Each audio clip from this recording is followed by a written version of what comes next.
Yo,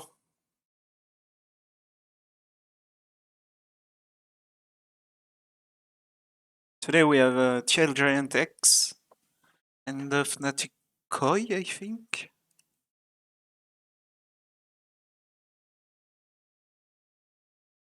I think it's Koi. Yeah, Fnatic Koi.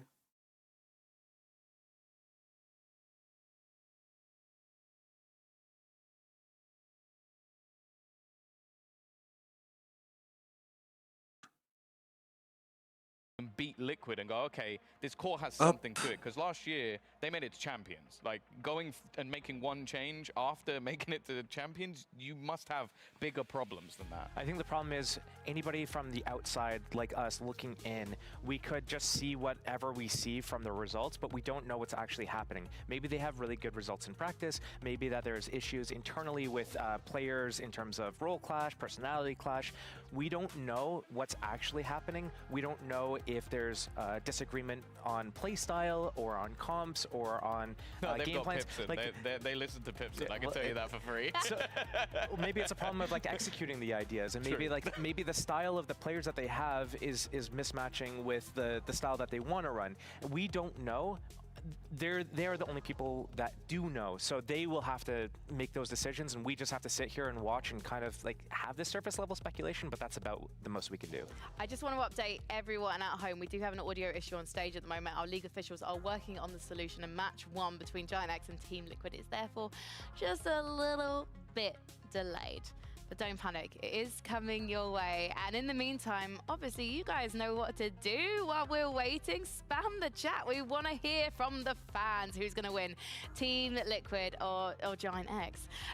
Tom Beers, I want to ask you. Who are you thinking is going to win? You haven't got Mitchman here to jinx Enzo. You want me to go first, or you, buddy? No, I think I'll lean towards Liquid. I do think like this game could go either way, but just in terms of the form of the players, even though they sort of choked the game versus Na'Vi, they still have that really solid half and a map win versus Na'Vi. They're looking like one of the best teams. Fnatic have been on shakier ground, especially on certain maps here and there. So although it's great for Giant X that they managed to take that dub, I still feel like they've looked a lot more problematic when they faced off against other teams. I would agree. I think it's kind of like a 50-50. It's one of those things where Liquid, they have a decently high skill ceiling, but their floor is so low that they could basically lose to anybody here. That's why it's so difficult to predict which way it could go. And then, as you said, like Giant X, they did take a map off of Fnatic on Breeze, and when we look at some of their scores, some of them are like complete blowouts where they're just shattered, but they have played a few top teams fairly close, especially like at kickoff, for example. I think they went the distance against Carmine Core, who ended up winning the whole thing. So yeah, it's one of those things where it could go in either direction, and it's too tough to predict. It's like a 50-50. Flip a coin, whichever it lands, that's who you pick. Are you surprised, given that 3 of the players from Team Liquid were playing together very solidly as Apex last year, by the fact that this is a team that still is playing very individually and not playing as a group? You would have thought that there would be an established chemistry there, established protocols there, that they've had to obviously blend in with the boys who are existing on Team Liquid already, but it just strikes me as a bit odd. Well, I can tell you that in my experience in esports is that it's very difficult to get 5 people on a team, plus coach, assistant coach, whatever else, all coming onto the same page and agreeing with absolutely everything, and then executing it flawlessly in the game as well. When it actually happens and things click really well, it's really good to see, but also it's very hard to stay at that level for a long period of time as well. And it's so easy to just fall from that high point as well, because people start being like, oh, this is working so well, and I think this way, therefore I'm gonna start doing this, and you just deter from your game plan, and everything just cascades and falls apart. It's almost like you're describing Team Liquid from last year, where they make it to Masters Tokyo after winning EMEA, you know, in the first half of the year, and then suddenly the second half of the year is almost like a fall from grace. Well, like looking at Apex last year, if I'm going to pick players for different roles, they kind of had everybody in the right position. Like you had someone who was an out-and-out support player in Shadow. You had someone who was basically willing to flex, but hardcore Sentinel, like everything sort of fit together, whereas I feel like right now Yumpy is the player I'm looking at. He's an incredible player. I'm just wondering where he actually fits within this current roster. The problem is, Yumpy's always kind of been one of those X-Factor type players. Yeah. Even back in CS, he was kind of like that. So I feel like when we talk about certain players, maybe certain habits do die hard. Like he's stuck in that kind of role where he is, like, in my head, what I'm visioning is Icebox. He's walking up mid-tube, and then his teammates are like not doing any pressure around the map, and then he's going way too forwards without the rest of the team time sync working, and he's just trying to be too much of a hero. And if he's able to dial that back and sync up the time better, it'll be way better, because he is so skilled as a player. Yeah. When your team is losing, we see this. We've seen this quite a lot so far. The hero plays, I should say, happen, and things can fall apart. So hopefully, Liquid can have confidence in each other today. Let's take a look at the maps that they are going to be playing on as we bring up the map veto. What are you looking for from this deal? I am looking for, well, I'm not looking for Split at this point. Well, that's interesting as well, because I feel like Split was sort of the middle map with both of these teams. I think if there was one I Most expected played, to see, would kind of be in there. So I wasn't, okay, this is interesting because I don't think we've seen Giant X play Lotus yet, and we saw Team Liquid play it last week against Na'Vi, and actually they played it pretty well. They played it close. I think they won narrowly, like 13-10. So it's interesting that you would pick a map where they just took out the 3-0 team in the league at the moment, and they're going on that map, but maybe because they haven't played it, they haven't shown anything, they've got something up their sleeves, they've been prepped. Interesting the decider is Ascent, because as you say, not seeing anything. Well, I wonder if that might be what GX are going for. It's almost just like having very little on display, especially with Purpo, because obviously they've only played it for a couple of matches so far in the league. So I think that that's the one thing for Team Liquid is they might want to come in with some counters, but in this map pool, well, the only place they can really do that is looking at the old comp they played with Nuke on Icebox, which you can't do.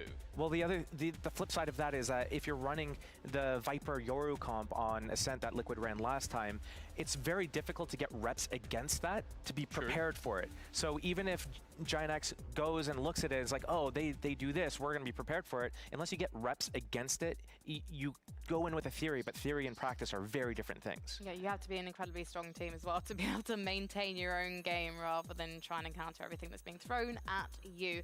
While we wait, though, for our teams to get ready on stage, we're gonna sit back, relax, and enjoy some words from Giant X.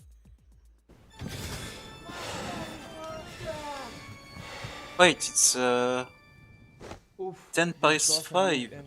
already. No, Like, trust me, it's gonna be good. Udi, turn on the camera. April 1st, 2024, Experiment 32 kickoff has been a complete failure. So right now we're gonna start our Experiment 33. What are you doing, Fitinho?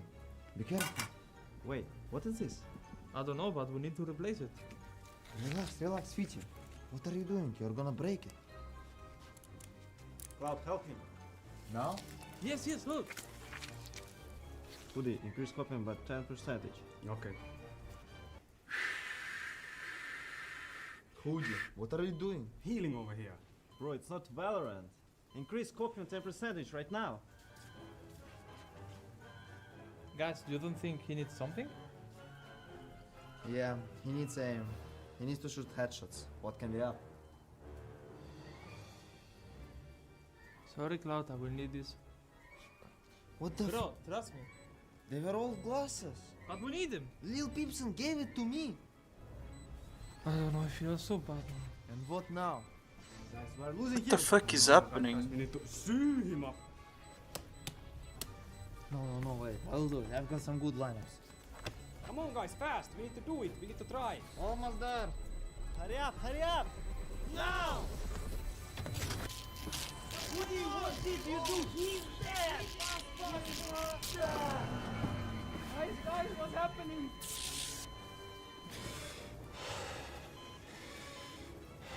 What have we created?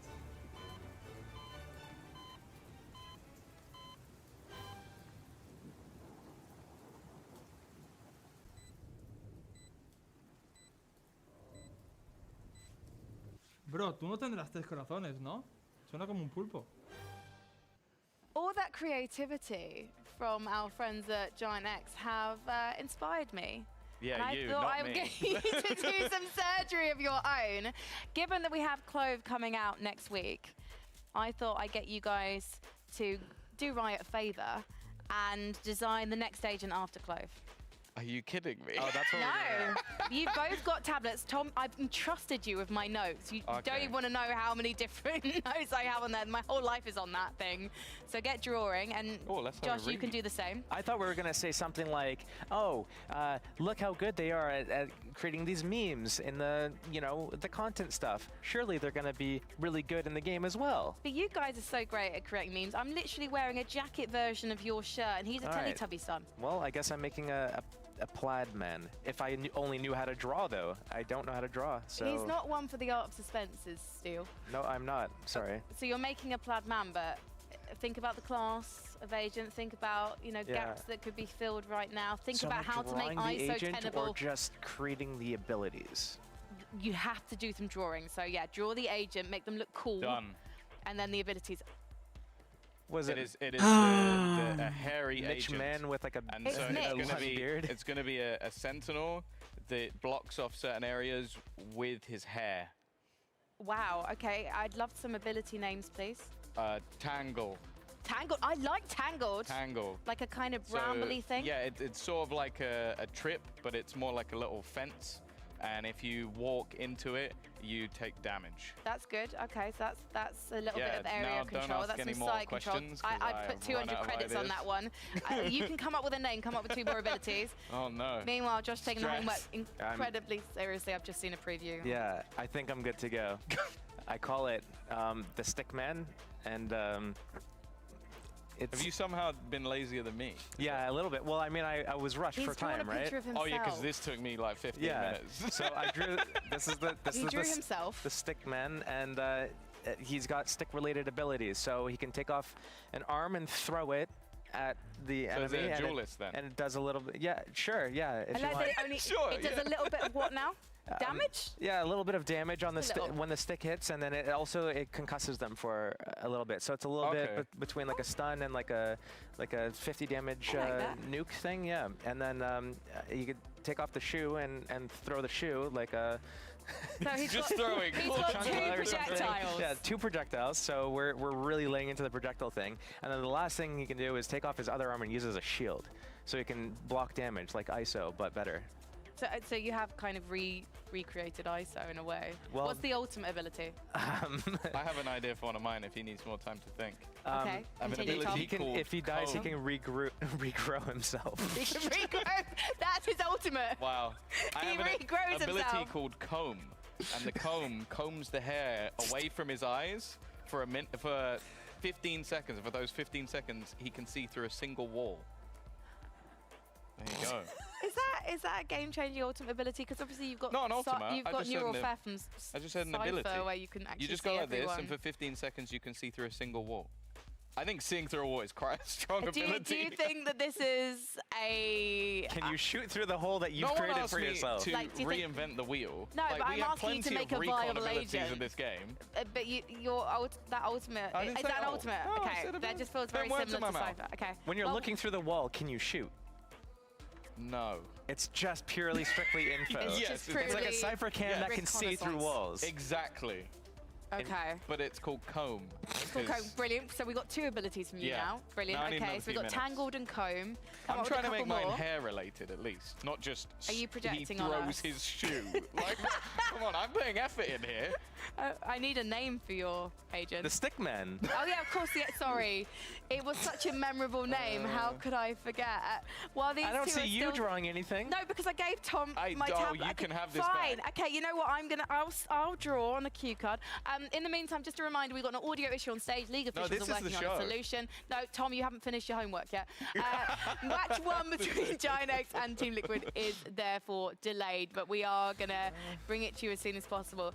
This is what happens when you bring casters onto an analyst I've desk. got an ultimate. It breaks the universe. I have an ultimate. Yeah, Brilliant. please well tell done. me. You haven't had a third ability yet, but you're But- going straight to the yeah, ultimate. straight to the ultimate.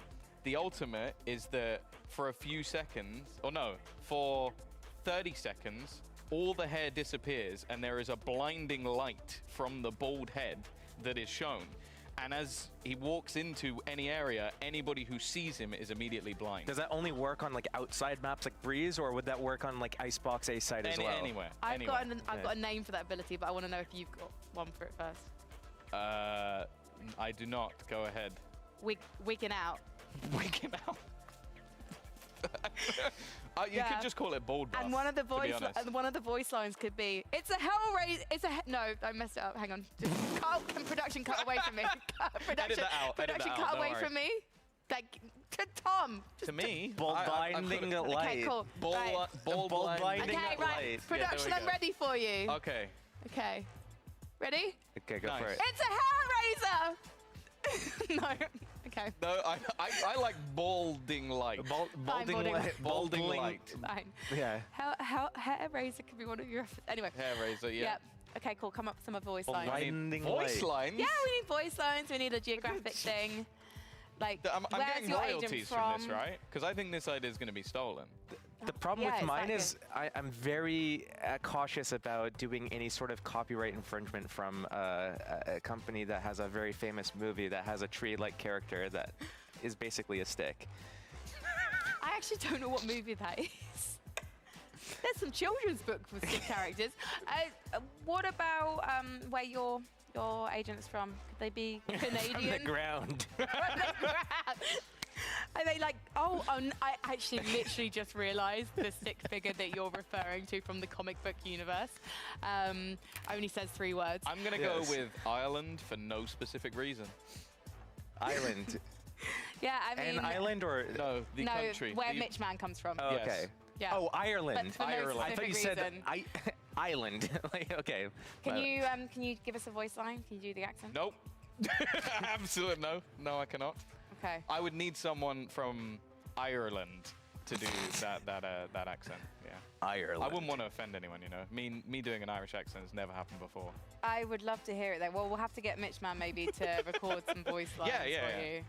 I could. Well, obviously one of the voice lines can be, "That was the luck of the Irish." But what accent would you use for that? Well, I'll use an Irish accent. Oh, go on then. I'm not doing that. I have a half Irish baby and an Irish husband. So I spend a lot of time in Ireland, but just do like they're after me Lucky Charms or something. I can do a Belfast accent, like a Northern Irish accent. Okay. No. The game is not starting now. I like how this has divulged into absolute madness, but Yeah. you know, It I've only still got to took think 3 of the days. third, Less than 3 days. ability. I'm trying to. Oh, it's got to be like some sort of hair shield. I think we might be ready. Fringe. There you go. We're Just hopefully flicks the going to be hair. ready for the teams to walk on in about 5 minutes time. I've been reliably 5 minutes more of this. informed. Holy I fuck, wish it's I gonna had, be I long wish I day. had chat up right now so I could get people's contributions. I'm going to have to draw my own. Yeah, I I honestly, I think I've smashed this. Like fringe, comb. What was the fringe ability? It's a shield. It's a shield. Oh yes, but you Because both he got took. shield. Yeah, I got a shield first. So you got Sentinel, and sorry, what were yours is a duelist. Yeah, mine's Yeah. a duelist for sure. Okay, so maybe some kind of controller. Yeah, It's quite hard. or an initiator. Mine could also be an initiator if you want to take duelist. Yeah, I feel like my ultimate doesn't really tie into anything to do with the Sentinel at all, but at this point, I don't really care. You know what? I think, No, I'm going to do an initiator. Okay. I'm going to do an initiator.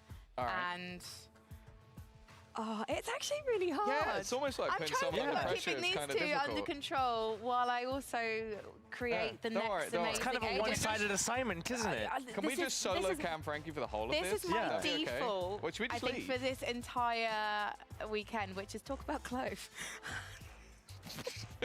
What, Because I haven't heard your in- opinion on just Clove in yet. general? I Yeah, think about Clove who looks- should play Clove next week. If someone had to Well, play it has Clove, to be Angel. I think that's been widely discussed It has. as an agent you can run in, die, still put smokes down, and then even res yourself if necessary. Well, that's the thing. Do you actually want Angel to res himself and give the other team another ultimate orb. But he'll be a nice distraction while he's like moving around for Xiao to I think kill there's everyone. other abilities in the game that are nice distractions. They're called walls, maybe like harbor. Or a fringe. Or sure, you know, whip his hair back and forth or something. Yeah, at them. exactly. I'm trying to Okay. think who would be able to, who would look, oh, I guess it would just be Mitch. Also, Mitch with an Odin being able to see through a wall. But you can't do both at the same time, you said. That's true. Mitch That'd would be- need someone else to play my agent. so Like a that- sniper spotter or something. Yeah. It's like just pinging on the ground where the enemies are, and you have to Odin So spam basically, on, we based on need the radar. someone who can't aim. We are ready. Well, Okay, ready to remind finally. you guys, I should say, off the map feature. Saved. As we are experiencing the delay, but we're just a few minutes away. In fact, the teams are now able to walk out onto the stage and take the seats.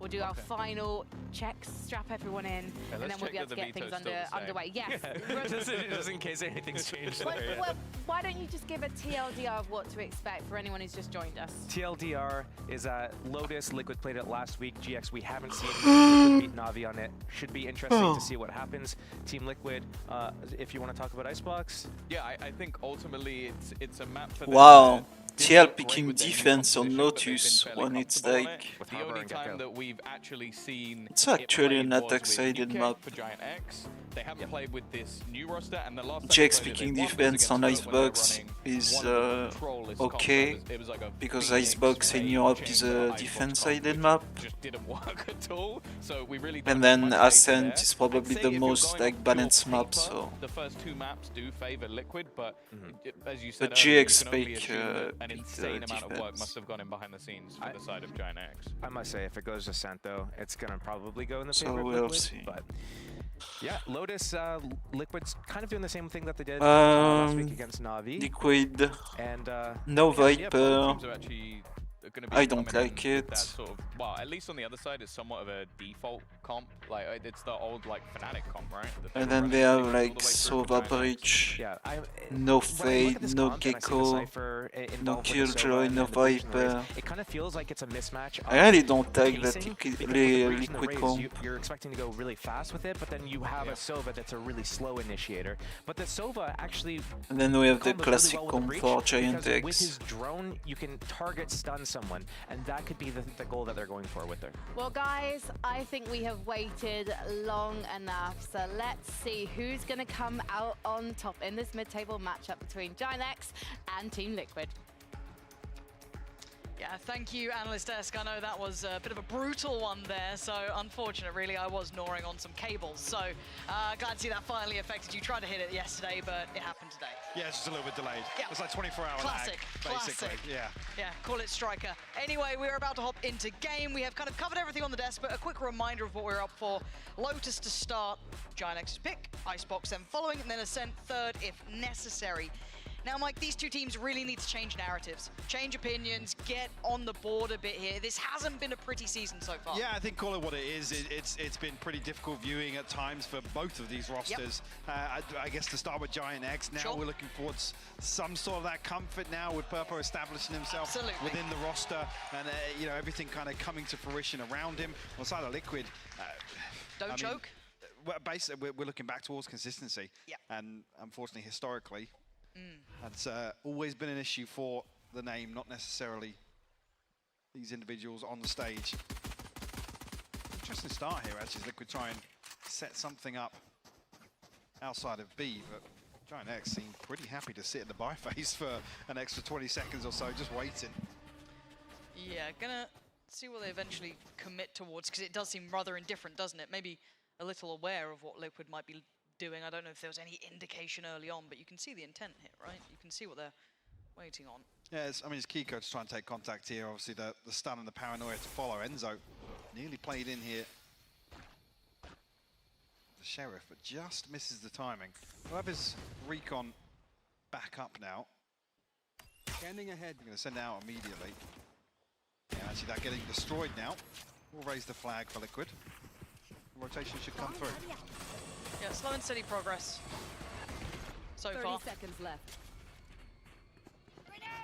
And contact going to be had. Enzo's still fine, not really phased yet. He's been able to find a little bit of safety towards the backside of the site. The first contact's found. It's going to be Purpo, it's going to be Cloud, and a good little follow-up here. Nice clear on the site. Giant X looking very robust on this. Yeah, a little late in the day, but perfectly done. Plants now in, and it's Nats to try and handle 5. Passes the test on the first, but a quick trade out for Purpo. Well, the headshots coming through, yeah, but basically unrecoverable at that point. Giant X bide their time. Even here, I think in the space of about 5 or 6 seconds, every kill coming through for them. Yeah, interesting to see. I mean, Giant X happy to anticipate that sort of aggression on the pistol round, because it's, I wouldn't say it's particularly uncommon, but unorthodox to see such a setup outside of B. Giant X get themselves on the board first, at least. Light coming back in. Yeah, yeah, 2 Guardians actually alongside a Vandal here. So it's eyes on Cloud, really. Want to see him keep control of that, make sure that doesn't fall at any juncture. But again, if you look at Liquid here, they're coming in very, very reserved. Only the classics coming out. Early progress ult-wise, Purpo. I mean, he had a really good start there. So early work, showstopper. He'll be happy enough with that. Again, looking at Purpo, looking to see how he kind of gels with this roster, how he fits in. We've seen highs and lows, but you give them a little bit of time to acclimatize to the roster, find their footing here.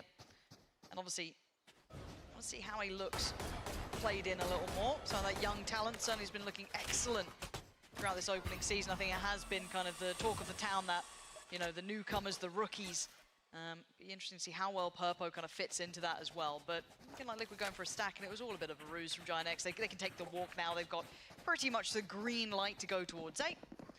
And again, if you're Liquid, you're just going to try and make a stack out of this. Yeah, Hoodie going to try and dig a little deeper here. Maybe figure out that there's nobody actually positioned up towards Heaven, as Kiko's 30 seconds left. now fully committed towards this rotation.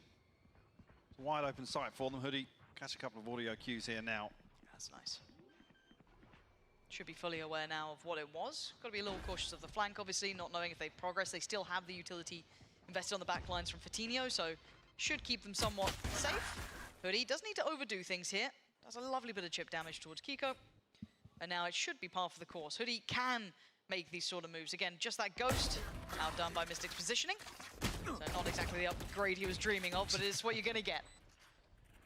Yeah, as long as we see these 3 rifles maintain, you even seeing actually Purpo swapped over to the Sheriff here to try and go forward, maybe get a couple of more orbs towards the showstopper. And no hurry for this. He knows that they're going to give it up to the spike, you know, if possible, right? So it's, can he cost them more? Can he work towards his ult?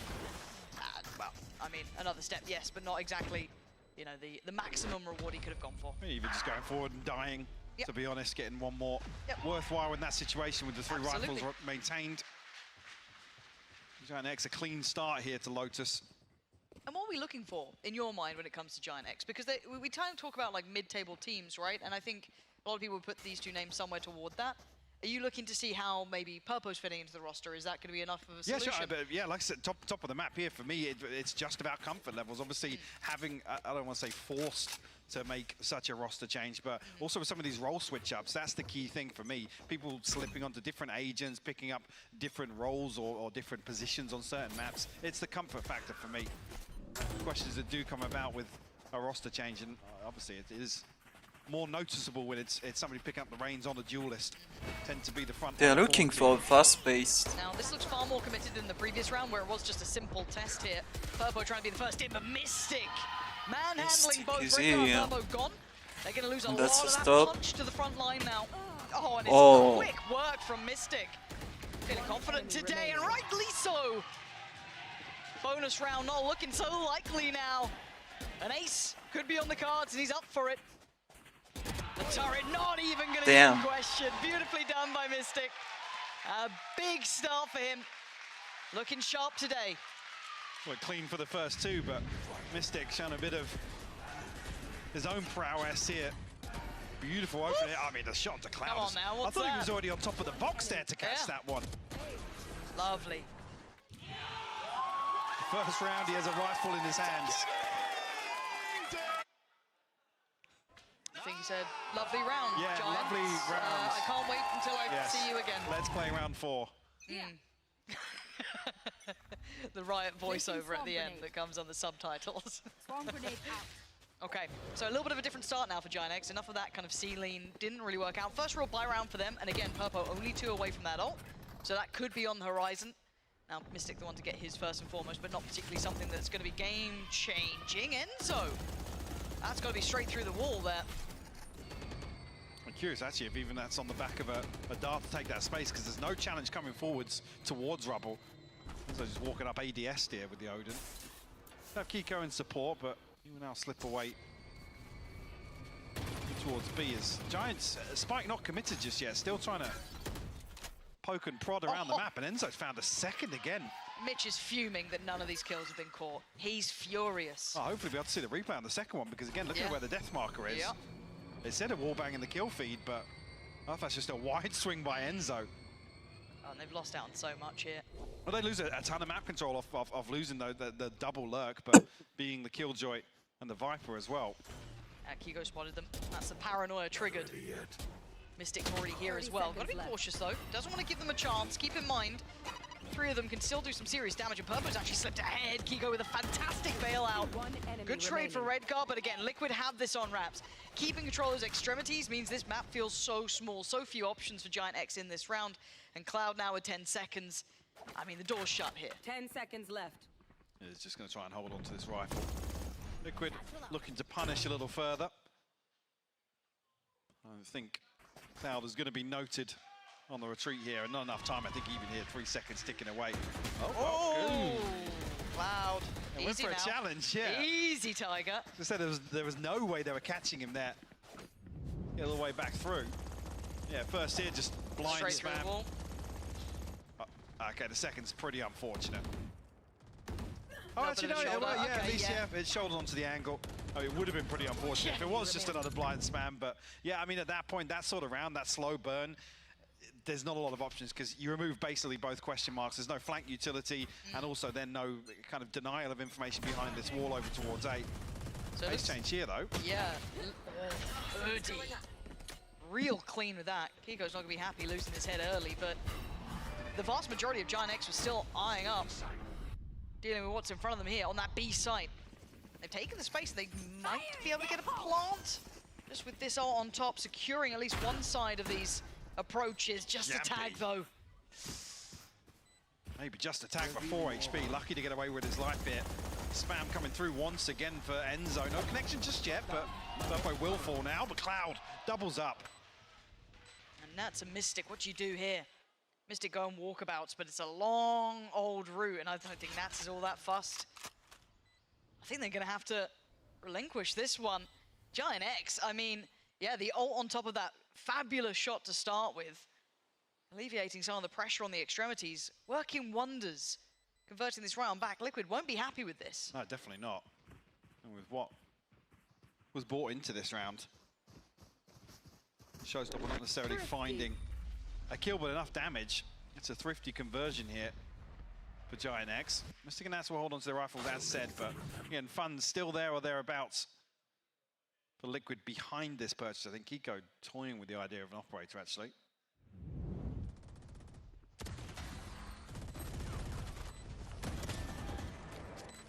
Yeah, it's the response here from Cloud, really, that shuts that down. Obviously, the hero rifle carried across from the previous.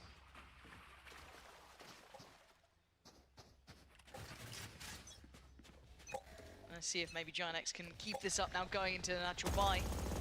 Obviously, plenty of upgrades are available after that last round.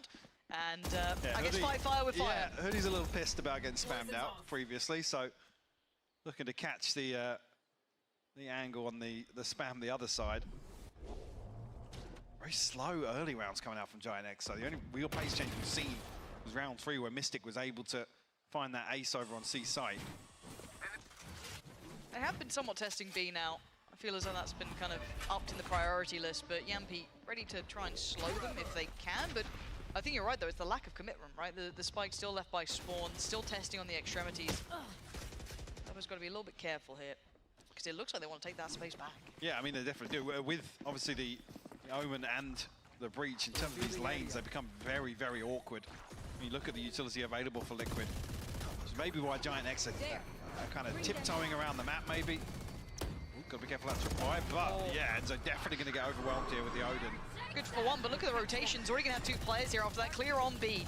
One posted towards backside, one a little closer, that being Nats. Can't really back away from this. There's an issue, yeah. The ult denying any audio, so Cloud gonna take that opportunity to close the gap.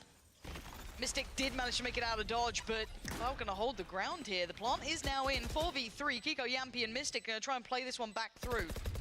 Keeping a little bit of a mind towards Yampy's positioning, but it's Redguard to isolate Mystic. Trade comes in, and now we're down to a 2v3. Make it a 2v2.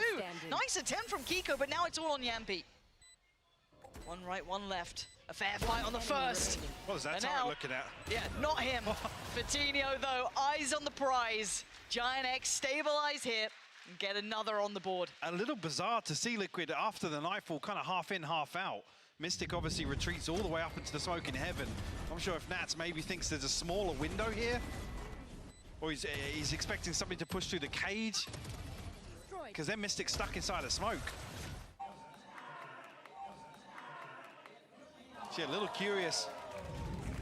That's where maybe that's a frantic communication in the moment. Well, it's interesting, so we're seeing that operator coming out now, something you're saying that was being kind of considered previous. Now committed to. Kiko opting for that. So a very different look here now, kind of indicating the early presence from Enzo. That's not a surprise. That's been what we've been noting thus far.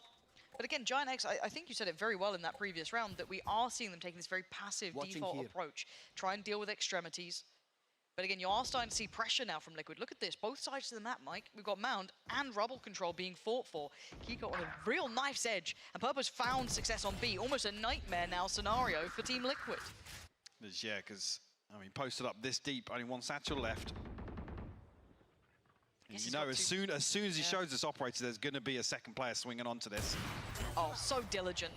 Love to see Giant X still hitting that protocol list there. Actually, yeah, very disciplined from Kiko to give this up. No second shot at it. Redguard isolated on the TP. Again,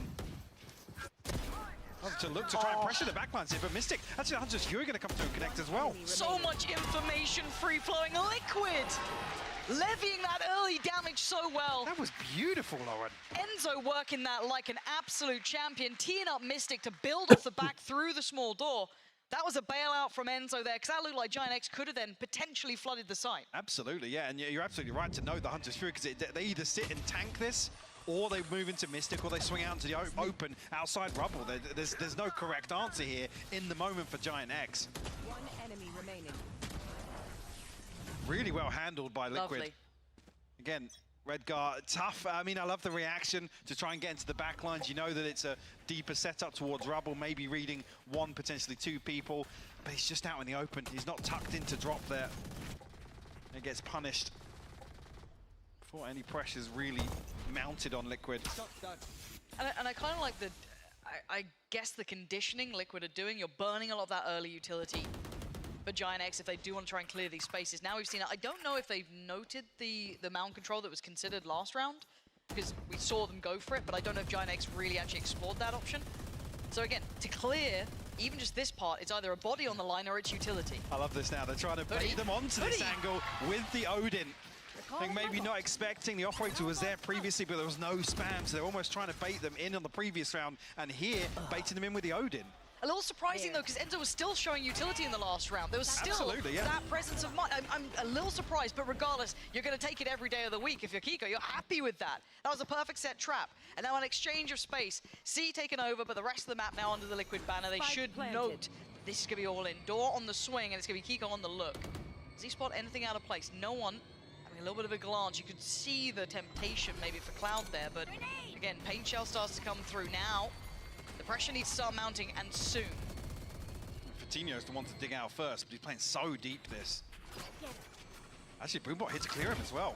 Okay, they know he's there, but his presence alone is still an issue. Look at the time being purchased. Spike's starting to tick a little quicker. They got to get a move on, and Liquid aren't getting the access they want at all. Good damage, but they got to go fast here. Fantastic discipline from Kiko to hold that, and they're clearing. But time, keep it in mind. Oh my God, there's no time left, but you saw how close that was. A nice attempt, but Giant X holding on long enough there. A little bizarre to see. I'm not sure if they were waiting on a cooldown, maybe of something. a piece of utility that was crucial. Obviously, now that I think the Paranoia is synced with the recon sent back through here. Obviously, the two pieces of utility in question being the dart and the fault line, but a beautiful retake, really well constructed. But like you said, you can just hear the spike ticking away. I think the penny drops way too late for Liquid. Yeah, credit where credit's due, but I mean, Giant X didn't really have to do anything there. Rounds around. Kind of put a little bit of credit as well towards Fatino, just kind of playing his life so well at that point, because you are going to be committing players trying to clear that back line. It's going to be a nuisance, but a pace change and a gear shift straight in towards B, and Nats, he got revealed, but he still gets away with it. Kiko the one to claim the kill, but still, his position paramount. And now they've lost out on Purpose. The space can't be taken, it can't be followed back up on. And a quick pivot potentially, but it's an isolated affair. Spycam will spot Cloud as well. Gotta be cautious. Mystic now tasked. Holding down Rubble. He's in a tough spot here. If anybody wide swings onto this, I mean, be able to TP away. Paranoia will slow things down. Again, Rolling Thunder and Paranoia burnt up here, where it's looking like Giant X are going to find themselves potentially a 4v1, 4v2, maybe if Nats preemptively heads towards C. And two massive tools for the retake. Yeah, and I think, again, the timing, the lack of presence is starting to kind of build suspicion for Team Liquid. Already going to put two players, at least leaning a little close towards that C side. It will be Kiko to deal with all of it, and the operator got switched out. It's going to be Yampy this round to hold it, so it's just him on the rifle. Going to have a support from Mystic, but yeah, they can't really do much. There's a pit to work with as well. But he can throw this in, yeah. Unless it's a quick clear, that's very hard to handle. Cloud with a freebie on towards Nats, it looked like. And straight on in, though, one player just flying on past. Kiko, how has no one called this? How has no one called that? It was seen. He's got Spike. What? He's outside the pit here. This could be a huge problem, and it's all going topsy-turvy. They are locked into their own prison. They don't even know it. And Yampy goes walking in. It's all on Hoodie in a 1v3. Yes, he finds the first and a second. Does he save them in this nightmare round? Yampy waiting, and he strikes. And the timing this time is fine. The fuse should be there. But what a round, Mike. That was all over the place. I mean, I hate to assume, but I've already talked about kind of chaotic comms and maybe things not being relayed in the moment. That is one of the best examples you ever see. Kiko is caught sattling through the top side here, and he gets 2 kills in the backline. Outside the pit, gets control of where the spike is planted. And don't get me wrong, there was obviously Clouds on top, so that did remove the audio cues, but it was seen. If no one's even looking that direction, there's a problem, right? It's real issues there, and that's a timeout.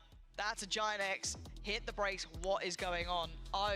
Coach Cam might be a little rough around the edges after that round. Not necessarily. I mean, the trade back and forth is what's concerning here. Neither team able to stabilize. We've seen kind of fumbles on both sides now. Yeah. Over on C site. As well, this obviously is a byproduct, I think, of the form that we are seeing currently for both Liquid and Giant X. I'm curious to see what the adjustment is, whether or not now feeling as if they do have a bit of freedom towards Rubble or an ability to maybe take that space away from Liquid. Operator's still here, Odin's still in hand for Enzo, so I'll say it leans in their favor in terms of what we've seen so far on that side of the map. Yeah, again, you look back at the start of some of these rounds and where the spike isn't committed, you know that Giants are just trying to probe on both sides of the map, and Liquid aren't really nibbling, to be honest. They're not biting the bait. No, it's actually been very well done. A lot of faith put into the utility, of course. That certainly helps, having just, again, a couple of deep pieces of utility that kind of generally, I guess, imply commitment. That didn't even get tested over towards C until very late in the game, obviously, but still, you're absolutely on the money. Now this time Enzo, because he is soloing the site, is going to respect this. Any show of force early on just doesn't get to be able to do the spam he was doing before, but so Yampy's coming on over. Classics rattling off a couple of shots, but it is that Sheriff. A lot of respect shown here from Liquid. Happy to give up the plant here on what is going to be a lesser purchase. You just don't want it to be messy, really, if you're a team up against a buy like this. Now Giant X have actually got themselves a plant. I mean, this Paranoia, if he gets the right timing on it, could be very valuable, but just walks in. That's going to find Redgar, very clean. Follow up towards Cloud. No naughtiness here. No allowance for it. In reality, they're being cleared very cleanly. This is a good look for Liquid. Clean, concise rounds. Boxed up and packaged. Liquid, nice succession here. Getting up to 5. Flawless. And tying up the scoreline. I would say that again, considering how these rounds have gone, tying up the scoreline at 5-5. Giant still in this half. Chance to maybe recover in the final 2. Need a round win, though, here to protect the economy for the next. And Redgar and Cloud just trying to get something done. One enemy And as soon as the neural theft comes through here, one enemy remaining. all but wraps for Giant X. So stoppers on both sides here. Kiko and Purple an opportunity to invest here, but yeah, look at it, we might have a brawl for it here. Yeah, this could be a nice fight. Kiko instantly cleared by Redgar. Now there might be a little bit of an issue on this. Yampi, somewhat committed. He can't really back away, has to fight his way out, but fortunately for him, he's got Enzo, but yeah, Cloud, stunning work with 3. Enzo, Yampi, and Mystic all just get deleted in a heartbeat. Now they're going to assume Nats is on the other side of the map. Right? Surely. They certainly do, but it is Nats, of all the players. But there's bodies. Oh. All good. I mean, you know, Cloud, nearly a line-up, yeah. Got a little nervy, all good. Good answer back from Giant X there. Pace change really suiting Giants, but at the same time, Liquid kind of get caught into a weird commitment to this hold that, I mean, here, Yampi's swinging with an operator from behind. Nice, nice! Yeah, very strange, but like you said, can't really fault the reaction there from Giant X to just scale up immediately and punish that. Again, I think about the information they have previously, it's 1, maybe 2 people, so this much of an investment behind a rubble hold immediately destroyed there, and I mean, the pace will continue here if we do see commitment towards C. Yeah, Nats needs to get out of the site here. No point trying to hold on to that. This will be under the banner of Giant X, and they should get themselves in a very comfortable post-plant position as well. Quite like what Pearl's doing. The timing! He's caught Nats! And he's sticking around. As well. Yeah, nice work from him. Support from Fatinho as well. It's not an isolated effort anymore. Gonna post up the Nightfall as well, just gonna secure all that space. Doesn't note a player, so again allows them this freedom to take over Waterfall. And the last 2 players, I don't know what you're meant to do really. Not an easy scenario to try and clear. Oh, Just so many late pieces of util to slow things down, make it even harder for Mystic and Yampi, who just have to sit back and let this one conclude itself, to be honest. Redgar will find one. Yampi next on the chopping block. Yeah. Andalusia flawless to close out the half. It's 7-5 for Giant X, which, like I said, close your eyes, cover the top of the screen. You probably wouldn't feel like that's how the half went. No, but yeah, the pace change, a little bit of a gear shift. It looked like it completely just stunned Liquid. And I love this commitment through towards Waterfall.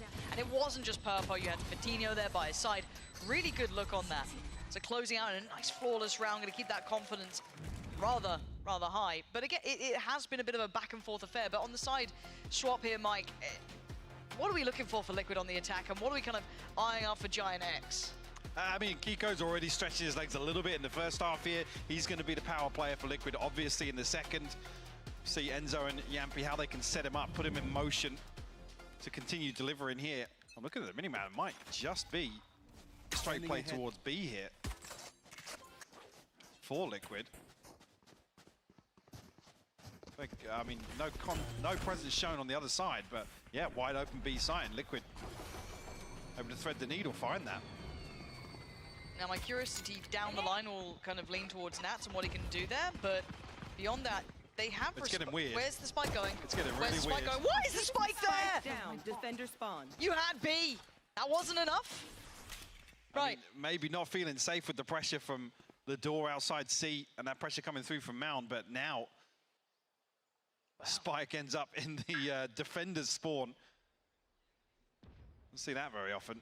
No, and Cloud should get a reward here, I'm pretty sure. Yep.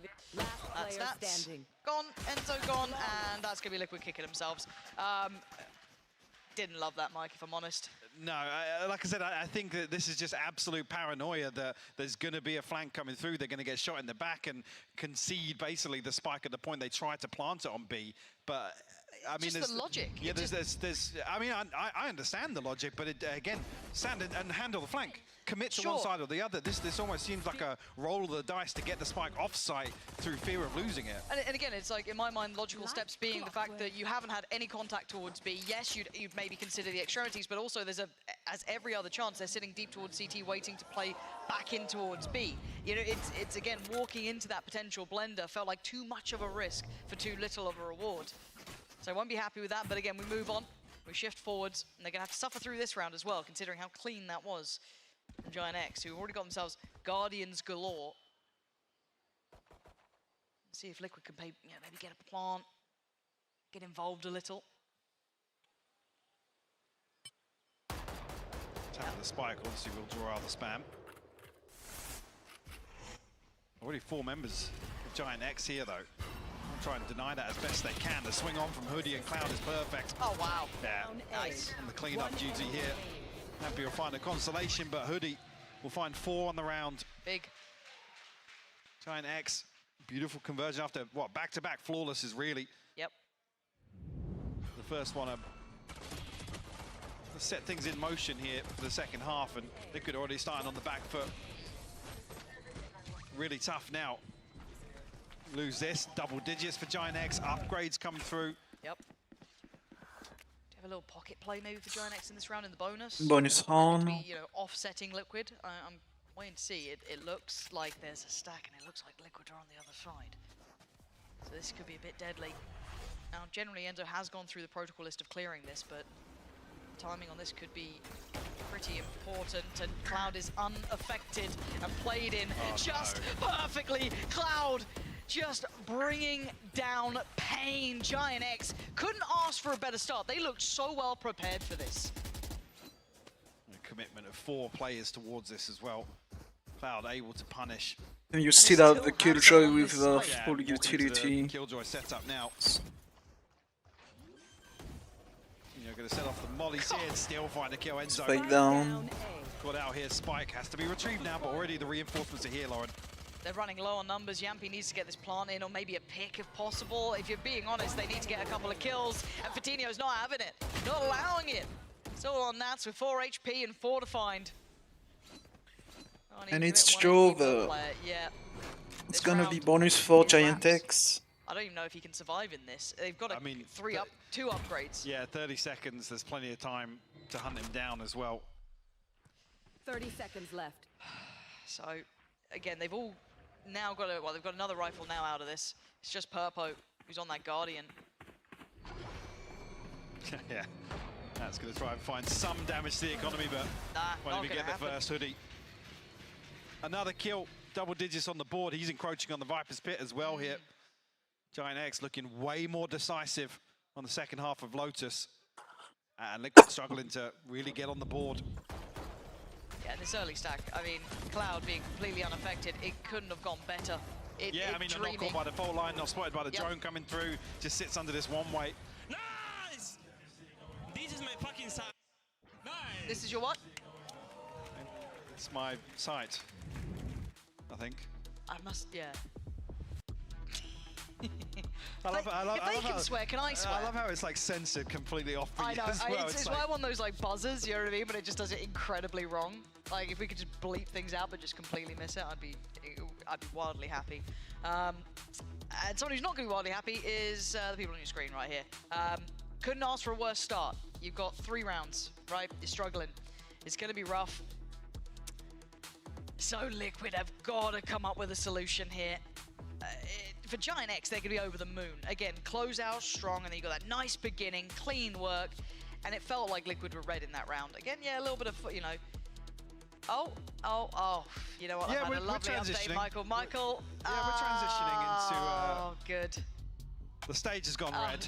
Thanks, Yeah, audience. Sorry. The crowd are on their feet. Hey, look, I saw a couple of beers earlier. At this point, I might start nipping down there On and grabbing stage? one. Is that a tech pause? It might be. It might. But, once we know an ETA here, we'll let you know. But yeah, absolutely agree with you. I think Liquid, yeah. Particularly towards the end of the first half, like I said, there was very little separating them. A couple of fumbles on both sides of the coin. Yeah. But second half, unfortunately, that sort of scoreline.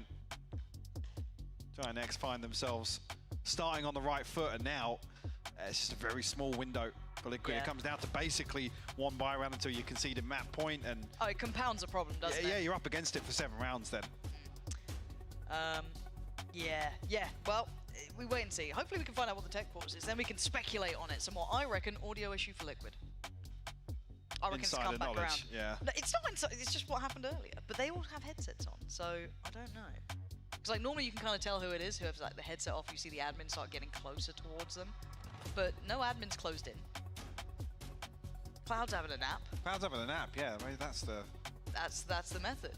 So what? Nobody's scrambling. Yeah, and that's even more worrying. I didn't want to say it. I know, because like we could deal with like, oh, my inners aren't working right, but I still feel like it's a Liquid problem. I don't know why. They just seem the guilty sort. You know what I mean? I think just had confirmation is the same audio issue from earlier on. So is it? Once we have an ETA, we'll get back to you. Well, fortunately, the analyst desk really ran through the content. So, yeah, I mean, watching that earlier, I almost forgot there was a game. I was enthralled. I was just tucked in here. I was happy to watch the show. Yeah. Yeah, it was really nice. It's been a minute since we've had a tech pause. Like an extended one. Well, an extended, yeah. Normally it's like pause, boom, go. Yeah, you know? like fake tech pauses. Yeah, like start second half, somebody spilt their water. Yeah, it's not a fun one, but this could be. Strap yourselves in, folks. Hey, Mike, how you been? Good. Yeah, I'm getting conscious. I do have a flight this evening, so. Do you? Yeah. Oh, that's risky. Yeah. You've rolled the dice. I've rolled the dice. Yeah. Well, that's unlucky, isn't it? Again. What time is it now? Oh. I don't want to look at the clock. Let me have a check. Let's hide all clocks in the building. 6 p.m. We're pushing it. We're pushing it. Wow. It's gonna be like those 90s rom-coms, you know, where they're like trying to speed to the airport to catch them before they fly. Well, good luck, mate. I'm sure it'll be fine. Can we let them know on stage? Do you think that would help? My boys, can you just fix it up? Mike's got a flight. He'd really like to catch it. Yeah, I'm sure they'll rebook you in the morning, mate. Yeah, hopefully. At this point, I might have to check in Sliggy's chat, see how he's doing. Has he already just left his chair there? That's what he normally does. Chair stream. Well, normally once the work starts, you know when co-streamers have to actually say something, they leave. You know, like breaks. Yeah. No, they just nip on out. Smart. I wish I could do it. Or something. Oh, the some classic. Weird excuse. But it's got to be a sub goal, so they've got to milk the money too. Classic approach. Not Sliggy. He's, you know. But if you do have Amazon Prime, Sliggy, you know, always welcoming. I'm actually going to check Sliggy's stream, see if there is actually a chair there, because otherwise it's, you know, wild flame. Can't be doing that to him. Whew, how's it looking? You got any updates there, Michael? Yes, so hopefully we should be heading back in shortly. I know what the issue is, I'm not going to tell you. It's a secret. No. Yeah. No. Yeah. My lips are sealed. I think out it. Supposedly, we're heading back in very shortly. I'm seeing mouses moving now. Mouses? Okay. Mice? Mouses. Mouses.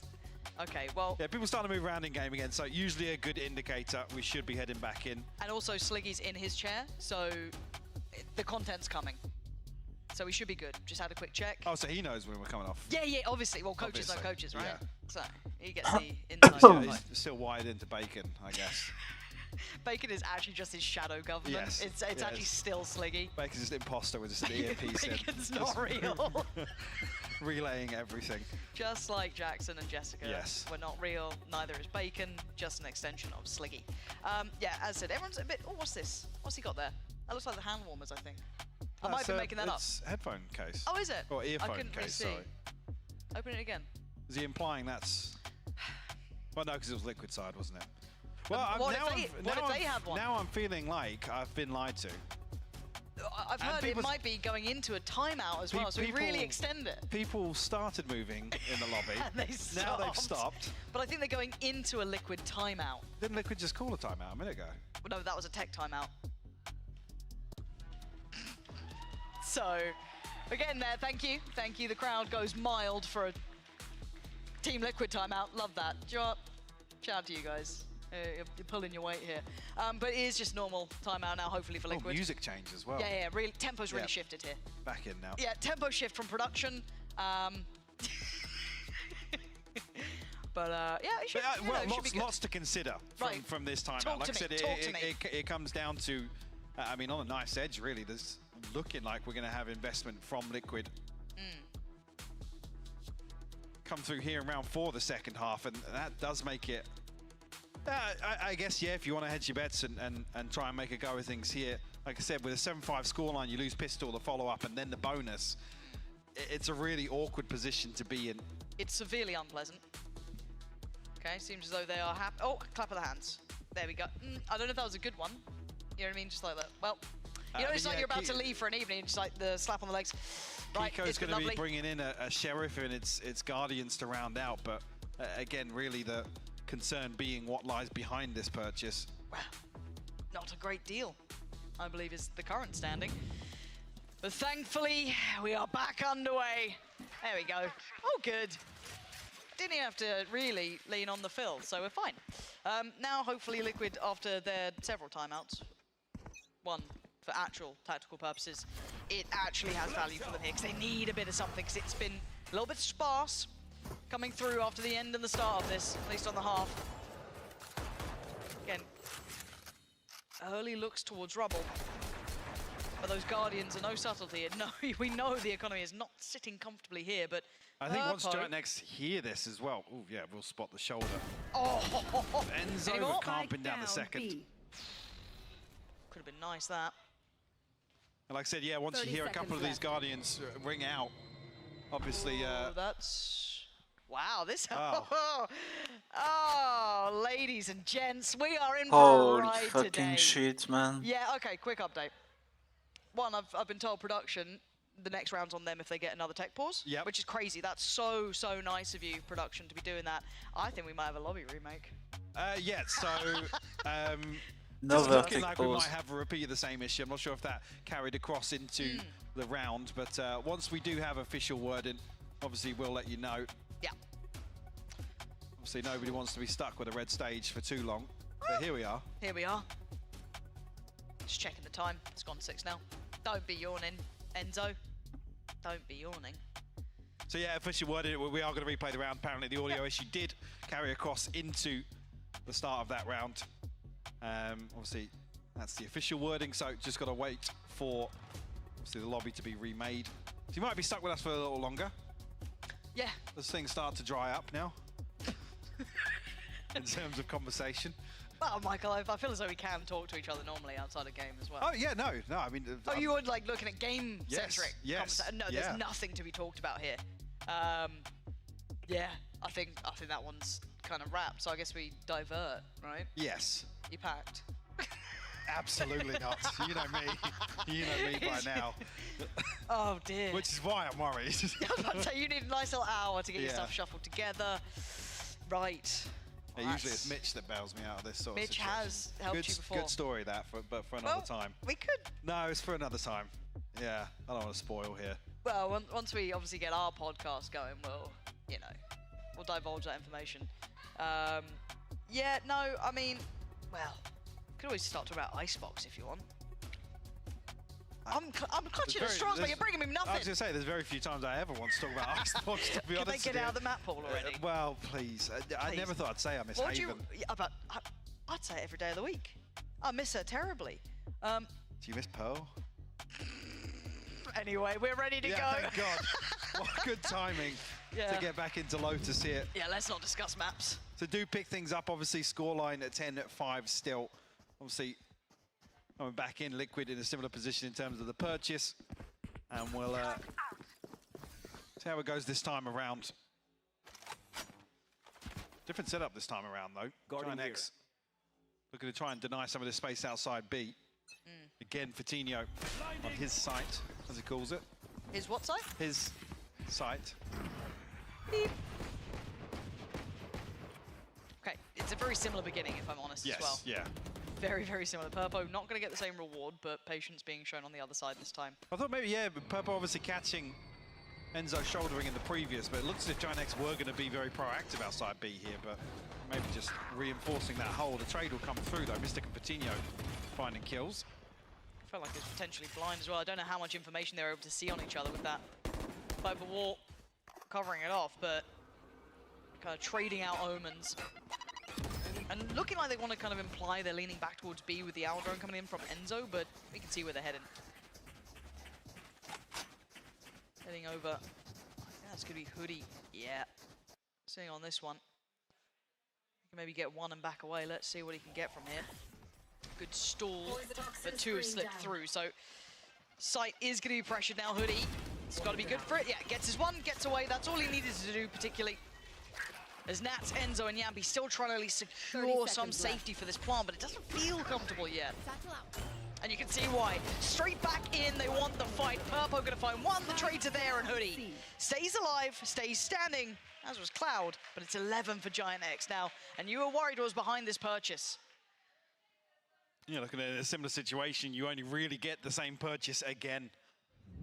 Looking as if Liquid might just commit towards it, try and get a, try and get a rifle, proper rifle, at least in the hands of Kiko. Try and be the difference maker here.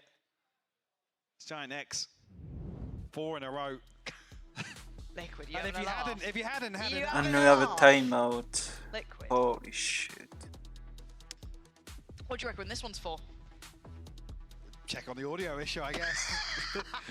Guys, are you absolutely sure you can hear me? Because it didn't seem like you did. Production are panicking, so they think we're serious. We're not serious, don't worry. You guys are like, no, it's a real one. I promise you. No, it's fine. It's all good. I mean, obviously, fundamentally, the last few rounds, there's been something that, I mean, from the sidelines, they've picked up on that maybe they still feel there's a chance to fix it. I mean, having a laugh about it. Bit of internal discussion down on the stage as well. Yeah, Nats having a chat. Imagine that's with, is it Mystic next to him? Yeah. But, again, I don't really know the conclusion they're going to come to on this. I want to see if there's any tangible adjustments. The other side of this being as well, you're not on a full purchase, so it's not one of those rounds that you can really scrutinize in terms of how it plays out, unless there's just a massive miscommunication or something else that's happening. At least you don't take too much stock, especially when you're kind of up against the ropes in a scoreline like this, and bringing Guardians in again. Only the neural theft to invest here. The others aren't close enough that you could bank on either. So early contact made, and you can see the response is quite swift. Liquid argue walking to a blender though, Mike. Yeah, nice adjustment here from Giant X to actually force them into Patino's setup. Kiko actually, bearing the brunt of that. Down to 61 already. Patino now will concede. 1 kill will give him the lockdown here. Okay, now last time around they focused on trying to fight towards Waterfall and take that space. Right, excuse me, that was Giant X doing it, but already Liquid seemed to be more dedicated towards the site, and they've been cleared out, isolated. The two trying to be tucked towards CT, tucked towards Waterfall, get cleared in a heartbeat. It's Mystic, Nats, and Kiko trying to like push back up, try and be proactive in the post plant and bring it down to a 2v2. Patino's still standing, and I've heard pretty recently one of these was his site, but this time it's gonna be Cloud to confirm this. That's 12. And once again, Liquid struggling to get across that line. Yes, it was closer, Mike, but still another round lost. The tough thing being now, map point for Giant X. They'll have the lockdown available. Cloud one away from his ultimate as well. There's the pit for Hoodie. So the saving grace being the plant comes through here, so will protect a little more investment on the side of Liquid, but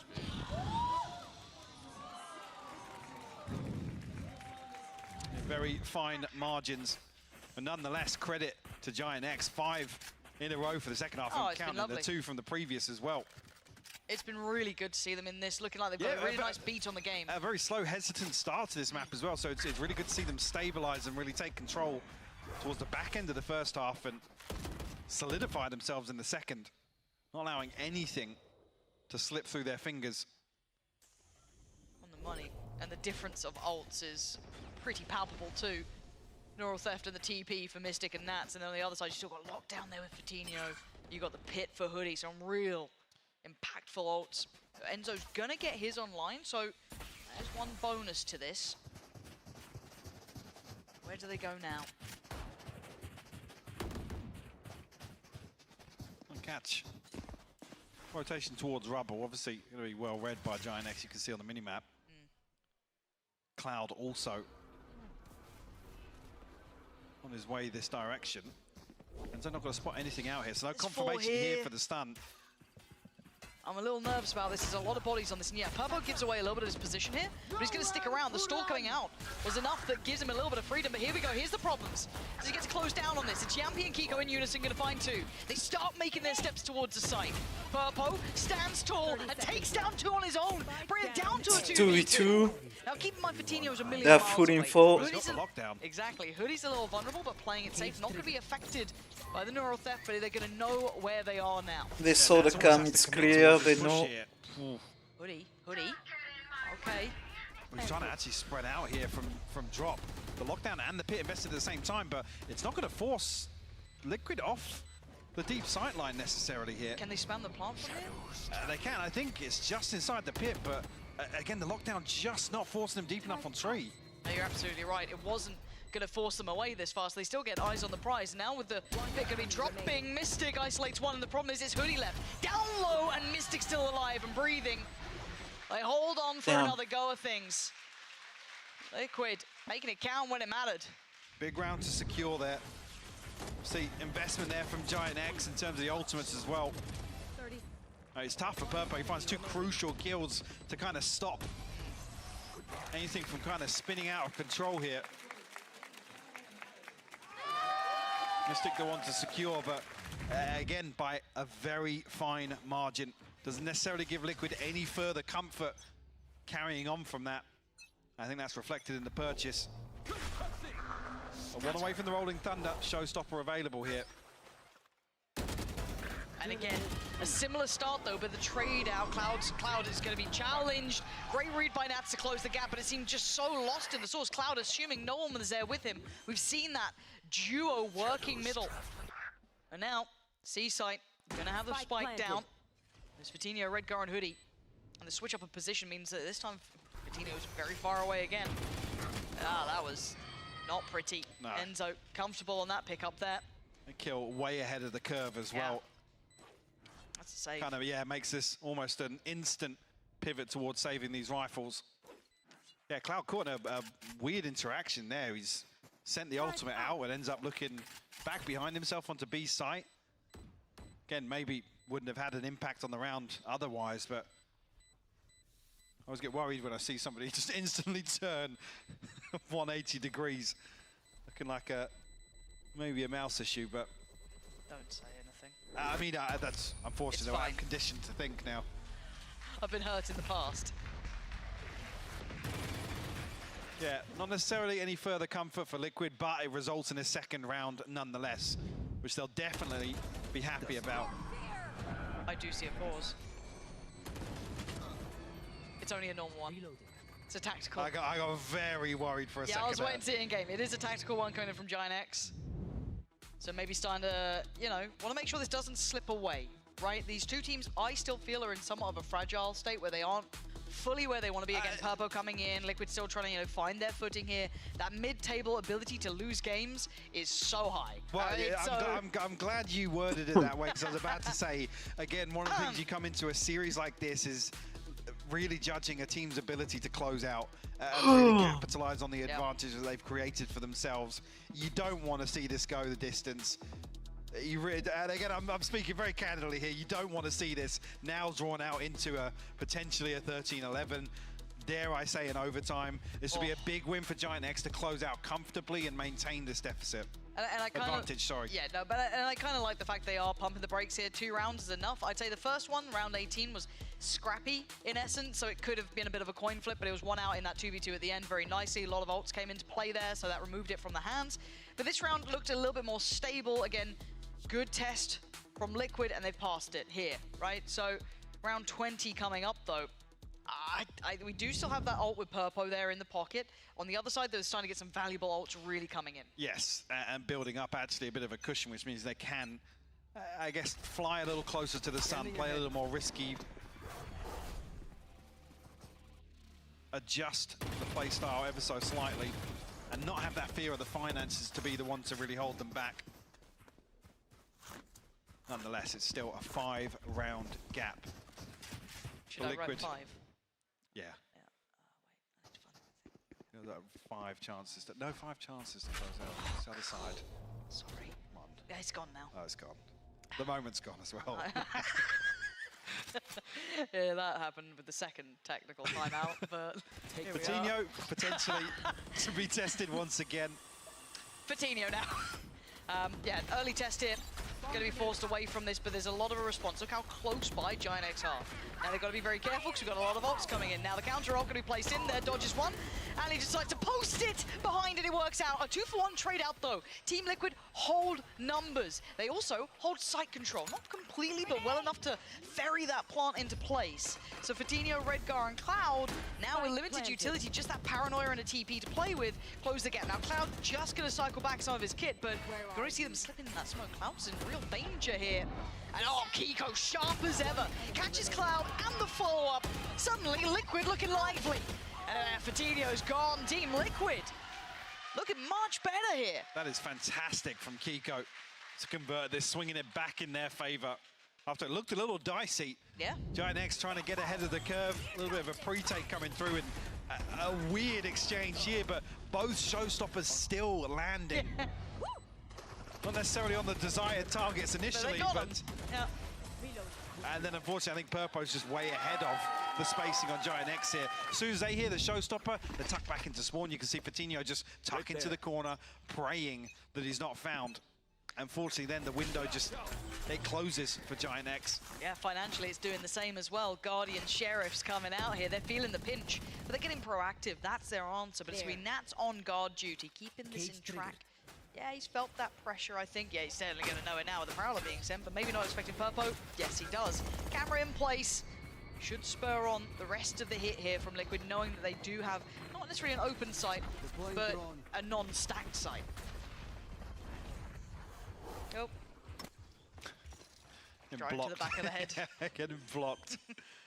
Plant comes through though, full 5v5 in the post plant here for Liquid. It's a massive advantage in terms of the equipment. A couple of key bits of utility invested towards catching maybe a pick towards drop. Redgar removed. Wow. Yeah, getting active towards stairs, but already giving up at least the kind of comfortable plant hold, but they do still have the player by tree, which is going to be Enzo, so they still have that. And really, Giant X not finding any value just yet. They have to swing, they have to commit, they have to take a fight, and they ain't winning it right now. Hoodie, yeah, Coutinho, yeah, finding a couple, but it's not going to be enough. Team Liquid suddenly fixing all of the problems, looking like a whole different team. Looking very comfortable playing from behind, which isn't something that you ever would have said historically about Liquid. How many chances do they have to close out the game now, Michael? Let me just do the math.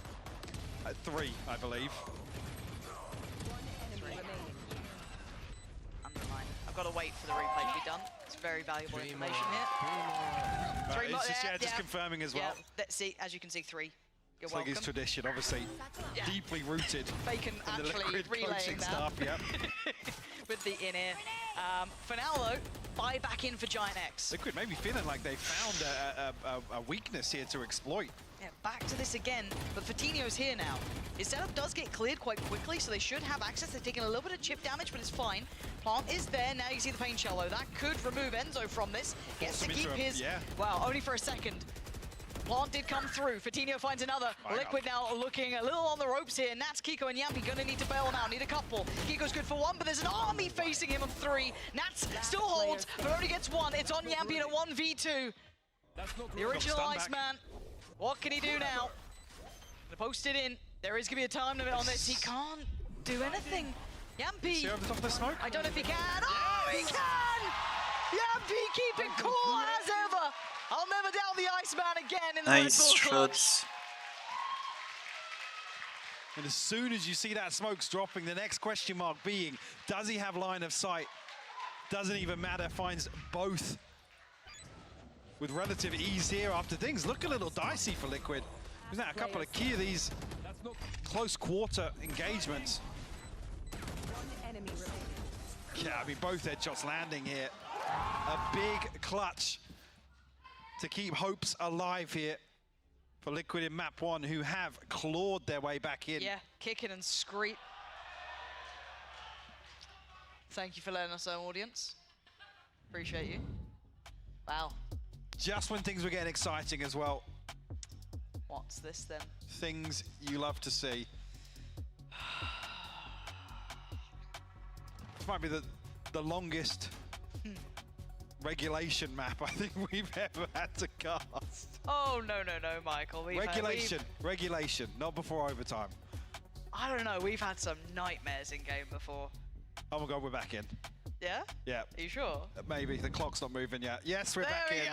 Let's go. Production were quick on that, Yep. jumping back in the air like, no. The second they tell me it's good, it's good. We go again, focus back up to, oh! Kiko! We're just like an insta punch to Purpo.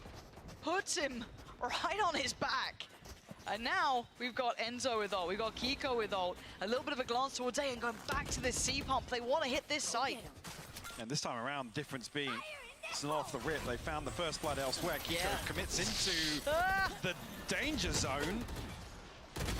Fatino's finding so much value here. Ow! That adjusted setup was just exceptional, and it's all gone wrong for Liquid. In the final moment, they will be praying that Enzo has something. He's got his ult, he's got 2 shock dots, and he's almost got the information back flowing, but he's going to be affected by the ult, but they're going to swing together. Oh, he's got 2!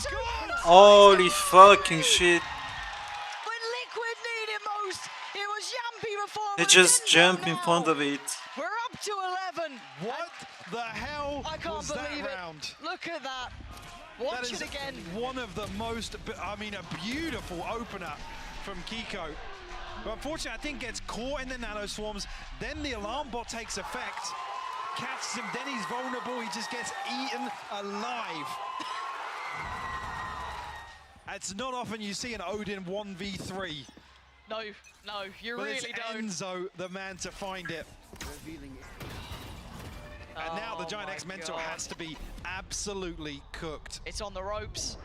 Where's Mystic going? I don't know. No way, oh god, oh my god, what is going on? The Mystic, oh, he's popping off! He's slaughtering them! Damn. Mystic gets lost in the maze and comes out Looks on like top. we have an OT. Coutinho now. Do you have it in you? Can you close out in regulation?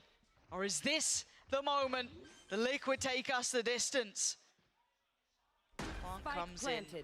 He needs one, and he needs it quick. Smoke just gonna be put back in play. Can he isolate a fair fight, a clean fight? It looks like Mystic's on the chopping block, but that guy is not losing now. He started with a bang and he ends with a bang. We are going to OT. That is the definition of pendulum swing. Mountains to climb for Liquid. And they get it done. I mean, Mystic just pulling off the TikTok in the final round. One of the most ridiculous TPs I've seen for a while. Results in an initial 3K and a 4th to close things out. Oof. Yeah, Giant X have got to be kicking themselves. I don't want to say I kind of manifested this, but it's the sort of thing that you are begging they can close out cleanly with a lead like that. I'm waiting for the Pipson timeout. The anger timeout. Yeah, we've had enough. We go in. Giant X on the attack now. Liquid on the defense to start with. And it looks simplistic. It looks like it's his B take. You're gonna have a couple of problems though. Mystic being one. The man of the moment, the man who kept him in, but now he's gone down. Fatino finds the first. Gives them good options. Draws the players in. And also keep in mind, Hoodie might have just slipped through. Don't know if he got noted on the owl drone. They're coming back this way. Great timing from Hoodie. Now Enzo feeling the pressure here. There. Necessarily a massive gap created just yet, with Liquid able to. Okay, Enzo still finds it. Hoodie will fall. Removes the wall now, maybe weakens this approach towards A site as that is reflected in Giant X now. Don't want to entertain the possibility of getting spammed out from that recon. Where are we off to? Going around the world. Look at this deep setup though. They're going to get very early information here. A camera as well, which maybe you don't even want to see Nats give the camera up at that point. Keep it for the post maybe, because you're not going to be able to challenge on site here. I mean, I say that. Kiko is quick to this. Paranoia going to be invested just to handle him and force him away. Quick to rotation as well to join Enzo. They do have bodies here. They've got 4 players very close by Purpo. Big clear towards CT. Enzo going to be kept in check. Gonna be safe, but still, it's a lot on the other side. Kiko clean with it, but it's on Enzo again. A 1v3, you got more in you. This one's a little more tricky, not gonna happen now. Purpo tipping the scales in OT, back into the hands of Giant X. Again, the second chance to try and close this out. Well, I say second, overall, bigger picture-wise. Now to draw blood first in overtime.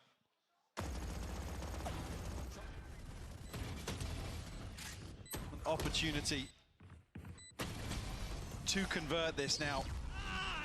It will be Giant X to call a timeout. I said, you don't want to be in those comms right now.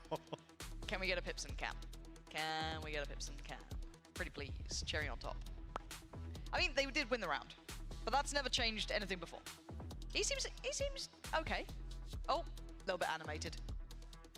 But yeah, I mean, it's there's a couple of really weird rounds where Liquid are just like doing the doing Liquid things, like just doing things that just are out of the wheelhouse altogether, getting really weird and big clutches out of nowhere. And then on the other side, it's like you can't look at that scoreline from the second half and not expect Giant X to close out. So frustrations, rightfully so, kind of hitting boiling point here for Giant X, but again, you almost want to see kind of a chance to take a breather now. Like I said, a second chance to right their wrongs. Prediction, and drag this one across the line. I am not touching that with a barge pole. Come on, give us prediction. Just a little prediction. Go on. The Giant X 14-12. All right, can't wait for the second round of OT, but for now, for sanity reasons. I'm happy with this going. You know, I'm happy. I mean, if Liquid play like the last 4 rounds of the second half, sure. Fair play. But you just don't want that kind of dragging it through the mud sort of deal. But we go again, Liquid. What have you got for us now? Same you said for Giant X, can close it out. Second chance, second opportunity. And actually, Cloud goes down. Geek's like, wait, there was someone below me. That's wild. Anyway, Liquid with a man up. Giant X, bodies on the site here. Oh dear, it's all going a bit topsy-turvy. It's Nats with 3. They can't stop succeeding. Ult now coming through. They know where Hoodie is. And Michael, I can't believe you cursed it like this. Hoodie denying the first attempt at the plant, but you can see it. Enzo getting closer. We go again. Liquid have literally just set their sights on this C-site hold. That's a lot, yeah. And time again, look to punish it. And have, I'll be honest, succeeded. Yes, it's what got them to overtime. It's what got us into this position. Even here, Giant X, the adjustment being to tuck a second player in, Cloud underneath, in and amongst Fatinho's setup. To sit on top of that utility. This should do. This goes here. Go again now. Go. Sattling forward here. Hoodie, gotta be careful. Yeah, can't go down. The expected second leg of this rubble. Oh, actually, as I was curious whether or not actually there was going to be any commitment outside here, but Purpo will just swing the door open. Spike not committed just yet. Yeah, Liquid trying to keep their finger on the pulse though. Enzo's playing on a knife's edge. There's 3 players now. 4 players coming this way. He's got to be so ready for this. He's normally been good for it, but now he's seen the player, but there's already players ahead. Hoodie, not going to find one. He finds 2. He clears both. Yeah, he'll lose his life for it, but he's found them so much value. It's only Yampy to watch the cross for now. They still got to be careful and cautious. You can't afford a loss here without crossing the T's and dotting the I's. Yampy's timing just a second behind. They've stepped through towards tree, but they've kept control of this. They've kept the information free flowing, but man advantage with Giant X. He's still got some utility to work with, but 10 seconds until that fault line comes back. Nats finally catching up with this rotation, going to be forced out by the nade potentially. Tanks the first hit, but still looking pretty healthy. The others do here. Okay. Trying to clear pressure on tree. Yampy, get your gun out. He does. Fatinho's fallen. Nats now decides to strike. Oh, Nats! You are outrageous! In OT, this man is coming alive. Damn. 14. Gonna be on the Liquid board. relies a lot on their individuals, I feel like. Finally. One of those Nats moments once again. It just looks so damn clean. And a 3K now to put Liquid on the brink. are finally closing out this first map. The emotions finally turning now in Liquid's coach room. Whoa, but I mean, it feels like no one can close. The first opportunity really for Liquid to have that upper hand. How does it look now? Can they get across that? A curse. Oh, Hoodie. Where's that come from? That was on the other side. Yeah, man of the hour shut down. I think just blind through a cage. Yep. I'll check it on the replay, but that's big as well. Yeah, Nat's looking to get a very, very quick lurk going as maybe Liquid try and find contact outside C or towards Mound. Spike dropped. This is getting tense here, but look at what they have to get through towards A. If Liquid follow this pathing, they still have Hoodie and Fatinho on this site in an early rotation. They're trying to maybe sell something with Enzo over here with that owl drone, but I mean, Liquid have tried to condition them that this, C site is their eventual goal. The drone has drawn too. Cloud hasn't drawn enough though. There's yeah, still Cloud two and here. Purpo, but there is a chance here for Liquid to find a favourable fight. But this utility has caused problems for Liquid on the entry. Kiko able to get through unscathed. He's absolutely on it, but then Fatinho finds him, and now they're isolated behind each other. Look at them, divide and conquer. They try and take the TP towards the other side, offset Fatinho's expectations, but he's just playing it smart. They haven't fully shown Hoodie's hand yet either. So he's still around, and he's still as clean as ever. Hoodie starts it and ends it. We keep going, and Andalusia flawless here. Giant X taking the reins back again. How's that flight looking? Just looking to cancel now. See on what's the available phone. in the morning. Oh, and a Liquid timeout on top. Maybe the emotions are fully Holy shit, man. In the coach room for Liquid, but yeah, this war of attrition will continue here on Lotus. What a wild game.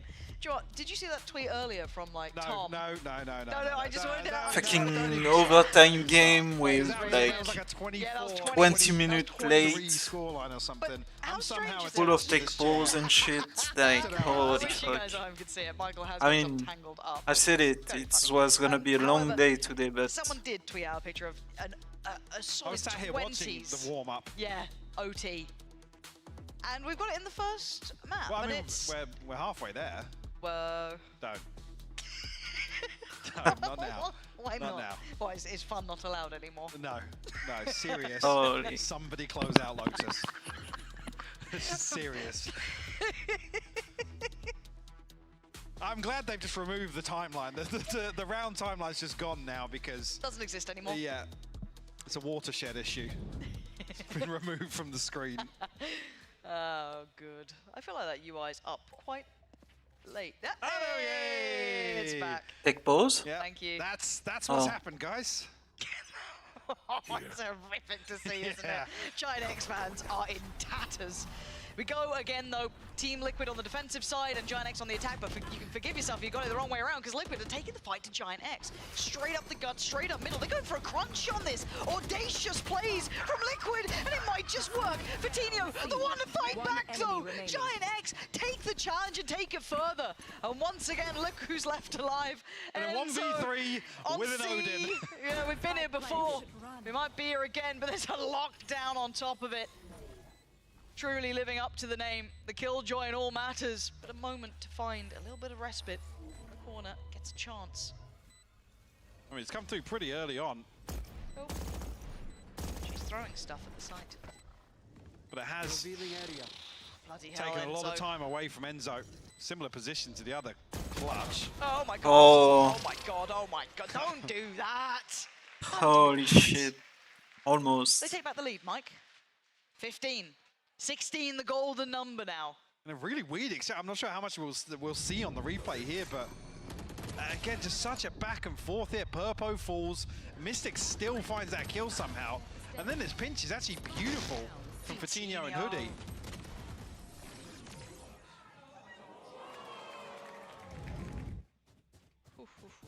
Keep up. Do you remember we say like OT goes a little bit out of whack normally, you know, the strats are off the table, but I think we're seeing this go completely on its head. Liquid's turn to now attack. Is this where it falls apart, or do they still have that fire in them? Purpo's off angle could be so valuable. Good trade for Nats though, and he knows that Purpo is still around here. So he's having a little look for a bit more. while this happens, you got to look at the rest of Liquid still eyeing up that C site. Oh, Hoodie. First time we've seen him commit this deep here. There. Cover going out. Slow down a little bit here.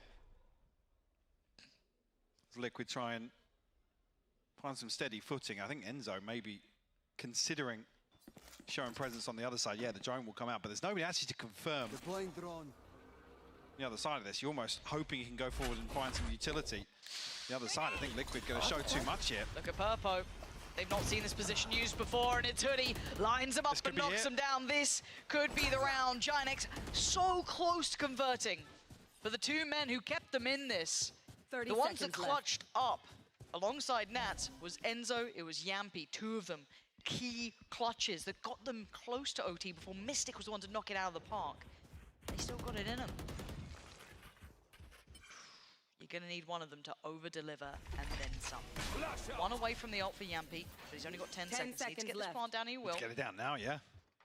I want to stop it, and Enzo, deep, ready, can't do it. Drive-by'd by Fatinho, and Yampy's got his ult, though. This would be outrageous. Show me what you got. Let's go, Iceman.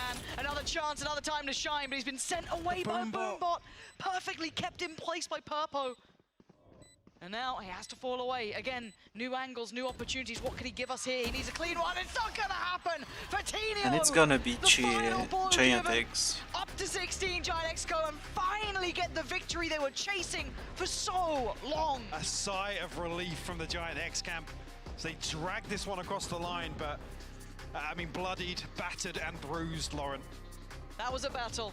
You're absolutely on the money. War of attrition. Wild affair. 16-14. Finally, GIANTX got across the line.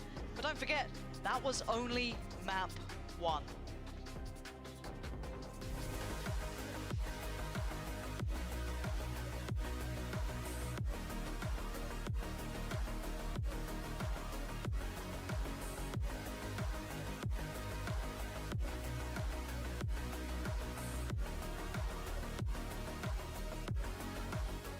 I know a place that will break you into 1,000 pieces.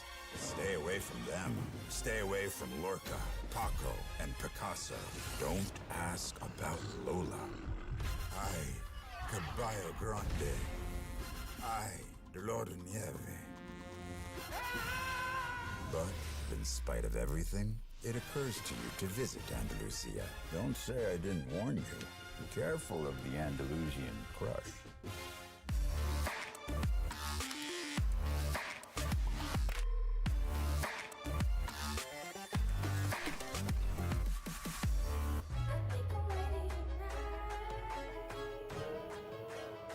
Hey guys, it's Jimmy Lin, former professional Counter-Strike player and Valorant coach. Watch out for the stairs, clear this angle, you're going to be able to fight this.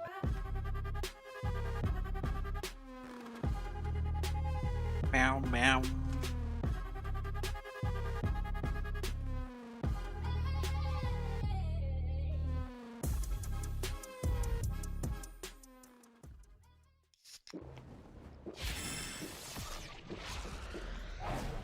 Red Bull gives you wings.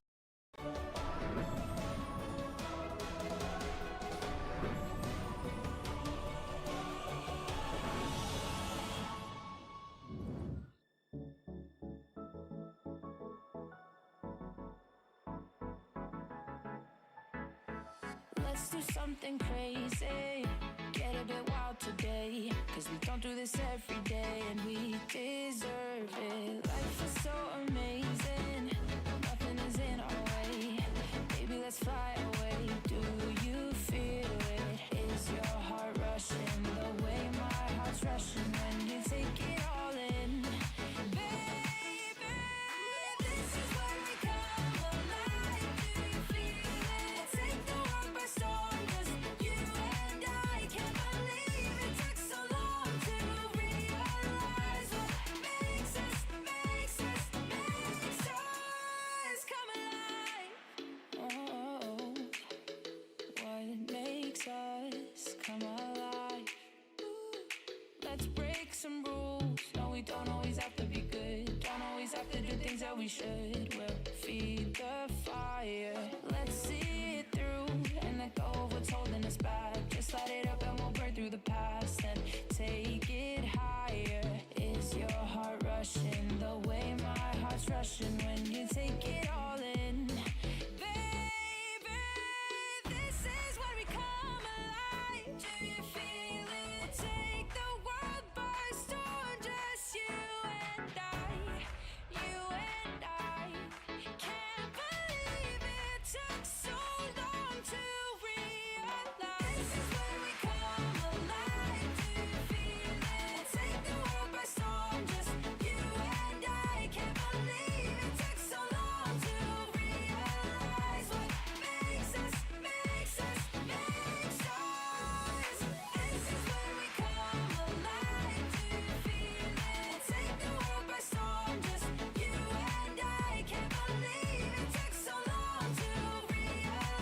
want a big tasty so hard. I have a very big tasty for you, Purpo. Yeah, actually very tasty for me. It's gonna be big and tasty, yo, let's go. I don't want to play anymore.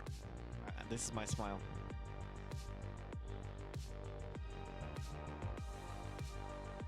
Welcome back. I believe that the word they were repeatedly saying was big. Just to clarify for anyone listening who is confused, just like we are on the desk, it was big. We are in Berlin, so that must be Berlin International Gaming. It could be fantastic organisation. Maybe one day we'll see them in Ascension and we'll see them playing in this studio. But what we did just see was a game and a half of Valorant, multiple overtime, so many that I lost count. There was chaos, there were clutches, and there were two teams who desperately wanted to win, but Giants X came out on top. Yeah, it seemed like that chaos started pretty early throughout the match with sort of like weird failed retakes, like super aggressive stances and positions, and this was something that sort of like continued on all the way through. Like this is another example where they basically get in, they do everything, but not in time for the spike to go off. Like these were just peculiar rounds that seemed to happen all the way through the match, and I feel like there was definitely things missing from either side, but ultimately I think Giant X are only going to care that they came out with a win. I think Giant X will definitely care only about the win here. I think they played good. I didn't think they played great. I don't want to do the whole pessimism bit that we did earlier today again about it. That's literally every segment you're on still, by the way, the pessimism. True, okay, you're fair, okay. But okay, so one of the things I wanted to look at is like, they had the info going into this, right? They prepared against Liquid. Liquid played it last week, and Liquid kind of went in blind. They didn't really have the information about what Giant X was going to do. And it looked like Giant X was, for the most part, in control of what was going on for the whole game, until that second half when Liquid starts getting all these clutch wins. And hero miracle 1 versus 3s. It happened around 22, round 23 with Yampi and Enzo back-to-back 1 versus 3s. And Giant X could have closed it out right then and there. And I think a lot of that is attributed to, I don't think Liquid's comp is that great. It looked like for the first bit of their attack side, it was very telegraphed, especially behind that Sova, and it wasn't until like overtime that they started using the Sova drone as part of a fake, like, hey, we're gonna fake reclear C and then go A, but you know, that didn't work out for them. And I wonder if it's, you know, the inflexibility of Nats only really being able to play Cypher and then Viper, because this map is a Killjoy map that every team runs Killjoy on it, and then we're also not even seeing them run Gecko, which is also another mainstay for Lotus. Yeah, I think like obviously there's that, and then on the other side I think we saw some of the performers actually sort of come back from the fray. Like Cloud last week, who has been, I want to say, one of the best players for GX continuously. He has been for a very long time. I think he had that return to form, and that definitely helped them out, especially when they were in the good, when they were in the streak of rounds that was actually going in their favor, when they won rounds on the attack. A lot of it was off him sort of being that secondary duelist even while playing on that fade. Like, it was an agent that definitely found them information, but he also did a lot of the work just in terms of heavy lifting himself. Yeah, I think he was a little bit overshadowed this game by Hoodie in terms of actual like stats and performance, but when we look at this team, we definitely look to Cloud to be the one that is the rock, the one that's always going to give you consistent performances and close out a lot of the rounds, whether it be on attack in the post plans or on defense, just literally just anchoring down a spot and just sitting there and shooting back and getting a multi-kill every time, just being so reliable for their team. And to be fair, in terms of Hoodie's stats, that was really attributed to the overtime situation, right? When it came to actually playing the regulation game plan, Cloud was a really key part of that for Giant X. What did you think of the defensive side from the part of Giant X? Because one of the big contrasts, I guess, with Liquid's defense was Giant X were always able to get the bomb down, whereas until Liquid kind of figured things out, actually, the site cakes, they look pretty clean. Well, no, in fact, it's the opposite. Sorry, the site defense looked pretty clean for the side of Giant X. Yeah, I think the Giant X had a few like proactive ideas. Like it would be just to take some control away, and I think actually it sort of leans into what you were saying about the Sova. I think there were a few times here and there where the Sova just didn't clear certain positions, which definitely led to some really problematic issues, which GX actually did quite well to capitalize on. And a lot of teams also run like the Viper with as a double controller, and that is mainly used for info denial. And I think what we saw there was Giant X had a lot of map control and info because there wasn't enough pressure from Cypher cages to be like, hey, we're in this area, be afraid of us. So when we see the hit coming in from Team Liquid going into the site, they were running really low on abilities to actually close out in the post plant. So Giant X is able to kind of shift it to the area that they need to be in, and then they have a decent amount of abilities with the Fade, you know, with the extra Prowlers and the Cs and everything to be able to go in for those retake rounds. Well, I know that Cloud has been keeping himself hot to trot and ready for Icebox with AIM Labs warm-up. You can see him there. He's getting ready to hopefully pop off again for his team. Thinking back to the overtime, though, on that map, because my eyes are still recovering from what we witnessed. Is it a positive sign for Liquid going into Icebox that they are able to pull off those individual magic moments? I think it's important for Liquid to be able to do this because that's kind of what their strengths are, is that they have a lot of individually skilled players. It's just a matter of, can they get all of this together? Can they show up at the same time, at the same area, and just sync up their timings? Because if they are doing this mismatch of things I mentioned in the pregame, where Yampi is walking up mid 2, but his teammates aren't putting the pressure on A, then he goes for his duel and loses it, everything falls apart. So that's what Liquid really needs to focus on. It's a good thing that these individuals are hitting their shots though, because if they're mistime their plays, it bails them out at least. And let's face it, no team really wants to have to end up in a clutch situation, but of course that's a nice insurance policy for Liquid, knowing that they can have those moments when they need to have them. Looking at the composition for this one, Mystic is on the Harbour. Thomas Business. Yeah, it didn't go particularly well last time out. That was one of the major worries for me with their Icebox. I think when they were winning it with Koi, it was a much more bread and butter composition. But also, you look at his performance in the last map, it was pretty good on that Omen. I think he takes a big hit individually when it comes to Harbour. Also, I'm looking over at Team Liquid here. They ran this Harbour comp last we time. got a chamber on purple as yeah, well. Yeah, that's what we're. Wait, yeah, I thought that's what you were addressing. No.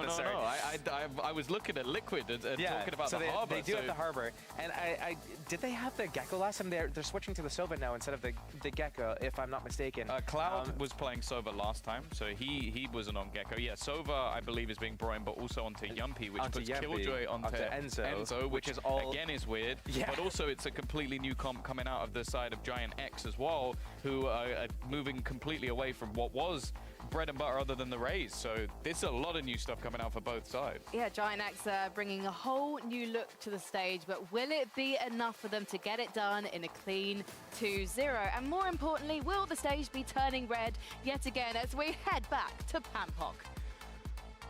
How dare you, Frankie? How very dare you try and summon that into existence? However, Michael, I'm also slightly curious.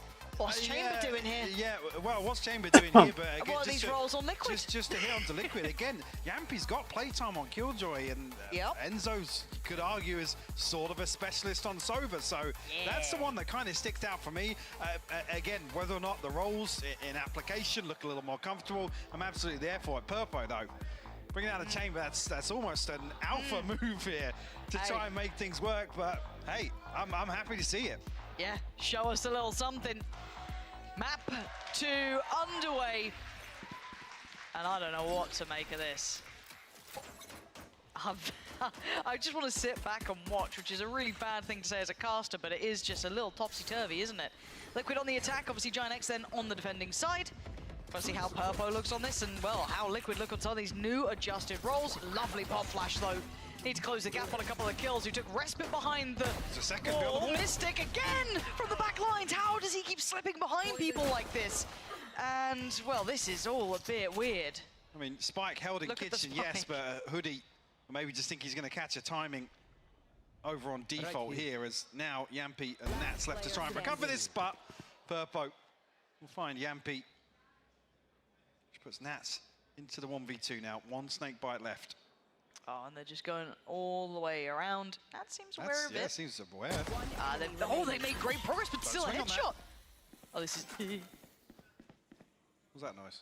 That was me getting nervous when he went for the ghost. Why are you highlighting that, Michael? Peter Griffin coming out. Yeah, leave me alone. You're being a bully. This isn't... Well, Nix, this is winnable. I'm saying Nats is actually planted open here up on bridge, so he's looking to play back towards all. It's going to take Purpo a while to kind of figure this out. Nats, you are actually obscene if you even check this. There's no way you look, right? You don't look that way. No, you just stay where you are. You're playing for the plant. The young blood against Yeah, Nats. now Purpo's spotted the spike. He ain't got much time though, does he? Look at it. Look at his HP as well. Oh, Nats, you are so nasty at this one, aren't you? It's almost bullying at this point. Oh, it's just beautiful from Nats. There's not many who Okay, can play it as pistol well for as he Liquid. did, but bloody hell, that was nice. Conversion comes through here. The Red Bull clutch in the pistol. So Giant X have seemingly great control on the spike after it's dropped here in Kitchen. The initial 2 kills from Redgar, Mystic responding to make this doable, to be honest with you. Like I said, Hoodie trying to find the timing here over on default, maybe. I mean, you could argue it's an overcommitment, but regardless, credit where credit's due. Liquid on the board here to kick off Icebox. All right, Purple, that's... Oh, a quick death gifted from Kiko. No charges left. Again, if there was any upgrades to anything here, an Outlaw would have removed it, but it is going to be just classics.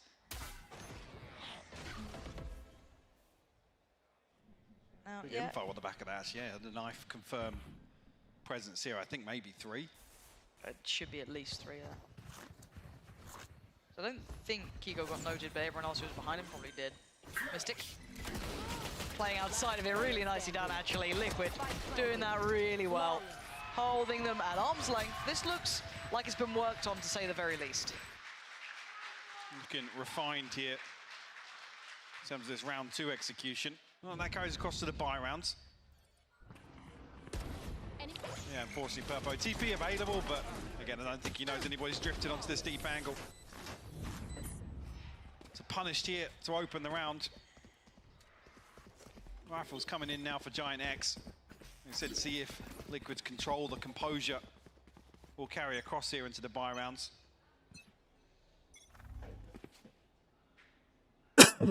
To explore A site now for the first time. Indicators sent up.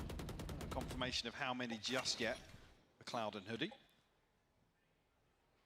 The Gecko and the Viper definitely well equipped to slow things down here, but Enzo, they want to find the opener. Hoodie fairly committed in this nest position. Oh, what a dreamy start at 115, yeah. Mike. You take that with both hands if you get given one of those. And Giant X now are going to have that horrible decision to make of how much do we commit behind this. They can still rotate. They've still got a lot of time to play with. I mean, they're going to put a lot of faith, obviously, into Purpo here, but still, the knife, I think only finding 1. Yeah, I don't see anyone else noted on this. So just Mystic. Not enough to fully assuade their fears, but still, you are seeing Purpo fall away from that B site, maybe assuming they are still heading this way. Yeah, I think Liquid cutting sound here to allow time for a rotation to come through, but Giant X stick to their guns here. They have themselves an opportunity to stop Liquid at the front door.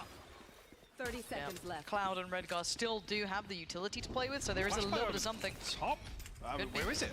It's not there. What the hell was this? Bit of a trade. It's Enzo the one to keep things moving forward for Liquid. Kiko wants in, but so does Mystic. And this is just bizarre. It's all on, well, Nats just get that spike down, but what a strange round, my guy. Yeah, Giant X were, like I said, sitting deep off this flash out over the top of screens, but did it happen? I didn't see it. A second player rotate towards Heaven. Maybe there's a moment there. Hold 3 seconds. I'm going to double swing from rafters as well. This is the opener found here. Oh, very nice from Enzo. Yeah, second headshot here.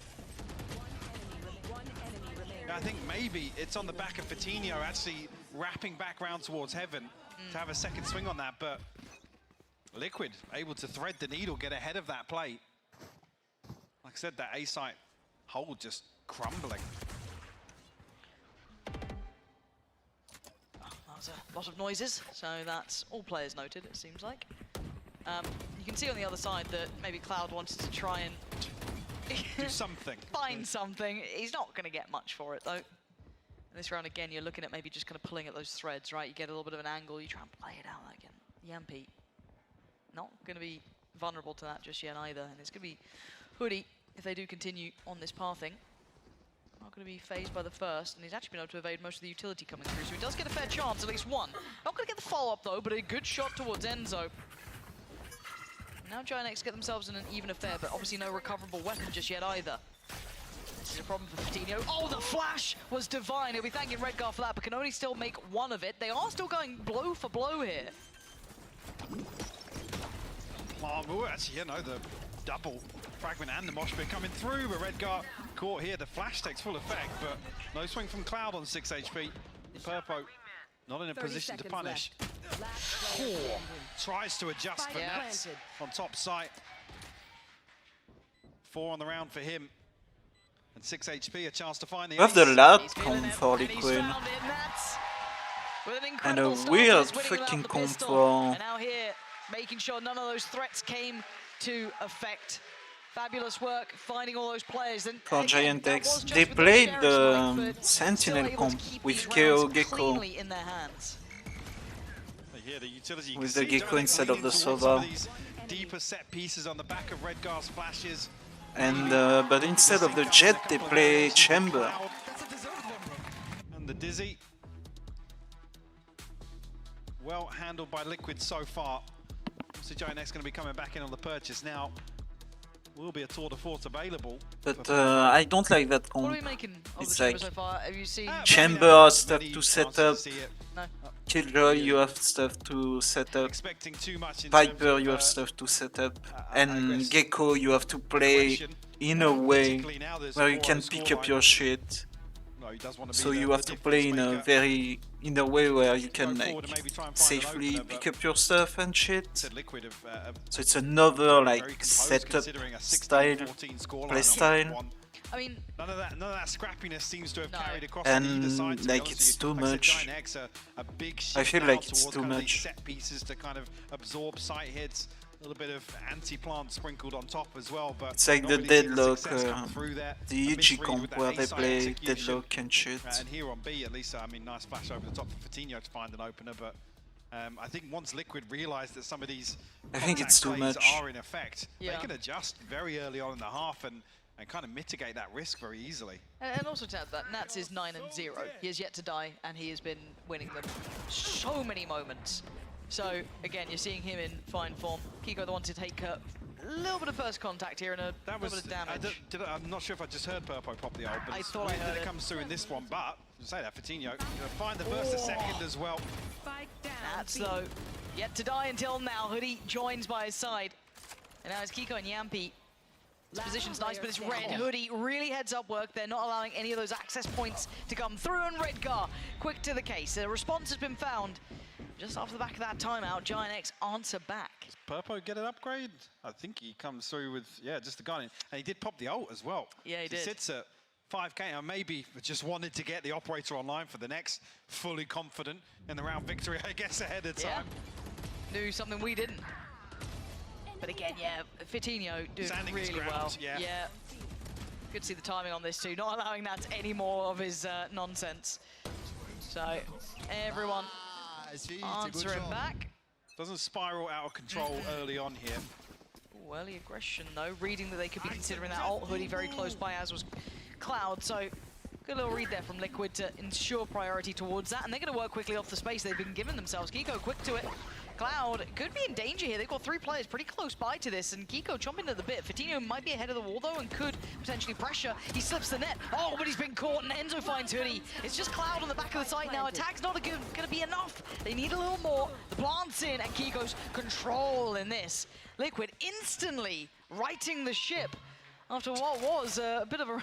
So if we can just pop back and have a look just at the little free cam maybe of this one. Nats is like, there it is. This is not what I'd planned. You know, I wonder where Nats is. Well, they say. Yeah? What do they say? Size doesn't matter. Teleport's ready. So it means Liquid will find a round. Right. Flawless. What flawless? And Lucia, obviously. Obviously. Is there any other kind? I don't think there is anymore. No charges left. I'm hoping that it does stay flawless. Otherwise, all that discussion. Oh, wow. Not so flawless. It was, though. It was for a little while. Flawless in execution. In idea. Yes. in concept. But yeah, answering instantly back. Again, Giantx's adjustment there worked well because they had Fatinho almost over-deliver in middle, right? There We've it got a is. chance to see the lineup as well, just in That's case. big. For you at home. There you go. You can play just like Nats. Happens to the best of us. Oh. But yeah, I mean, it's curious to see. I mean, this is obviously a pace change on the back of Mystic's ultimate getting posted here, basically off the rip. Yeah, no secrets about it on the way in, the snake bite and the shock dart. One suppressed. Giantx, unfortunately, I think scrambled to try and find some sort of steady footing to fight ahead of the execution.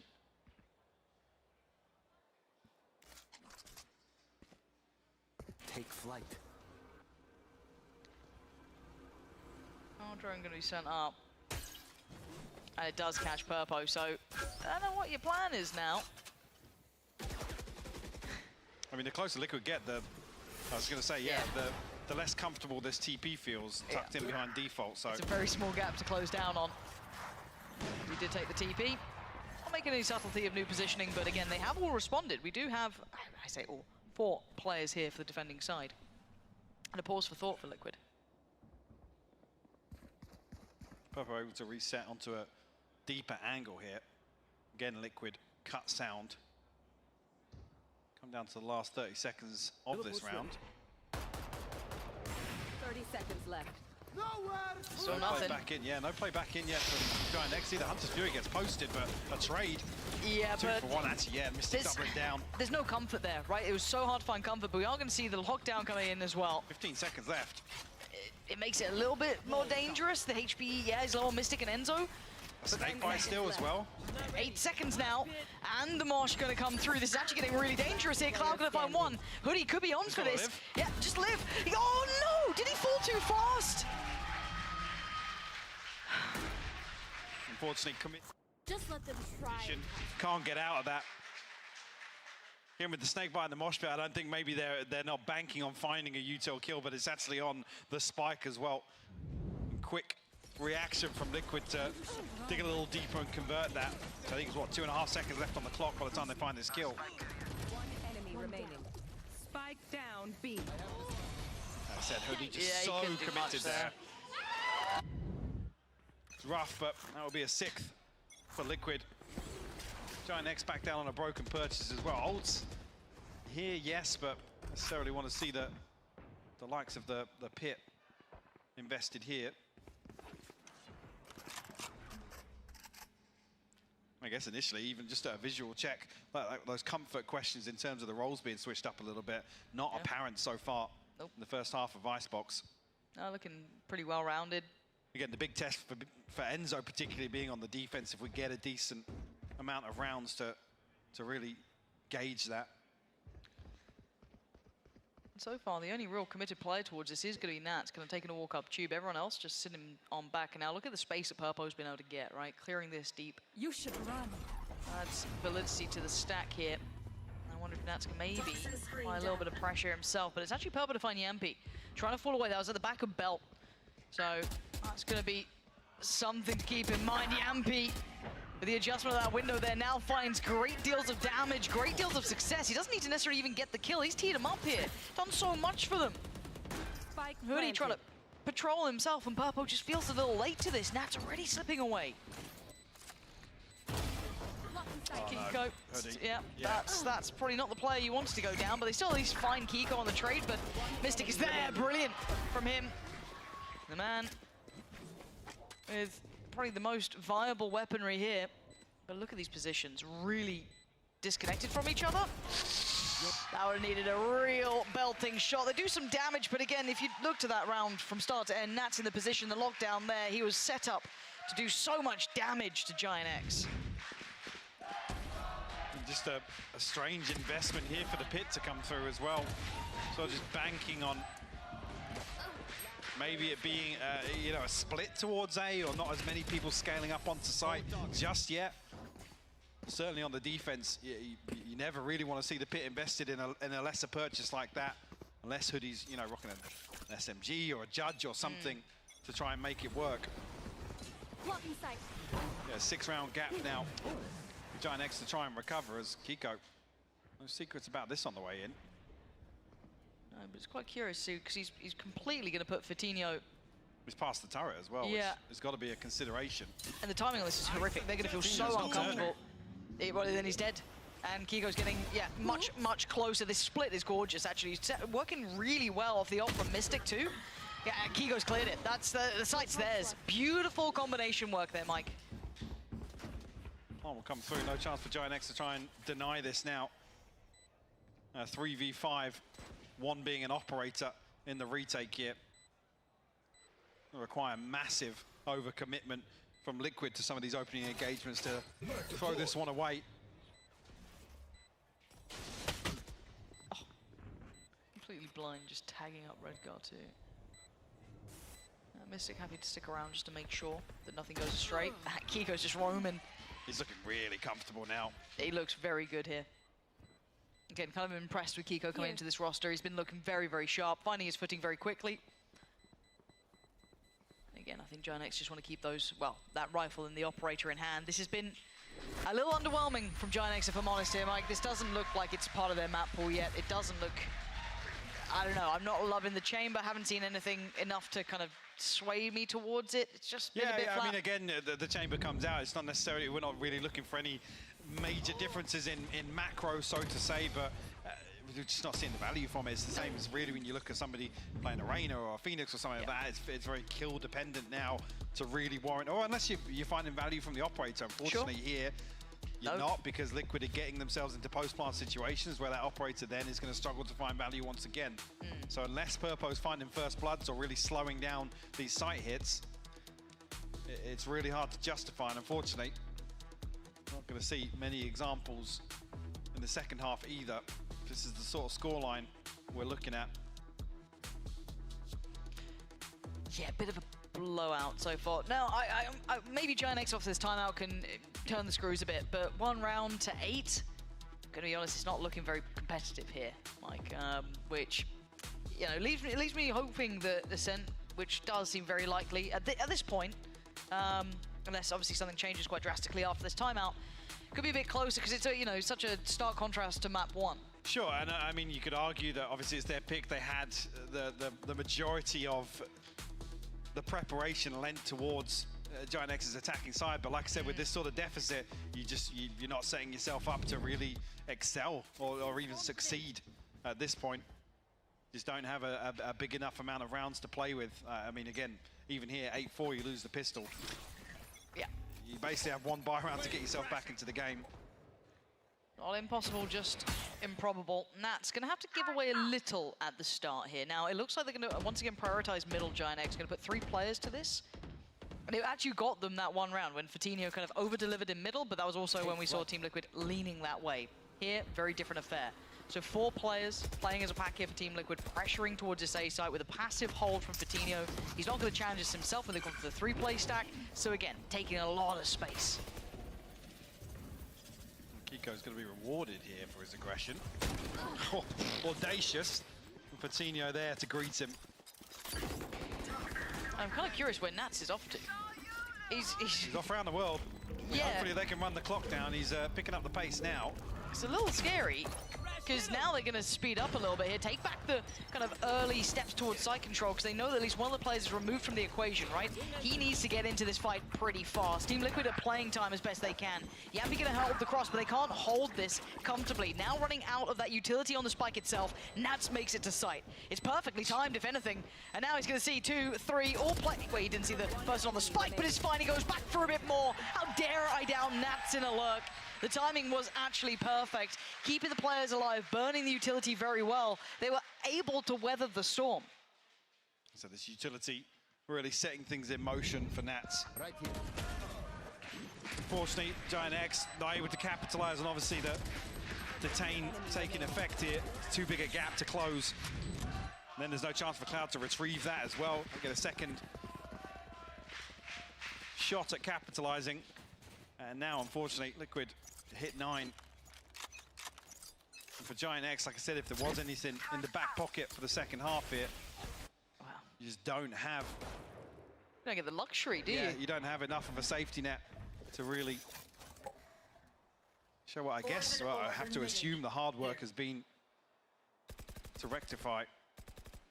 And that's the part, you know, you'd love to see a competitive game between these two, because you could see it on map 1. Yeah, it was a little bit rough at times, and it certainly wasn't the, you know, the cleanest Valorant, but it's good to see a nice close game. But here, so far, very one-sided, and as you rightly highlighted, GiantX probably not going to have much of a chance on that side swap to show off maybe what they've been up to. But for now, we focus, as already Purpo's taken a lot of the space towards A, so it's allowed for this, cheating the additional body over towards B.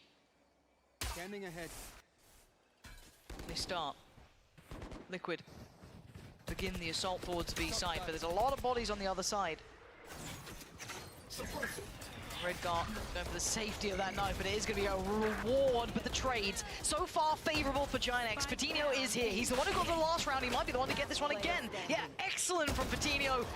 Finally falls, but he's got them another round here. Right positioning, the adjustment with Purpo, it worked.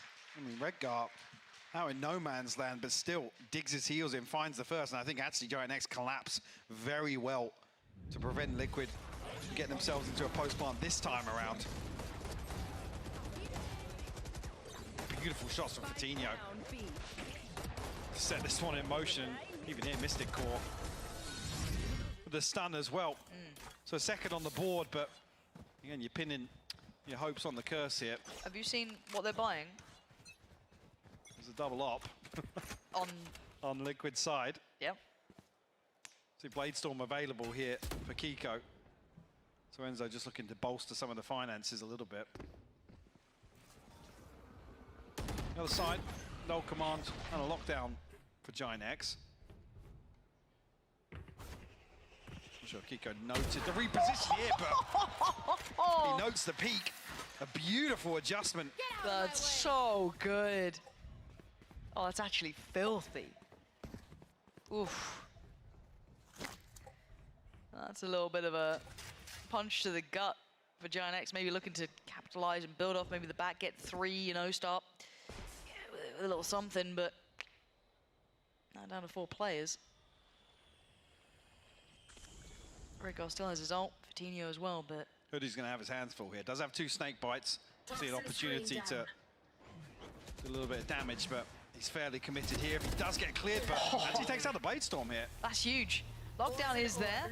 So again, he still stands his ground. This is maybe up for that 3rd round that they wanted so severely. Mystic is lucky to be breathing. He might even get to 10. No, he's fine. He gets out in time.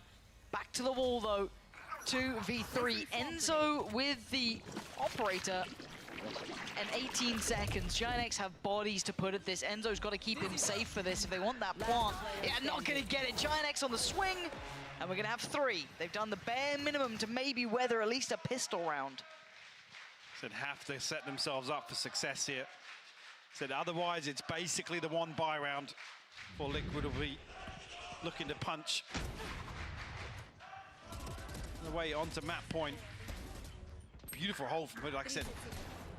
Gonna have his hands full if he does get kind of rushed down here on yellow, but again the spacing just not there for Liquid and maybe relying on the Bladestorm to open the site comfortably, but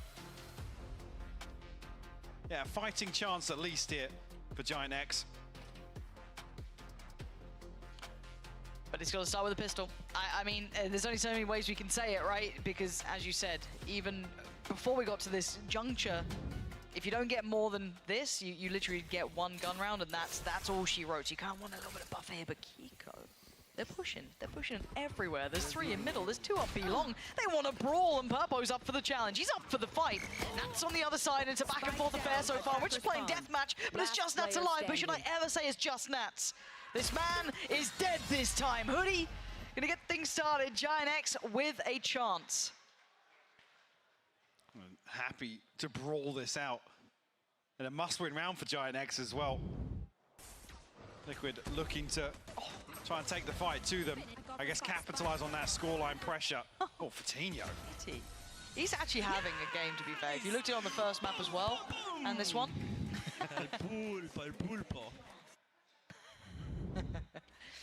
Again, he is having a good game, and it was one of the main reasons they were able to get rounds, even in the first half. So good to see him hitting a bit of a peak here. Don't Don't know if it's going to be enough to carry him forward, but we'll find out. 4 rounds. They now get the opportunity to set a little bit of space between them and Liquid. And, well, them and losing the map, should I say.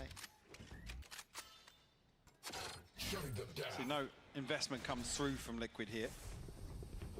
Just the classics. Even Giant X here trying to protect the economy with a couple of ghosts to round things out. They might find themselves a free plant here. Able to stack down the utility on top. Liquid a gamble stack, but found nothing on that side of the map.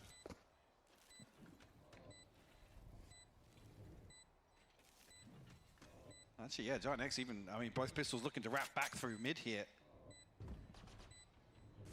A lot of time passing. Yeah, I don't think Liquid are even going to attempt the retake here. Don't want to give away any progress towards these ultimates. Only one noted from the knife here as well, so maybe not too indicative of what's about to happen, but there could be an opportunity for Cloud to farm here. Let's see. It's Cloud to go walkabouts. Hello, entirety of Liquid. Oh.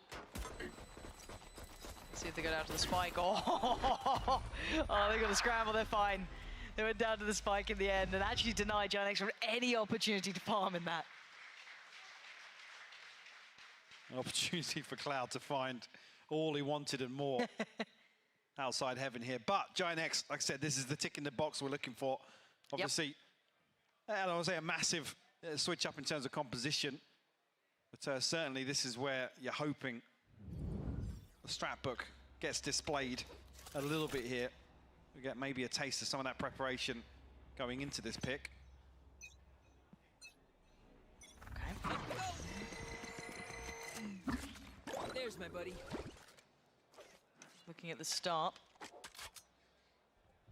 B long control.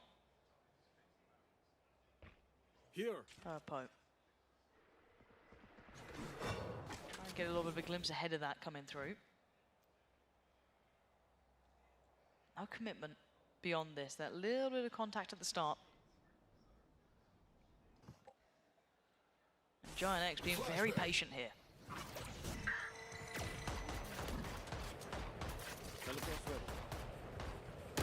And no resistance on the way in. And X able to get themselves safe passage towards yellow, but again, the timing maybe of the wall going to slow things down a little bit now. Challenge back through just yet for Liquid. And hesitant on the plant as well. The audio cue will draw a couple of members of Liquid out, but no kill just yet. There you go. Drawing Purpo blood. finally. Takes down Yampi, but the plant's in, so you take that as well. Happy to add that on top. And Liquid are closing the gap here. Yeah, shown now. Nice work from Purpo, kind of utilizing his utility just to identify the players who are so close by, but still the diffuser's going to get towards halfway. It looks like, it maybe even a little further. He's around He's the corner. sticking it. What the fuck is that plant? Snatch away the round, a Mystic. An absolute thief there. And maybe in the chaos that the lineup for the wingman plant location here, not considered, but a fully safe defuse. As you rightfully said, Liquid steal this one from under Giant X's nose. Again, maybe even masked here by the orb going up, but again, once these front yellow players fall, somebody has to come forward a little deeper.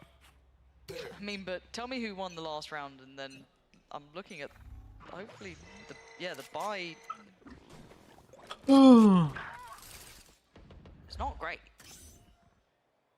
Severely not great. Obviously, only Mystic the one to survive in the previous, but they could have got a couple of rounds to play with. I mean, if they can do some further damage here, Nats surely gets checked, right? Purpo's not checked. It gets weird now. It gets weird now.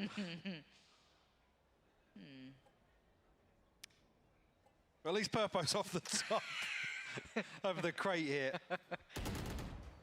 Oh, it feels weird. And the reason I say it gets weird is because now so much time has passed that I don't think anyone's going to check this on the second drift through if they progress further. Luckily. There's something weird there. Yeah. There's something wrong on that side of the map. I don't know if Kiko just both of them then he might. Oh, okay. You're not going to find any more. Okay. Okay, 2v3. He's spotted. found. Kiko forced off. Mystic is still alive with that rifle, but I think they're reading this perfectly. Yeah, they they know are. the reinforcement's going to come through from mid. absolutely on the money. Shoulder peek, but he takes damage. Yeah, the chances are depleting, bullet by bullet here. Kiko would have to hit a worldly shot on Purpo.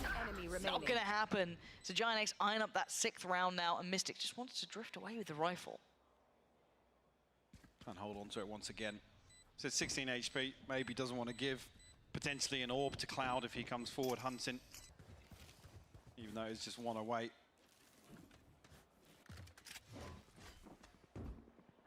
Mystic will be able to hold on to this. Don't think that jump was spotted. At least he's going to hear the steps approaching. Giant X get themselves up to 6 now. Touching distance. The purchase will come back in for Liquid in the next. Kiko actually going to go straight onto the operator. You see adjustment. The observer's like, wait, hang on. What's this? Yeah, it doesn't necessarily amount to anything. And that's other than a kill in the flank, I guess, but... They're curious now, Kiko, can he find value from the operator? Post up on top of yellows, not necessarily away from Giant X. Pushing forward here. But Hoodie will invest the wall, so his presence noted in that regard.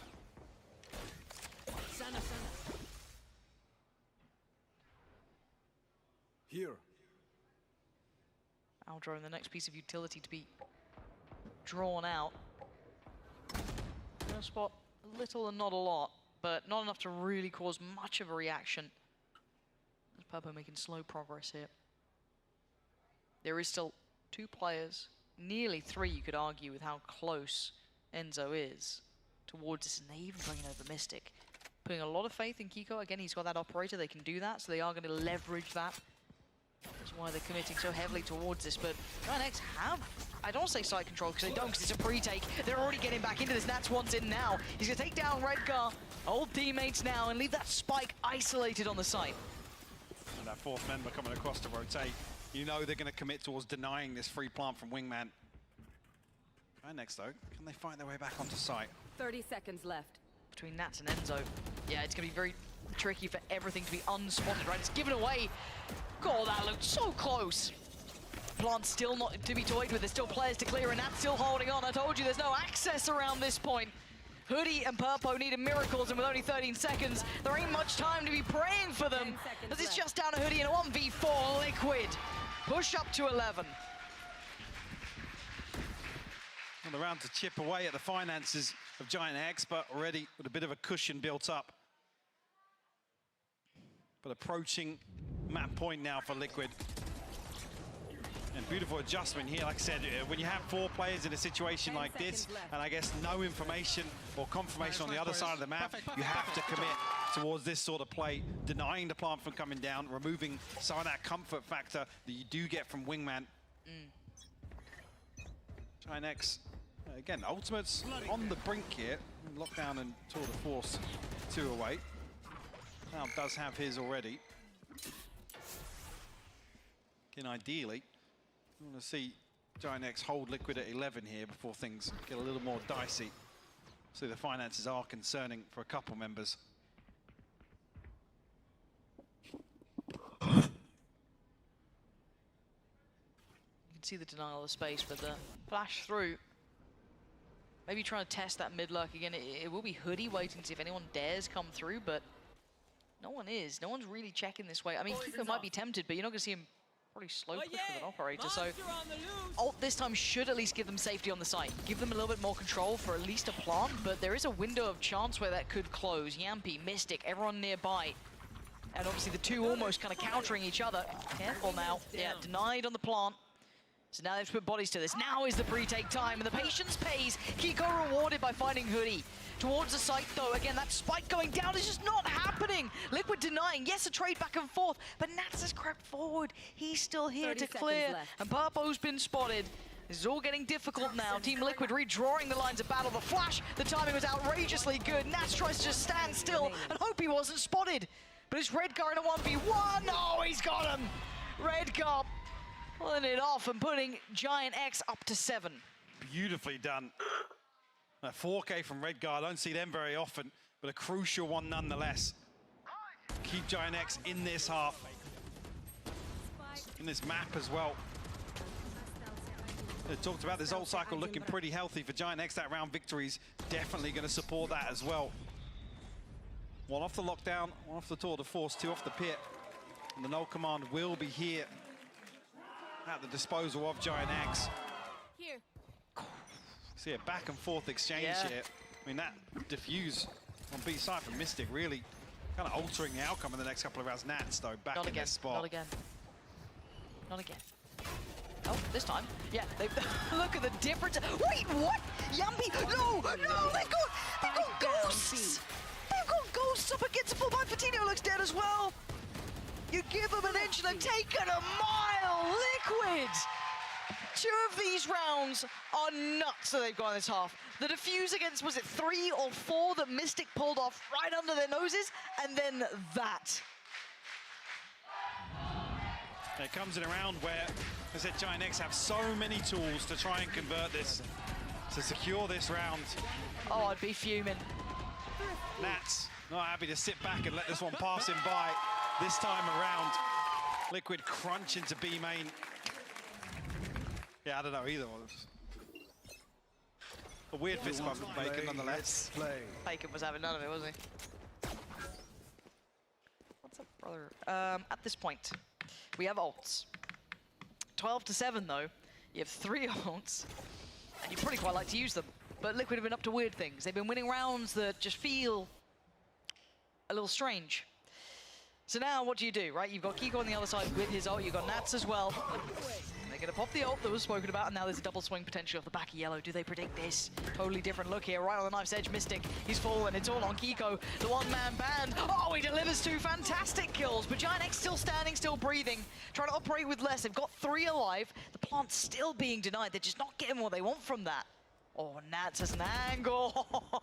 Cloud, that boy is rather fortunate here. They are really chomping at the bit, Mike. I don't know what was going on behind Yellow there. I don't know if that was an upgrade or what, but Yampi's found another. Oh, and he will respond. Yeah, he definitely was looking for a weapon swap out here, but a 2v2 now for Giant X to once again try and keep hope alive here on Icebox. 30 seconds left. Side, it's Enzo by Snowman, and you've already got Yampi wondering if they're going to try and hit that A site, right? That's what they're considering. So obviously all the... Oh, come on, Enzo! Come on! No breaks allowed, as Hoodie has to isolate a kill here, and he has no idea, no clue where Yampi was, and Enzo, the known factor, still besting him. 13 to 7, Team Liquid are alive, and they close out the game, and they close the door on Giant X, bringing this one back through. Great way to bounce back here. Find themselves an opportunity to maybe recover this series after what was a travesty in the first map. Yeah, well, let's hope it's better on the 3rd. Ascent on the horizon. Don't go anywhere.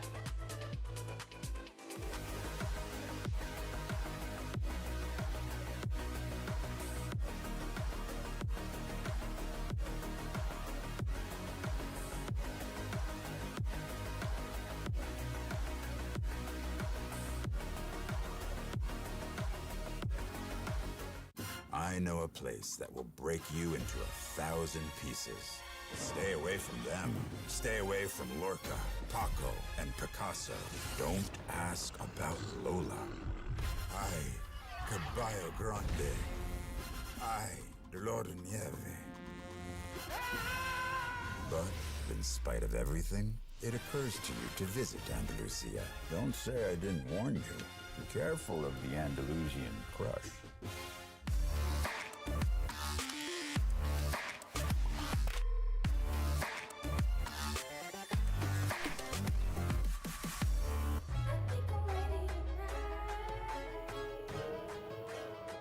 Hey guys, it's Jimmy Lin, former professional Counter-Strike player and Valorant coach. Watch out for the stairs, clear this angle, you're going to be able to fight this.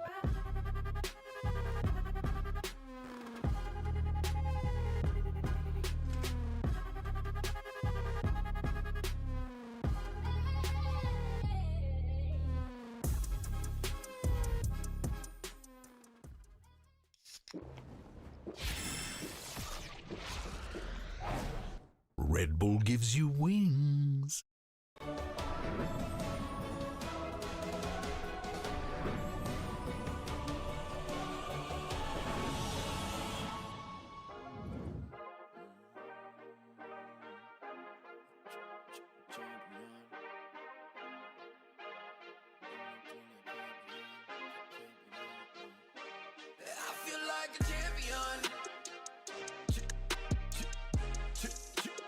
Champion, ain't nothing that can't be done. Oh yeah, I put it all on the line. Definition of divine. Yeah, I feel like a champion. Ain't nothing that can't be done. They told me I wouldn't be nothing. Came on now, second to none. I need me a trophy, I need me a ring. I'm not with the bull, but keep it a beam. You know what it is, you know what I mean. Shit, all I do is win, win, win, win.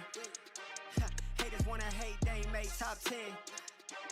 Double, triple team, what they need to defend. I juke left and I'm gone with the win. I'm gone with it. I feel like a champion.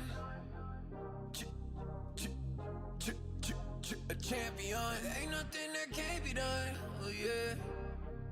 I put it all on the line. Definition of divine. I feel like a champion. A champion. Ain't nothing that can't be done. Oh yeah. I put it all on the line. Definition of divine. Feel like a champ, MVP status. Yeah, the win been guaranteed. So let's see about it. If you gon' speak about it, then be about it. If you don't bring that energy, no, I can't be around it. Nah, I'ma shoot my shot. I'ma stick it, watch. At the tippy top, I cannot take no loss. 2 seconds on the clock, they gotta give me the rock.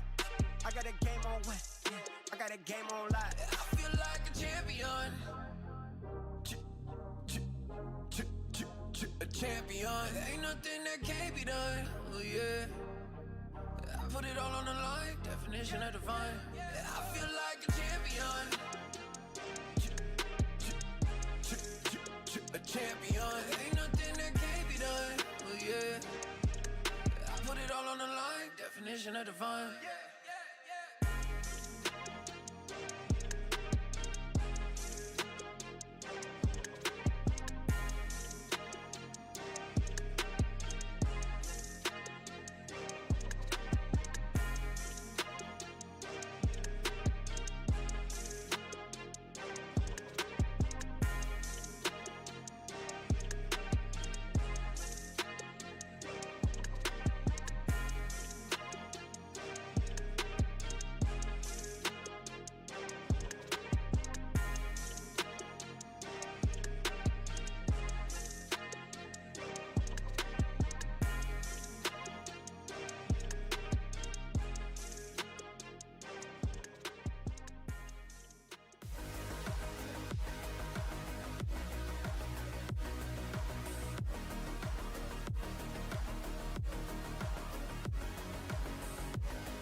Welcome back to VCT, where we're going all the way because Giants X and Team Liquid are 1-1 apiece in this epic Day 3 showdown of Week 3.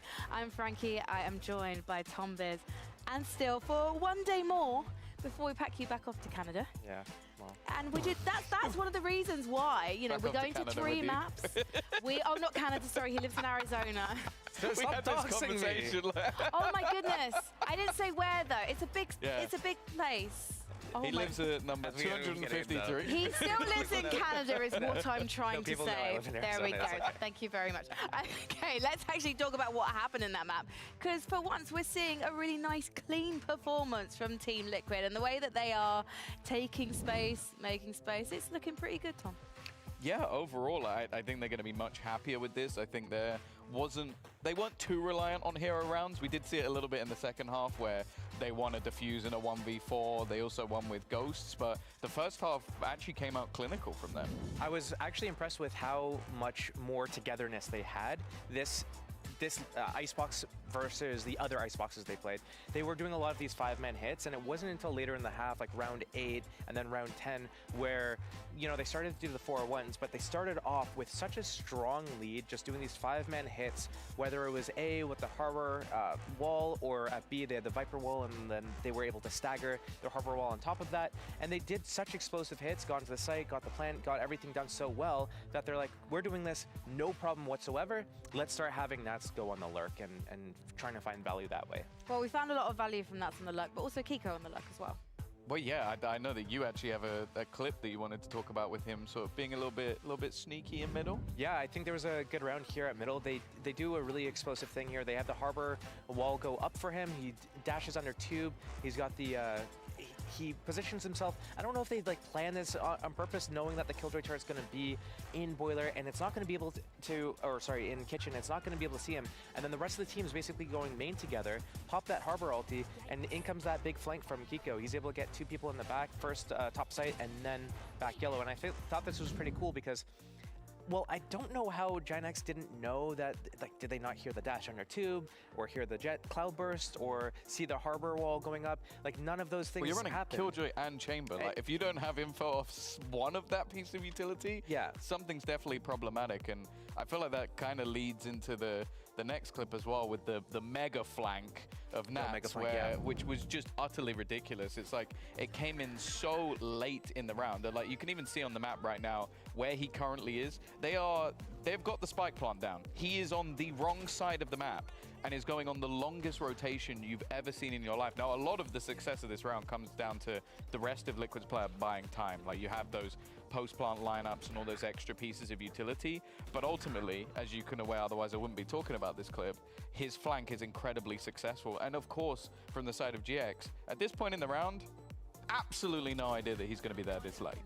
Do you think they forgot about the fact that he'd be potentially coming to stab them in the back? Well, they haven't been doing it all game, and then also when the spike's planted top site like that, it's really good for Vipers to be kind of like towards the T basically side. outside A, just toss the mollies in, orb on the spike, all that stuff, and just constantly just nuke the spike defuse. Because this is one of the weird things about this map. GiantX have come in and they have had a successful map. Okay, they're probably a bit mentally fatigued from the fact that they had to go to so many overtimes to win it after nearly losing and ending up in overtime. But there were a couple of kind of weird moments from GiantX where they were not covering their backs. There was obviously the Mystic Ninja defuse, which was a 1v4 clutch. He won not by killing anyone, but just the defuse, and also that Liquid eco as well. But enough about Icebox, because we need to turn our attention to Ascent, and we haven't actually seen GiantX play this map. So are you, at least this year, so is this what you were expecting? Yeah, I mean, still? GiantX is just doing their, like, a standard comp on this map. This is what, like, 90% of the teams do. I just made that setup, but, you know.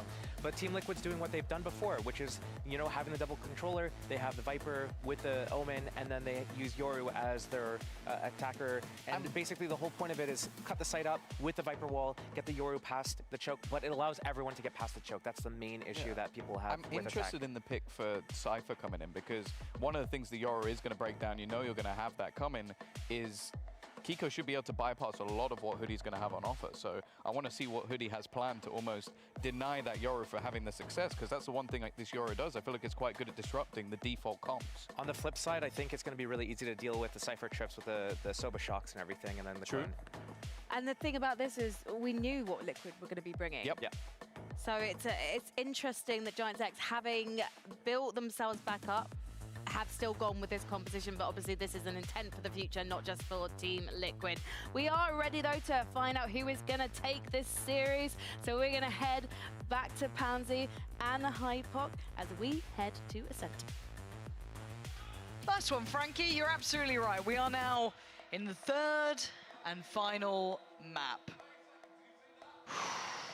Even Stevie's getting excited down there. Getting ready. We're getting ready. Mike, third map. Where do you stand on this? I mean, coming in here, not much to take away from the compositions. Obviously, Liquid previously two kind of polarizing results here with the Yoru comp, but they've stuck to it. I think there's a lot of positives that they can employ. Yes, there's an argument you can make that GiantX have the right approach here with kind of the vanilla and maybe some more comfort with the jet, but yeah, I think GiantX probably going to have their hands full in terms of dealing with this. Unless they've done their homework. No, exactly, unless Kiko's got any other set pieces to cook up here. Redgar in a weird spot here. Yampi's found two, though. Somehow, a weird exchange in mid. Two in either favor. Plant will still come through, though, for Liquid. Yeah, should have the site, and the tempo can now slow down a little. Planted. Have to close the gap, clear back through. Yeah, they've got some utility to do so, but it'll take a second or two to get there. Didn't even notice Cloud actually getting tagged up as well, so could argue a slight advantage here for Liquid, but everybody huddled into site, Lauren. Yeah, a little paranoid about a lurk there, but no one is. Everyone on the site can still see him closing the doors, still a little worried that someone is behind them. Little do they know it's all three on the site. Cloud taking steps through. The paranoia is going to catch it. Only he's one able to take the fight, and that's going to be Hoodie. A 1v2 needed. Kiko, yeah, a little low, but he's still breathing. He's still standing. They're still holding on. The sight. But time, you can hear it. It's ticking. They don't have much time on this one, and Hoodie knows that his days are numbered. And yeah, Enzo just toying with him, teasing it with him. That's cruelty at its finest. He was looking to fire the shock dart straight at him. Liquid on the board, though. Yeah, really strange. Yeah, because Purpo's just not expecting this at all with where Redgar is positioned over towards Sub Rosa. But 2 for 2. I mean, a chance here maybe for Giant X to pick up the pace on the flank, but yeah, Yampi lining up the shot dart for Enzo. Ready for the role play. Hoping for it. Jump them. Good start, and again, I think the paranoia you see in the retake there is if Kiko's managed to get himself into a tricky spot with a TP, so really Giant X got their head on a swivel. Well, like we get to take the first step, and now we see if there's anything Giant X want to do back, right? Like, are they up to anything in this round in particular? Frenzies, Sheriffs, and Classics, and not much else. No progress made by Giant X, but a deeper hold towards B main. Purpo looking to try and make use of the Sheriff in that situation. Liquid undecided just yet. Deploying drone. Drone will sniff out the deeper hold we were mentioning. I mean, for once, they've actually fallen for the Owl Drone fake. Yeah. Didn't really work on the first map, but now seems to have found a little bit more validity as they do take towards the site. The pressure comes in from Cat, and Redgar has to evacuate. He had the Frenzy, and he... Very lucky there. 3 of them towards CT, 2 through middle, and the information free-flowing. Nats, though, almost pre-fired, it felt like, by Purpo there. Zenzo now to try and deal with the wave coming. The flood back on through, handles 2 of them, expecting that push and pull through on towards Triok, towards Cat, and he's doing well enough. Getting a little close, but they should be able to break that final hurdle. As Hoodie, yeah, gonna go down. So no harm, no foul. It was really Yampi who was that one player you never wanted to lose. He was that backbone there, but well explored by Liquid. A beautiful shot from Purpo. Nat's looking to swing on, obviously on the back of his spy cam being removed here. Giant X nearly finding a way back into this, but unfortunately with limited investment on the side of Liquid, it's not necessarily upgrades for them to find on the back of these picks. Like you noted, Yampi, as long as he's safe, tucked away somewhere with the rifle, nothing really gets out of hand. Clean start here on the decider for Liquid. I mean, out of all the bonuses we've seen, though, this isn't probably the most threatening. We've seen a couple with those Guardians coming out, so I'll be interested to see if maybe this is one where we do see Giant X get, you know, that 2-1 start. They can start building off the back, but Redgar again. I mean, the tempo on this is quite bizarre because he's got all the way into Sub Rosa, yeah. But are they going to be considering this? This was used early, right? This, I feel like Liquid are going to consider it at some point. Now, we have to wait and see when. On the other side, and it's so dangerous to do this when I'm sure the Liquid would love a upgrade or 2, but they don't consider it. Oh my god. Oh, it could have been more. Yeah. It could have been more, and that is another rifle. Could have argued should have been. Absolutely. Now, the issue is that it is on Mystic, and he can't quite ferry it any closer just yet. But again, that's still fine. You'll still take that. That's still huge. Purpo's position, he didn't relent. He still held on the backside of that. So Yampi goes down, and what? What is going on here? Did they just forget Purpo existed? As now Enzo and Nats, both with rifles, up against 3 in middle, and we've just got to fight. Everyone's swinging, they're all taking opening fights. What a strange round, Mike. Break that down for me. I'm kind of curious what they were going for there. I mean, Mystic's caught with Smoked Out, maybe just not computing the fact that Yampi's fallen. They don't have that safety net of the Viper Wall cutting sightlines in mid. Again, even there, descended into chaos. Said Redgar. Even here, yeah, Yampi's way ahead of it, so there's a big window. There's a gap there, here. yeah, that's the bit that catches me, the timing. Maybe just not anticipating a swing onto Purpo's angle.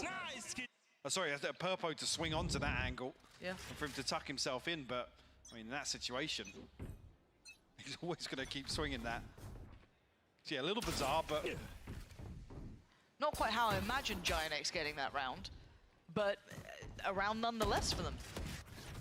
Time to jump. Again, keeping eyes on this, it looks like a high priority for Giant X to get Purpo posted up, right? That is something they want to kind of build back to. They're leaving Nats on that side of the map with the TP. Actually, Yampi kind of drifting this way, so wondering if that's the eventual goal. But that spike is up cat as it stands. So, yeah, will be cancelled off on the knife.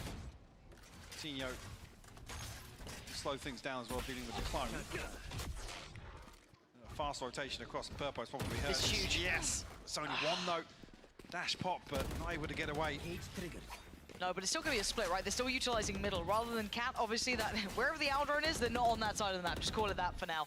As it stands, though, 2 players already answered the call. Hoodie being one of them. The Paranoid didn't isolate him, but actually it's Kiko to take him away. Sight is now available, and so should be the plant. But the issue is it's still on Enzo, and he's tucked in the corner. Take it away, and Giant X claw back into the game. So caught on switch here with the spike. No chance to even convert that through. I think that's what we're seeing there, the information being relayed. Maybe something has gone awry on the way into sight here. Felt like Liquid found the kills that they needed, at least to get themselves into a post plant, but it takes a weird pause ahead of getting onto site and yeah, waiting to confirm another kill in CT potentially. A little bizarre, but speaking of bizarre, Bucky on the board. Ult for Kiko. Try and make things work pretty quickly, I imagine. Yes. What's he doing? Paranoia. Bucky. You can see the Cloud was ready with a shotty, but I mean, the man was blind. There's not much you can do. Paranoia, yeah. Yeah, that was really well done, set into motion, so they get the side control, but can they get that spike across? Hoodie wants to deny that if he can, try and catch some chip damage on them on the way through. Kiko getting really anxious at this, wants to get into it. Oh dear, Fitty. Beautiful, but that rifle is recoverable because it can drop to the next man now. Spike is in, so time's on their side. Lots of util to work with still for Giant X, and that's maybe one of the key pieces on the other side though. Enzo trying to send this down range, does get a tag and a frag. Fitty from afar, and it's down to 3. Mike, this is getting really dangerous. Yeah, Tripwire dealt with, but one way goes up here. Giant X need another kill, but it's traded out. Mystics found a response. But Redguard's been really on fire this game. Mechanically, actually hitting some shots. Why did I say it? And now Purpo with that operator feeling less and less invested, and this is getting, oh God, why did I say it? Why did I say it? What have I done? Team Liquid. Oh, That's a 50. Dear. They'll be happy. But I don't think Giant X will be with that sort of moment. No, you could argue it's not the prettiest end to the round, no, but statistically, at this point, it's going to be a difficult recovery nonetheless. Beautiful setup here for Kiko. That was so nice at the start. And not an awful lot you can do in that situation if you're Cloud. The widest of swings. The pop-in swing on that, just keep it holding it down. Oh, it's It's a mental killer. My heart breaks a little bit, especially after that mid moment as well. Like Redguard's, I mean, keep in mind, Redguard is top fragging for the Giant X side, so you know there is some validity to what I'm saying. I promise you, but still, that's a little sour moment. But anyway, shake it off and move on. You look to see what we're coming out from Liquid. This. I'm gonna be honest, Mike. This is some of the weirdest Valorant I've seen in a moment. It's been an odd day so far. How have you found it? Entertaining. I don't think Purpo's gonna be feeling that. Blade Storm removed now, and Yampi on the Viper with an operator. Of course, of course he is.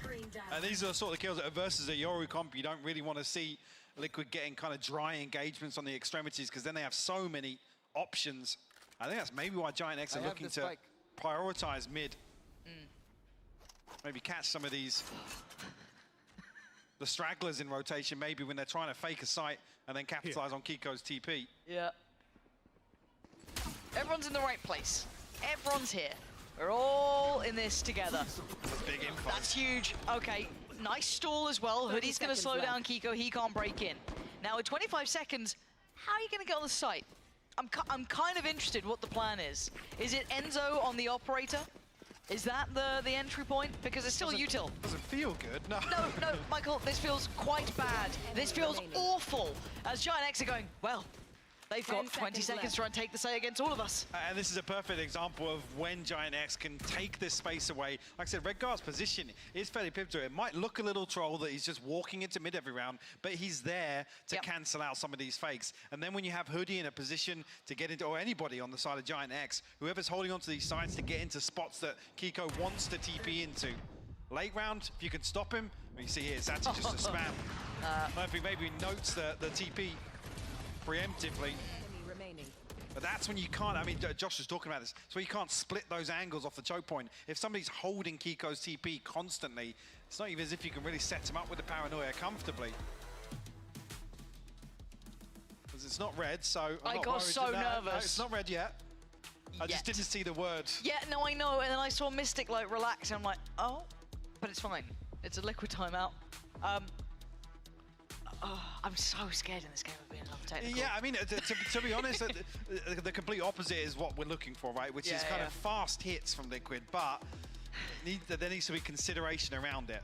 I mean, once Giant X take this space and they get Redguard set up, which is obviously the game plan, then I think they're going to be able to get themselves fairly comfortable in some of these rounds. Then Kiko doesn't get away with some of that cheese of TPing into the back lines. Yeah. This map just feels like neither team are very comfortable yet. I'm glad you highlighted what Redguard was doing. It does feel like Giant X have some of the answers, right? Like, because again, if you ignore that 5th round, they would have had quite a decent streak here. Now that sounds silly. It's like, yeah, if you ignore one of the rounds, it would have been great. But still, like, they would have been on a 4-round streak since the pistol, so it would have been the more kind of valid rounds, right? If you want to talk about the gun rounds. But since then, again, it's just a very out of tempo, very off game feel so far, and I don't think that's going to really stop as it stands, but we're going to find out, as the operator is still in hand with Purpo, so he's going to be willing to fight challenges, and look who's going walking again. Redguard is willing to do this every single time. Thing is, in the rounds that it's unconfirmed, they saw it ahead. Oh my god, the timing. He's caught Mystic. He just wants to get out of there. Get out of dodge, and he does. I mean, and they've lost out on Mystic early, so what do they have to depend on late? I mean, at least here it's confirmed, right? This is a confirmation that it is happening. The rounds the Liquid don't spot out these sort of pushes from Redguard, those are the concerning ones, because that's when they will get caught off in rotation. So now looking to line up a dart. Just try and force somebody off an angle or find some utility. But he nonetheless tucked into A site. And again, the problem is you've still got Purpo then, who's adjusted from middle, going to go sit towards B main, right? So again, committing to the extremity while playing safe on the other side of the map. Even if Liquid get right up in the middle, it seems like it's already accounted for. Cloud's keeping a shoulder on this. Like, yeah, market might be a bit sketchy, right? That could be a little bit scary, but there's still Purpo, right? So Purpo can punish. He's going to find Kiko fall away. There's no second layer of pressure. They're down in 25 seconds. And Purpo can just keep doing damage, right? He's got support on site in the form of Cloud. Do they continue on this trajectory? Yes. And they got to do it dry. There's nothing fun about this for Liquid. They are so red. And yeah, the pit's a little interesting. As now, what are you going to do? Nothing. And that flash over the top there from Fatinho. What was that? I mean, the first one, a full team flash, but actually, Yampi getting caught on the outside of this pit, which I think is just to try and cut off the CT, but again, there's no guarantee you find this plant. I think it just comes to it exactly the same time Enzo fell there. Didn't catch the voice line the first time around. Yeah, that flash still catching on the backside there. They've got to come up with a plan. Now, they've had one timeout so far. I think Liquid still have another. Would they burn it in this half? I don't know, but you're kind of hoping IGL-wise they can find a solution to Redguard taking away a lot of space from them. Now, obviously, you can't do this every round. That would just be silly. And obviously, no need to in this round. But again, pace change here, Mike. Exactly. With this purchase, you don't want to see Redguard running down mid. No. Not punished. No. I was surprised. I thought he might have been caught there, but... Oh. I think maybe trying to find the spam with the Guardian, but... Missed when you look sharp in the previous hit. Does have Cloud and support, so not necessarily a concern just yet. They're trying to make him sweat here. Liquid just holding just close enough, and that's, I don't think he even fired off a shot then, unless I missed it. And as Cloud gets to take these. Oh God, what the hell is that? That was a disgusting transfer. Enzo. I mean, Mystic made a go of it, right? But what are you gonna do, Enzo? 1v4 here, 40 seconds. I mean, 47 HP.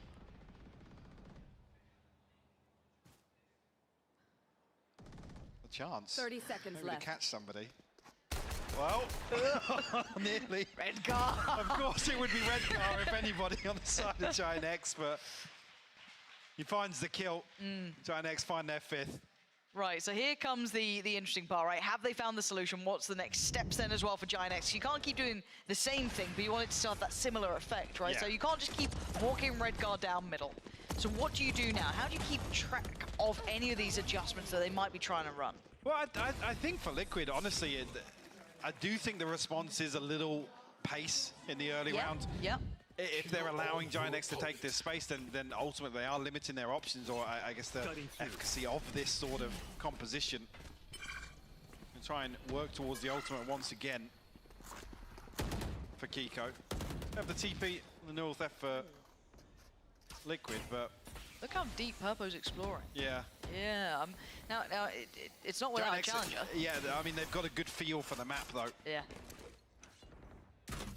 I think they're kind of reading that, yeah, Liquid is set up in a widespread default, looking for an engagement on one side of the map. They did this before, but there's no really way out here for Kiko, so I'm kind of curious what his game plan is, unless they double pump towards A. It kind of looks like it's like a double fake almost. Yeah, I mean, the thing is, as well, with Mystic coming over here, maybe if they fake, there's still a chance for him to TP elsewhere. It's the drones who actually try and fake into B main. Yeah, will be confirmed. Purpo's going to know there's nothing behind it. There's a spy cam as well. Again, the reliance on these Aldra and fakes just aren't enough to sell. You've still got 4 players here for Giant X. Yeah, Redgar gets forced out of his first position, but he's still here and he's got support now coming in from heaven. Isolated 2 on the site, but they need to deny them the step forward. Cloud! Just farming. Death from above. Liquid looking too simplistic here, too readable. And now Yampy in a 1v5. There's 20 seconds. He's got a whole lot of players to deal with. It's not going to happen. Cloud, excellent work from the side, but Mike, it's too obvious. Yeah, and again, with these sort of defaults, if you're waiting, anticipating, or trying to capitalize on rotations to find a pick on one side, you still have to achieve something with a default. And the fact, I'm not sure when the spy cam's activated, or if that's the first time. I didn't catch that, yeah. If it was activated previously, somebody has to remove that, because you can't fake versus that sort of utility. If that's so deep on main, it's going to confirm behind the drone that it's just Enzo. Even if he pushes forward, best case scenario, he finds a kill on Purpo. There's still a camera. It's not going to sell anything. It's not like an instant red alert, no. And I think, is this the second Liquid timeout, or is this? Yeah, this is, yeah. Yeah, they've burned both, yeah. Which I believe in a space of, what, 4 rounds? I think it was before round 6. I'd like to see more options, because again, the first map felt like they were very dependent on those Aldrome fakes.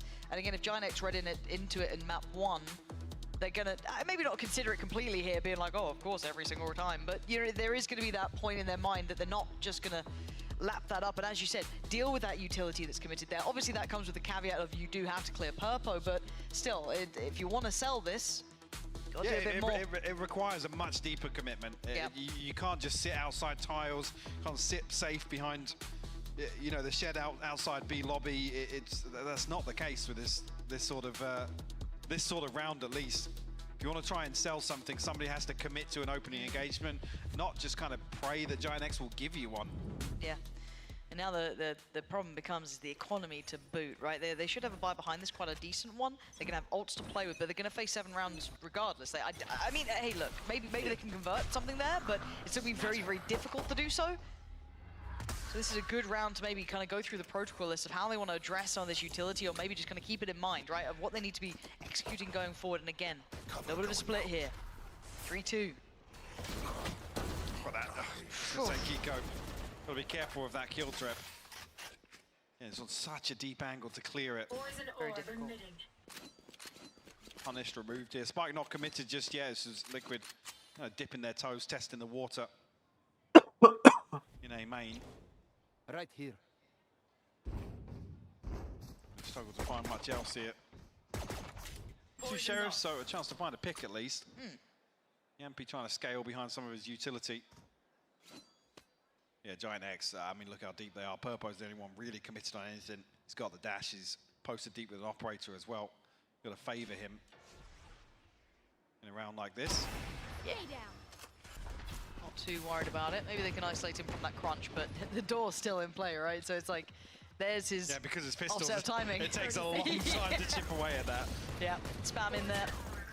I was kind of looking at this if they were kind of using this as like a mini timeout as well, just kind of taking their time over chat, but I didn't see Enzo kind of talking through too many options while they were waiting in middle. So I was kind of interested if they were going to use this as an extended pause, but not really the case, just kind of trying to play out what's in front of them, explore middle a little bit, and there's no threats to be found in Giant X. Gonna be happy with what they've done so far, and Lucia flawless here, so they keep everything they come in with, financially becoming excessively stable. And now, Liquid need to deliver here, Mike. There's no two ways about it. It's got to be like this. Yeah, map 1, streaky in terms of consecutive rounds here, but a little more concerning to see it in map 3 in terms of the nature of some of these round losses for Liquid. But I guess a real positive if you're looking at it from a Giant X perspective. They've controlled this composition of Liquid very well. Ooh, battle on short here. Bit of a fight for middle, it looks like, Mike. Yeah, they're getting into this one. Purpo's fully committed. And oh my, wait. Redgar's walking mid again. He's just about to pull this back out of the hat. So this is the sort of round where I hope, if this has been noted in the timeouts, what the response is if Liquid try and prioritize a site, which it looks like they might try and catch a window towards B's side. But Cloud's still here. Does have the Hunter's Fury, so curious to see him commit towards a side position. Yeah, deeper hour drone, and there's the ult as well, just to add on top of it. There's no assistance coming. Cloud, you are on your own. How much can one man do? The paranoia Sen, he knows what's coming his way now. Oh, but the flash on top. Lovely adjustment there as well. Adding layers to this, knowing the spam would be in play, but we've seen this play before. It's not the first time, but Redgar gonna remove move his opposing number. And that's now will be noted with a knife, so further information potentially. Not necessarily clear exactly on the position, but a huge ultimate from Enzo. Yeah, they're trying to scramble, trying to get out of there. Oh, almost got Purpo down as well. Now the 3 of the walk-in wounded. Looking a little less healthy than they'd want. Nat's waiting for that smoke to dissipate. If he gets a chance, he's going to hear the steps. The timing might just be right. The flash! Damn, nice shot. Outstanding coming in. And Liquid, whew, this time they get it. I mean, that might just be best case scenario, recovered half here for Liquid. A chance to maybe find 5, but at least coming out of this 8-4, yeah, you're not necessarily happy, but with how it's gone. Flash was fantastic from Kiko. How did it get all 3 there? Top, It's yeah. just, yeah, really impressive. Here. But yeah, to even just, I guess, plug the lead, stop the bleeding here in terms of that run around. Crucial for Liquid. And it will be a miracle if they do find a 7-5, to be honest. So they looked shut out of this. Okay, so I'm wondering if Yampi noted the utility invested late towards B main. Again, we still know that there is a play here in the form of Purpo. So have they righted their wrongs, right? Have they learned these lessons? As they're trying to kind of imply pressure in middle, going to force out the out drone on the other side. And it's Yampi to go and try and clear this camera.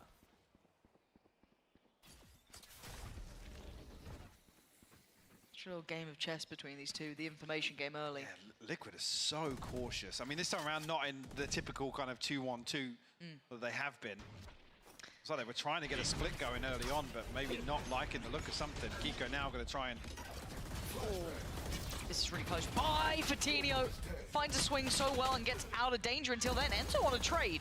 Okay, so they've made impact this time. A 1-1 trade out, but Hoodie gets cleared. This is better. But still, the final boss waiting is Purpo, and he was the problem. Yeah, they get the info, but they still have to get past him if they want to, I guess, nail the landing on this B site. You know where he is, but you got to handle him. Mystic does well to find Cloud just charging into the smoke. In name and in nature, he finds his value, but it's Purpo still the problem on the back of the site. Still finding the kills. And did he spot Mystic? I think he absolutely did. But oh, stunning from Purpo. The final boss stands, and Liquid don't get past him. And it's just another example, though, of how split Liquid are. It takes so long for them to collapse behind what is a win, effectively.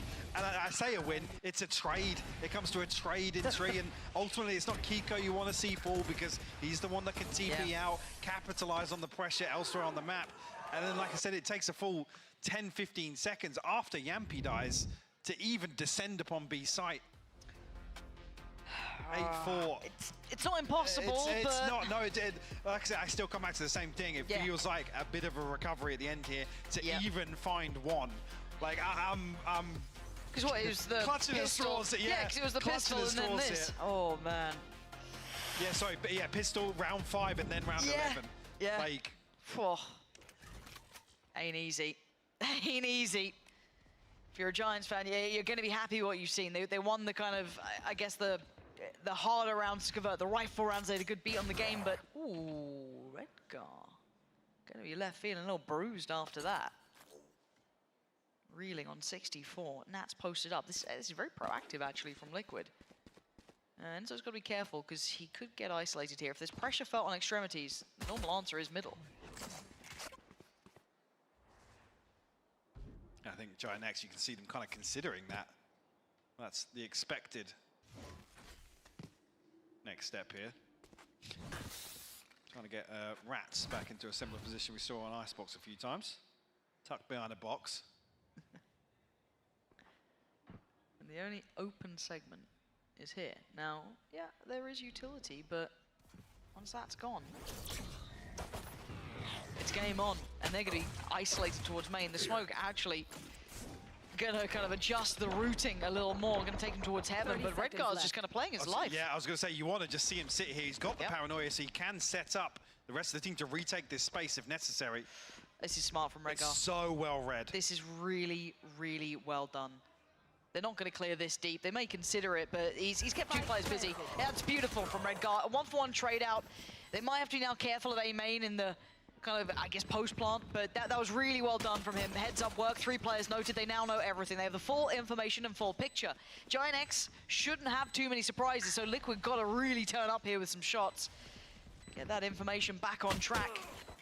First couple of attacks found towards Nats. It's actually Cloudify and Yampi. Enzo on the trade, and it's going to be Nats trying to find them towards Hell. But it's not going their way. But still, Kiko and Enzo against the odds, against the information the Redgar worked so hard for, turns it on its head. He buys a ton of time, but just can't hold on. I think maybe anticipating that Liquid have finally given up on trying to dig him out of that position. Initially, I mean, with Yampi. Yeah, Yampi's attempt to throw himself back onto site here. Liquid able to come out on top. Again, not out of this map just yet. Set themselves up to get themselves a comeback going here in the second half. Right here.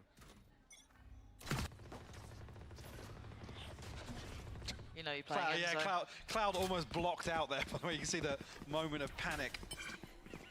Again, just, oh dear. Well, that's actually it was the smoke, yeah. Oh, the shock dial on top. It's a blender. Cloud, yeah, he's alive on 8 HP. That's a flawless and a half. It ain't pretty, but it's job done. Okay. All right, Liquid. Let's see the bonus. You're taking the first steps. Sell me on it now. Once we get into these gun rounds, hey, this is your bonus, so I'm not going to hold you to such a high standard, but I want to see it in the gun rounds. But for now, they've done what they needed, Mike. 2 steps. That's it. Pistol, convert second, and look at how they did it as well. Yeah, that's lush work coming out. I mean, you take it when you get it. It ain't the prettiest, but hey, job done. Exactly. Yeah, same. True. I was just about to say that, Enzo. I agree. He's been playing with Mitch. I was just saying, Cloud buying the Odin back into this, yeah. And a smile from Enzo to confirm. They're trying to dig him out of that position. I have the spike. You have to try and make this work now. Again, a little more difficult to justify on the attack. Nonetheless. See how it does progress. See the drone going to clear through towards bottom mid here. I mean, Liquid very proactive on the other side of the map, looking towards short, but forced back now and going to re-explore main. Cutting through. Still a minute left on the clock as well, so this is very proactive from Yeah, Liquid. it is. I quite like it. Timing could be rather interesting too. They're going to get so much information, but again, I don't know how Giant X are going to read this either, because they're making slow but steady progress towards B, up middle. Yampy, he's drifting away because there has been enough time passing now. A little bit of info, and now here comes the burst, but it's going to be Nats and Enzo here. Oh god, look at the state of this. Cloud leaps on in. Actually, it's perfect clear. Enzo, sights available and open. Yampy found one in towards door. Actually, yeah. Spike planted. Can he actually follow up on this though? And again, these Outlaws aren't going to be what they really want here either, because look at the armor that's on the other side. This isn't going to be as comfortable as maybe they'd want. Trying to spam their way through, but there's so many unknown angles, so many issues they could face, and I gotta say, Kiko's pretty far away from this still. I mean, they're looking to just kind of herd them in here. Looks like it. Remove these weapons as best they can. I mean, it is just a bonus, I guess. That's maybe not the worst outcome. I think now Giant X have realized. Trying to exit through on Cat. Oh, he's the actually lighter ducked side. under it. That's so sick. Very nice work from Yampy. Beautifully done. Gonna cost them a lot here. Maybe even considering, did I have time for that defuse? No, absolutely not. But still, you take him. Nice little bonus there. Cost him a great deal. Full reinvestment required here, but I guess that's how you make the attack in Odin work. Just jump on Nats' head. Response found here.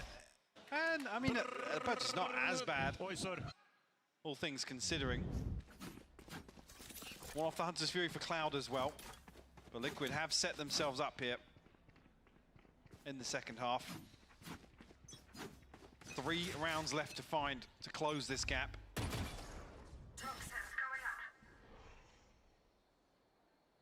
Looking towards middle, because Kiko is eyeing up tiles, but wondering how far he's... Okay. He's got a ton of space here. To explore. Yeah, Fatino's sitting really deep on this. I'm wondering what the game plan is. Time to jump. It looks like they want to re-clear middle. Maybe Cloud's aware of the possibility. Yeah, well, I mean, he was considering it, but actively clearing. Yeah, decent tag onto Kiko though, down to 46, so that will humble him maybe for the rest of this round. Keep him in check. Still a worry, yeah, wait. Yeah. Anyone down there? No. It was a single man Imagine mission. that's Redgar calling to clear that spot. More than likely.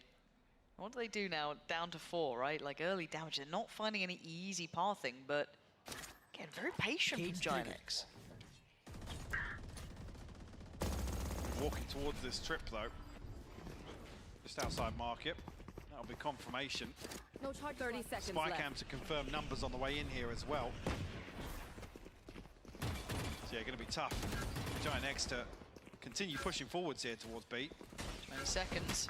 They know they're going towards Nats held site. Never easy. 14. Yeah, there it is. That's why. Nats is always good for 1, but he does get traded out. But it's Yampy then to take over the mantle. 8 seconds for this plant. They need to defend him. Hoodie tries but fails. Team Liquid still standing, still breathing, and closing the gap. 9-7 now. Another step in the right direction for Liquid. And this has humbled the money off that fantastic bonus round. The amount they achieved there, this quells any of those purchases back from Giant X. Again, the trip just so deep on lane. You can see Purpo's conscious of it. He doesn't want to just barrel onto site, but even so,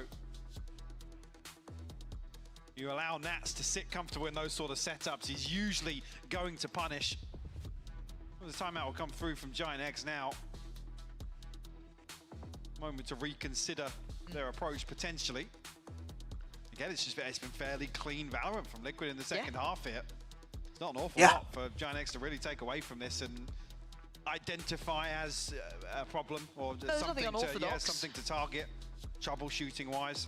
And I wonder if it's more just kind of how they're approaching that. Because again, we've seen this kind of like very patient mid plays, maybe just how they want to kind of look around to maybe remove Kiko from this or be aware of that. But again, even then, it's very hard to kind of have an overall timeout idea of how for to deal with Giant it. That's always the thing you want to see, which playing versus a Yoru, particularly when they're on the defense, is waiting for something to maybe happen. As soon as the barrier drops, it's like, is somebody drifting forwards? But there was a huge gap in mid here that Kiko exploits fairly comfortably, to be honest, with no support. There was no utility to put it in motion. It was pretty much, I'm walking out mid. And I was a little surprised because Fortinho and Cloud both seemed kind of considering it, but neither invested utility. Drone, recon, like there's tools there to sniff that out. Yeah, no one went for it, so I was a little, wonder if that's maybe the change. Oh, it's Enzo. Oh, and Nats. Oh, God, they've not seen one of these players. And the last time in these sort of rounds, I don't think they saw them either. So don't let Enzo get back on. I was going to say Hoodie's already tagged up. Yeah. You can see him just tucking into the corner. Escapes the drone as well. Giant X very quickly reduced to 3. Well, 1 3/4. 1 3/4. That's how we talk about Tom and Mitch. Right.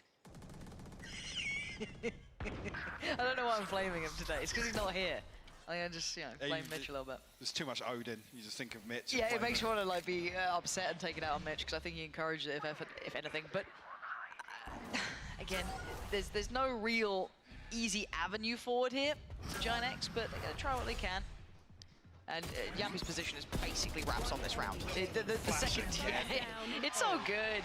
Again, him taking over that A main control, he already had the round in hand when they don't have a split towards it. There's no threat there. So again, 9 to 8 gap. Again, closing now. Now if we get 9-9, it gets a little fun. But they do have that snowball round almost in touching distance, Mike. It's right there for Giant X. Down A. Yeah, looking on the other side of things. Hunter's Fury, yes, a pit to maybe slow things down on the defense for Liquid. You're absolutely right. Giant X going to have plenty of tools at their disposal here, should they get Coutinho and Purpo another orb. Okay. Early round towards B, not going to happen. Okay, that's a Viper's pit and a half. Yeah, that's a wide spread on that. They completely cut off any possibility of splitting through 8. Yampi's works better than Nats is what we figured out. That's gonna, I wonder how that kind of tempers maybe Giant X's plans, because it's very hard to kind of apply pressure in those choke points up cat. This is the sort of pit that you have to walk so far into it that you're always going to be 1 HP. Yampi can just sit at the other side of that, and it's not one that you can really challenge with utility, because there's such a huge gap to close on him. Unfortunately, the other side of this, maybe reading into this that, the pits here, maybe they don't have Nats' utility alongside it. Got a pop flash waiting on this. Hello, Hoodie. Well, Hoodie lives here, this is huge. How are you alive? Kiko's mad about it. He's furious. Hoodie looks so chill about it. Like someone just flew at me with a shorty. They had a little setup for me. I'm all good. I'm gonna still get he should the never one. Get one in that situation. I don't know how he did, but it's a miracle and it's worked out well. But they're gonna get a plant here, but they're gonna be worried about Cat. There's no subtlety to where Team Liquid are gonna be residing, but can they handle them? So far the answer is no, but it's traded back and forth. Another Mystic 1-for-1. gonna put down Redgar, who caught Nats, but the plant gets denied for a set. Oh god! Oh god, again, Enzo!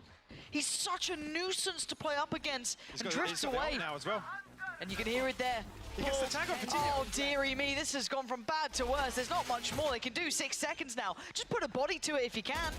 Oh, there it is. Denied. Round is theirs. Team Liquid playing from the back. Positions noted, everything noted, and they still get the value. We're back up all even. 9 apiece here. Liquid turning up now.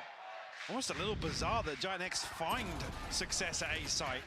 Like I said, Hoodie, all you could want and more from that situation. I'm not sure even actually if Nat's repositioned on the back of the spike cam, being removed, maybe thinking it was a split towards B. Yeah, ridiculous wallbang to come through from Enzo. Oh. What do you think that signified? Just shimmy inside the pit. That's what it was. I was just wondering. I'm sorry I put you on the spot like this. As it stands, though, talking of the snowball round, well, they've only got Sheriffs to complement it. So we see a little bit of light armor, but Purple going to bring out the knives. Maybe that's a chance to do some serious damage. We haven't really seen them be able to explore. Sure, it seems a high priority going out from Liquid to keep control of this. Early utility coming out from Yampy. And that Sack's going walkies. Yeah, hello, Kiko gonna find Redgar.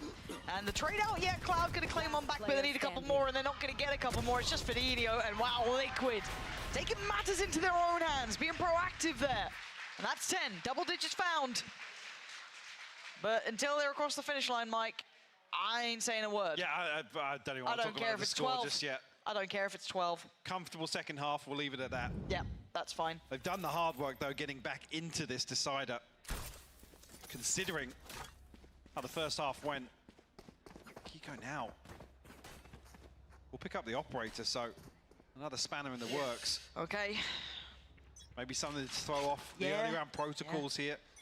Not going to be as aggressive, trying to just find himself on an angle. Well, no presence off the rip here. This is quick from Purpo. Right out middle. Wise for Kiko to not even just retreat, but TP all the way out. Yeah, they felt enough of that pressure. Aldrone to try and reassess the space, but denied quite early, and actually before it could clear Purpo, so maybe he gets played in, maybe not, because Yampy just swings Cat. Takes away Cloud, and they get the early man advantage. Giant X are just getting nothing. Redgar, okay, I've told a lie. I've told an absolute fable and a fib, because Yampy comes creeping out of the corner. I don't know how he's living, let alone how he got that kill. I don't understand. I'll handle this. Here. Okay. Big info from Kiko. Okay, but the Paranoid gets sent.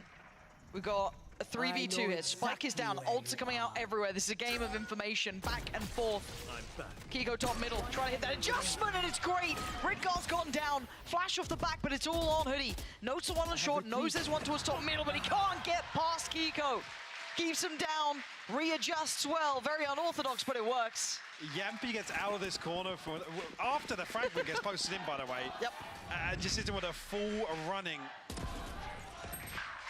Cloud so conscious he can't back into either corner here. Look at this. Wow. Because he's tagged and revealed, he has to just commit towards holding the short angle. Really nice setup for the mid-crunch from Liquid. Like I said, on the back of discipline, really, Kiko not giving away that opener. Feels enough pressure, as you noted, to just TP out, not look for a second angle. Surely Liquid close this out, right? They're up 11-9. It's been an exceptional half. Clean Valorant, confident Valorant. What a flip from the 8-4 though. Like it's crazy Genuinely. to think about. Time to jump. Oh, we've cursed it so severely now. You ready for Giant X to get this one? Sorry, Liquid fans. It's just for the fun.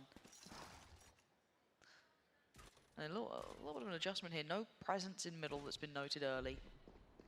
No steps towards B. It's the first time we're seeing this kind of A-side investigation so cleanly. There's that late mid presence going to be handled, but that's actually going to send away, if anything, Kiko towards the side of the map that they're going to be going on. And here we go, Purpo jumping at the bit. This time he's going to get in there, but it's Yampy playing from Dice, and he rolls them well, but Purpo on the trade out. Still a 3-3. Where is the spike? It's left at main. That's still a problem here. Still an issue. Couldn't quite capitalize on the kill that could have happened there, but here comes the collection, hopefully, of the player and the spike. But they've got to be careful about this one. Fidinho back on his feet, but it's... What? What? Oh, we've cursed them. We've cursed them severely, Michael. I can't believe we've done it, but it's Nats now in a 1v4. They're all standing, and it's 10 for Giant X. Taking one step back here. The first time we've really seen them explore that A side like this. How did Hoodie get two Show from me there? Hoodie's POV. Please. I don't get it. I don't understand. The second one was definitely blind through the cage, but I mean... This is Yampy. Yeah, Yampy slows things down here, gets the knock onto Fidinho, obviously. Did the best he could. Okay. Oh. That's nuts. A tough pill to swallow for Liquid. It wasn't a full investment. Obviously, there were weapons brought into that for Giant X, but again, Liquid teed up to find themselves 12. Just missing the mark. They're clearing the knife, kind of indicating they have taken over B main control, but the question mark is who? Who resides there? And so, love a bit of info, really reading into this heftily. Giant X cautious on every corner. Kind of huddled into outside B main here. Question marks across the map, yes, but no, they're looking to just Find something to springboard off, a catalyst for this B site execute. Is that enough to indicate that the operator was there? I don't really know what they... Ooh, Yampy. Don't do yappy things. He's thinking about it though. Portal closed. He's thinking, oh dear! And Hoodie and Fatinho aren't thinking of anything because they're dead. A re-aggress from Kiko, a little maybe over the top there, but hey, take what you can get at this point. The paranoia gets posted, so it slows them down. The smoke is great, but they're going to disrespect it. Purple going to go straight forward, but it's Redguard to fall. Enzo's going to catch him with a spam, and now there's issues galore as Mystic adds insult to injury. Liquid back on track, holding it down. With 3 still alive, operator recovered. They are on match point. A long time in the making here. Kiko's patience pays off here. He said the re-aggress, sure, maybe, but the confirmation at least behind it with how Giant X have approached Ascent overall. And the cleanup duty on point for Liquid. Giant X will be able to string some rifles together. Hunter's Fury, yeah. I'm just thinking back to the previous that Giant X able to slip the net. 3-man walk A main. Where are they off to? It could be great, right? It could be great. Redguard won't expect them. I think it says somebody heard something from mid here because They were spamming, but I'm not sure. Okay, they're kind of. Well, Fatinho would have been in a spot to hear those steps, but there's no pings or anything. It's only Redguard back here, and it's not necessarily an unorthodox position for the Omen to be in. Maybe just to get Kiko on this deep angle now. One off his ultimate. Have a TP back towards site, but Giant X might be able to get behind that. Okay, pop flash. Ooh.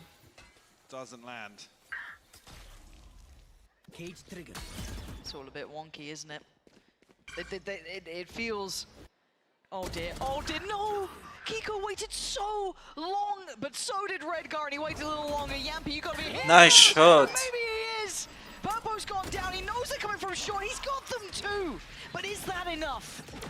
A 3v3 now, post-plant should be on the horizon, and Cloud's got his ult. Caution being aired here, safety in the plant, but can they even get to a safe post-plant? They still have 1 by main, they have 2 on the site. Enzo starts to clear, our drone still there, 2 shock darts to boot. Paranoia for Redguard and a lot of kit for Cloud. There's util in this post-plant, Mike. Gonna find a way to break back through though. Cloud gonna send up the recon, and yeah, Nats finding the tripwire though. On a knife's edge, Enzo, he's fallen. Cloud gets tagged, the paranoia is perfect! And Cloud is not gonna let that slip. And another overtime. And maybe the knife to the heart here as Liquid, they've got money, they've got to buy, but do we go OT again? A couple of ultimates to work with here. Obviously Kiko getting his online. That is just an outrageous shot from Yampy. Unbelievable. Gets a second as well, but it's just not enough. Giant X not giving up just yet. 1 round separating them.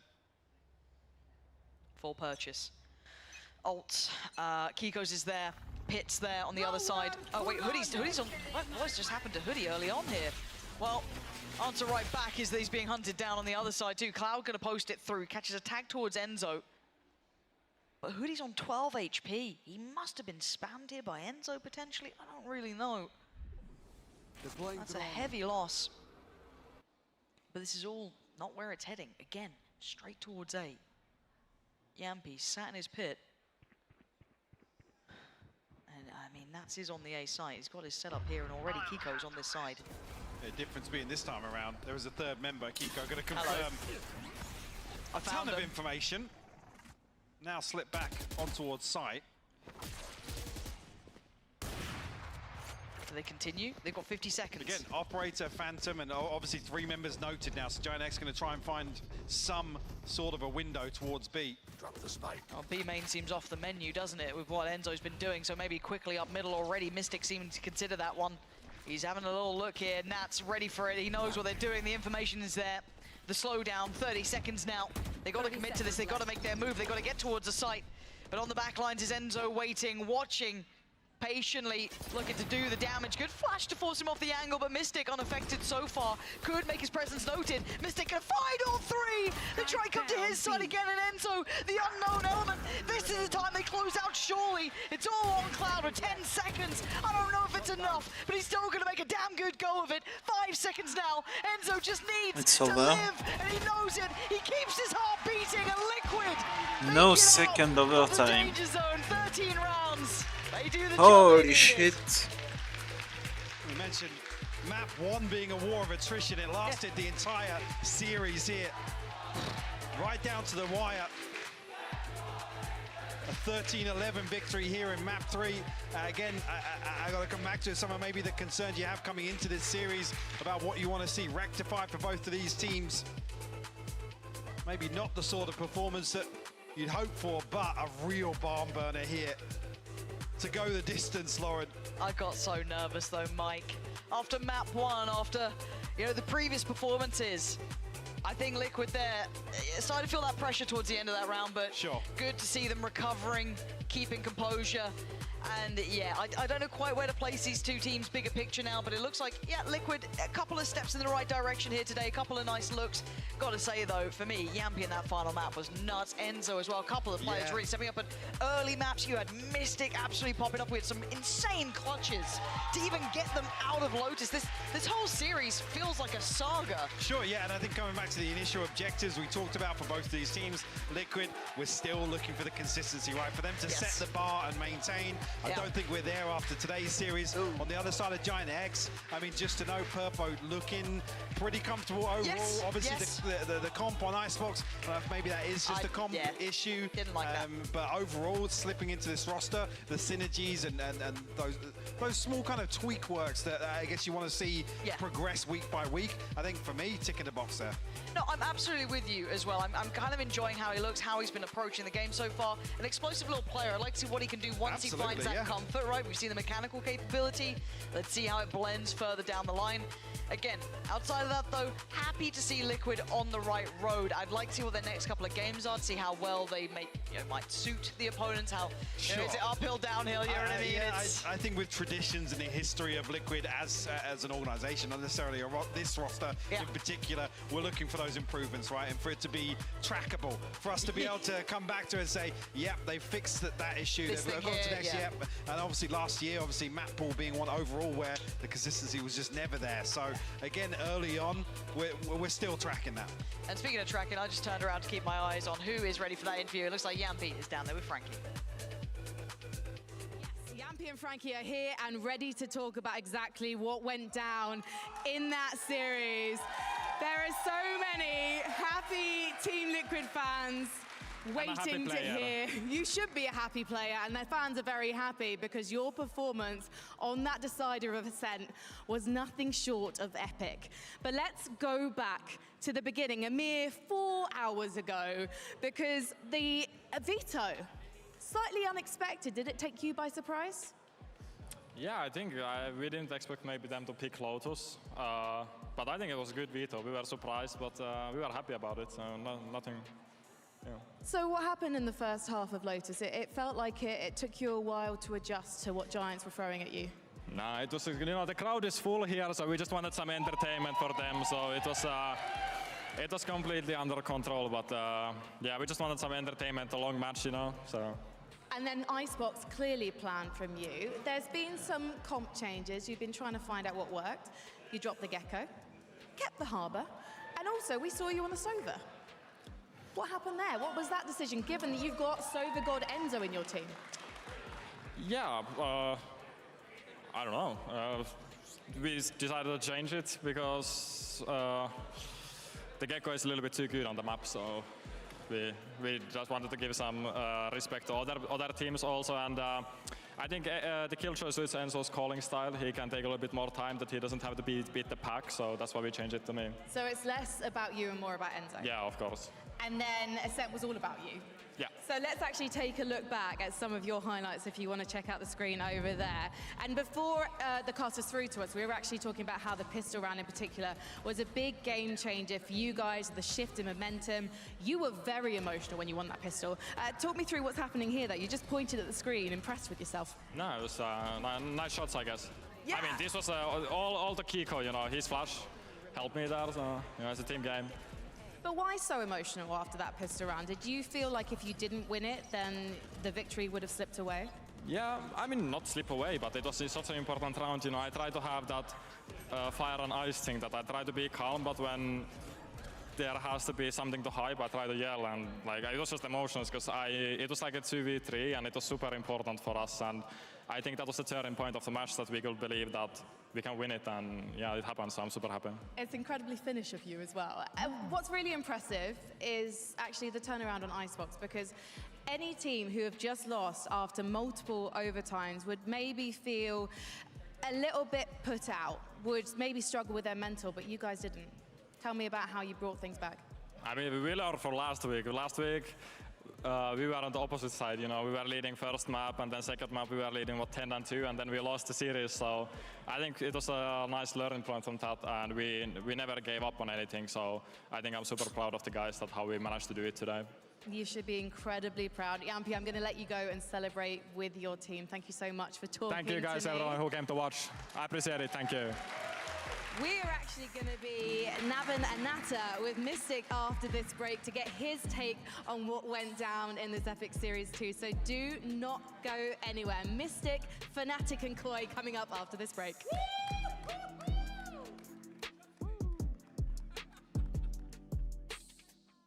They call me Mr. Bombastic. Mr. Bombastic. Go pick KO and throw a knife at the bots. That's the way, bro! Woo, woo.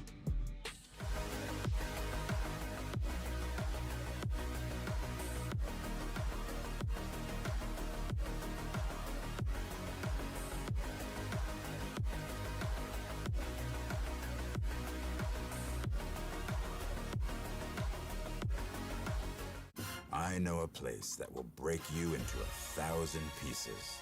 Stay away from them. Stay away from Lorca, Paco, and Picasso.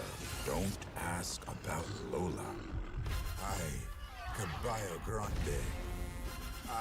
Dolor de Nieve. But in spite of everything, it occurs to you to visit Andalusia. Be right back. Be careful of the Andalusian crush. We're gonna take a quick break.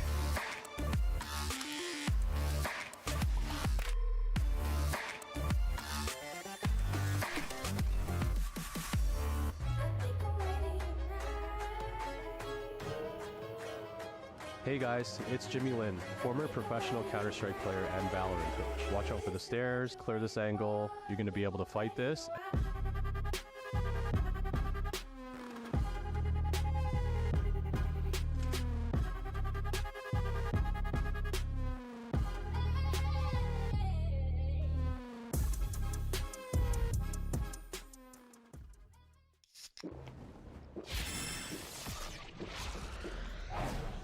Red Bull gives you wings.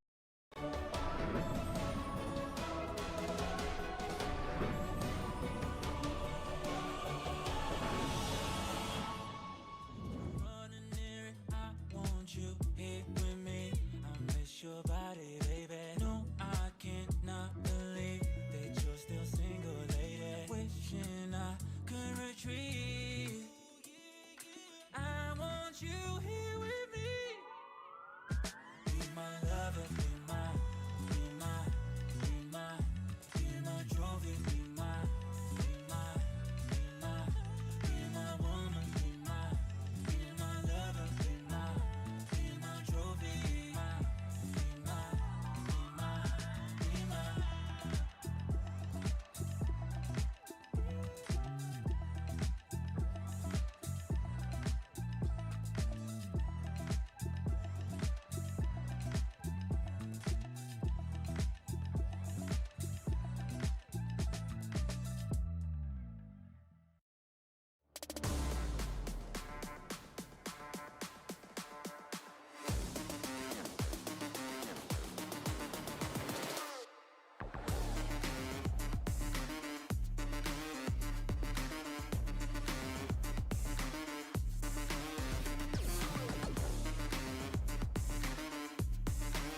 Welcome back to VCT. We have one more match before we round off week 3 here in Berlin.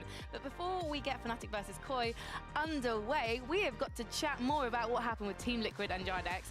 And luckily, we've got a guest to help us break it down. Mystic, welcome.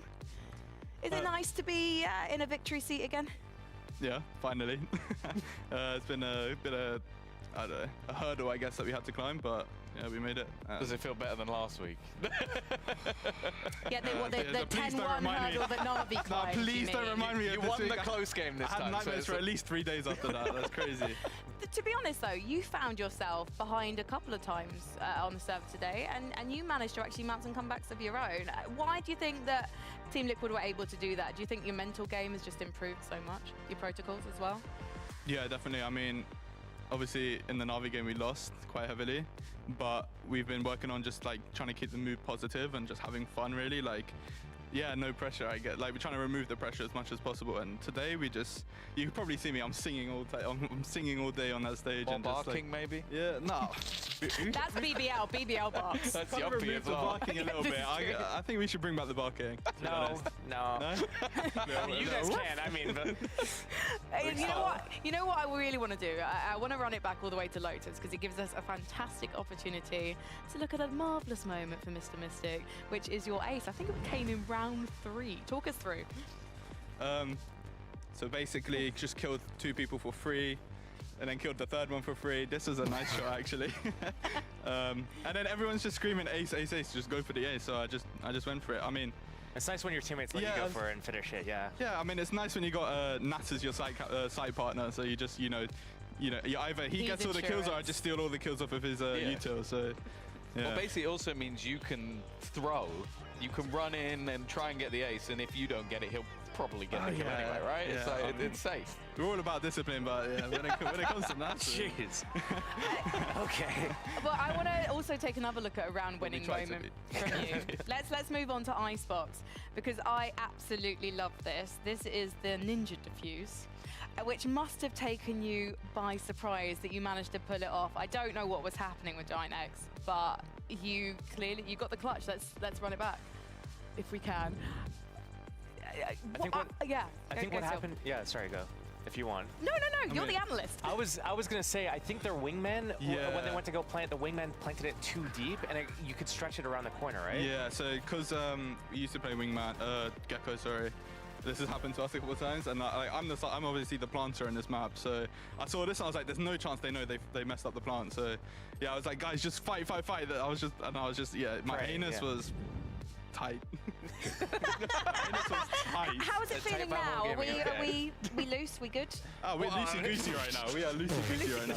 Squeaky bum time? Is that what it's called?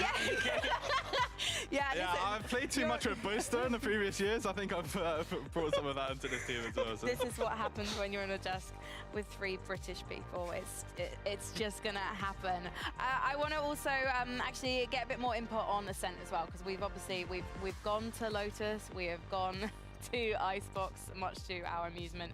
But on Ascent, Tom, I know you were kind of interested in talking about some of the combinations that we have a couple Euro. of rounds. Now, the first one I'm going to show you is a successful round. It's your combination of the Paranoia and the Euro TP and a Bucky, which if you're talking Fnatic days, the Bucky coming back into play, I guess we can run that now. This seems like one of the big plans that you have as a team is like sort of having this aggression into the site and then having that Paranoia used from you. Yeah, I mean, we've tried this play a lot and failed a lot. So we're like, just whip out the Bucky, mate. Like, there's just one pump him, you know, because it's a kind of a hit and miss. We saw KC introduce this early on and we were like, this is a good combination we can do, but I'm pretty sure we failed it another time in this game. So well, that will be the clip we're going to run in the next bit. Obviously, I think this is the closeout. But the thing I want to talk about a little bit with your attack side in general is, do you ever find that running that Euro can be, on the attack especially, can be a little bit one-dimensional? Because it's like, I feel like you have to have those sort of massive risk plays, and I guess if we just go straight into the next clip and show how it can go a little bit wrong. Yeah, I mean, there is a lot of pressure on Kiko. And our idea is just him to be able to call whatever he wants, and we just help facilitate that. When Enzo brought this comp to us, we were like, this is crazy, but let's run it, you know, let's see what we can do with it. And yeah, I mean, you are partly right, but that's why we have to kind of feel out the map and see what we can abuse. Mystic, you mentioned Boaster earlier. I'm sure you miss your old teammate. So why don't you get to see him, relive some memories? Because we want to find out what happened when Steel caught up with Jake earlier today.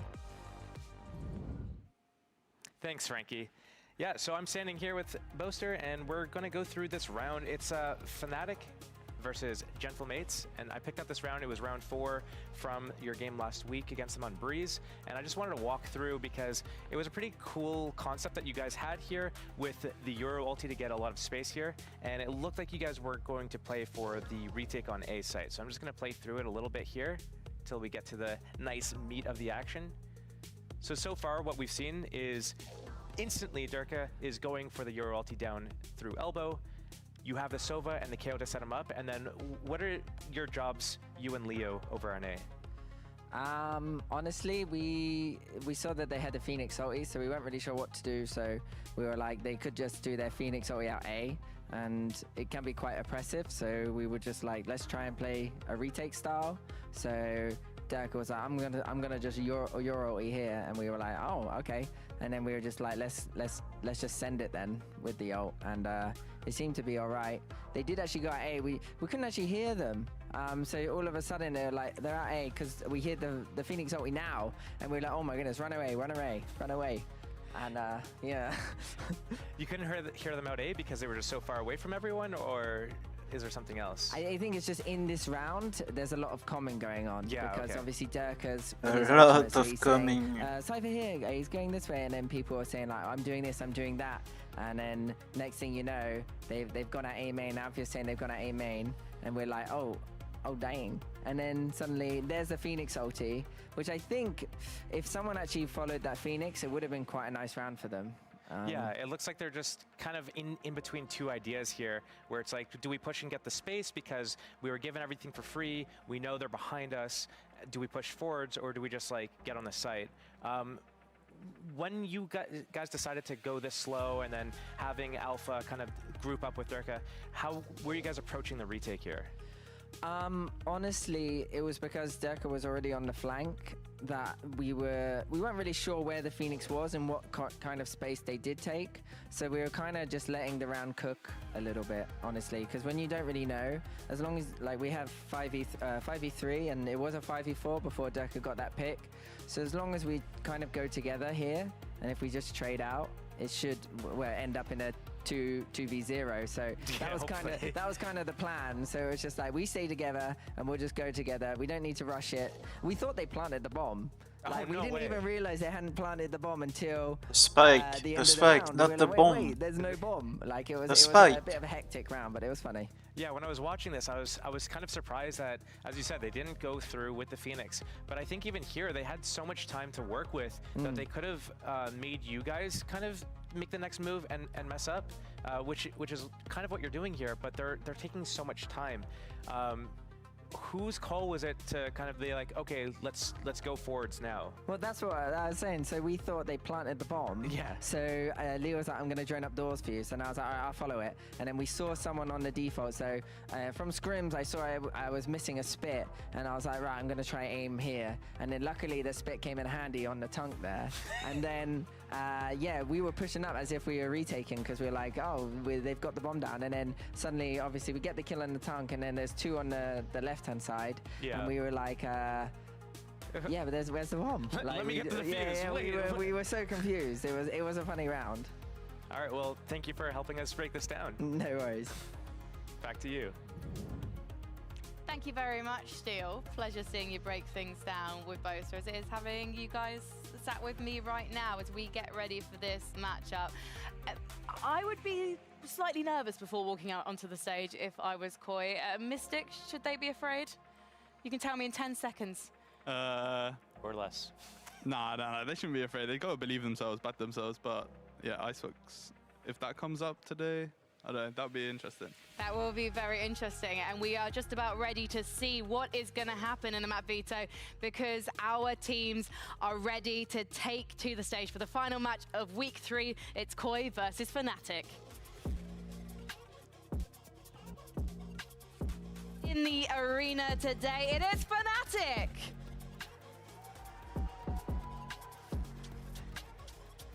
Fnatic still have a bit more to prove. That they're back to form. We need to see them trend upwards a little bit more and show us how they were in the previous years. They were the trendsetters. They were indeed, but Koi have been going back into the lab. They have been trying to perfect things. Will it be enough? Well, they're looking for their redemption arc, right, Frankie? This is a team that definitely has the caliber of players within their roster, but the fact is they're yet to really prove it within this stage. It's still possible for them, but they've got a very tough task here today. If there's anything we've learned from the last few weeks of stage 1, you just can't count anyone out of this race. Fnatic, traditionally, you would be looking at them, and you know what? Based on their performance from just 2 days ago and last week as well, you are going to be looking at them in this matchup. But you know what, Mystic? You know Fnatic probably better than anyone on this desk right now, I should say. So what are you thinking of Fnatic's performance right now? Is it up there with the glory days of the past? I mean, they've had a shaky start, but I think they're finding their form again. So yeah, I think it's a matter of if they you know, let any plays slip through from Koi, and yeah, keeping their head together. And as we can see, the maps in Agent Select, are things going to get interesting? The thing is, you've got permabans going. I think bind for Fnatic kind of makes sense, but I kind of want to ask this to Mystic. A rough Icebox coming out not too long ago from Fnatic. If you're Koi, are you picking it? Because that's what they've done here, and I feel like that's a risky game.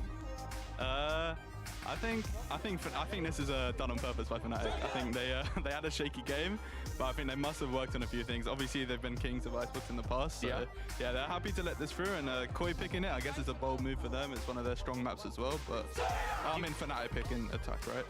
Yeah. You've had a couple of Icebox matches against Koi, especially at kickoff. What do you guys think about how they deliver their Icebox?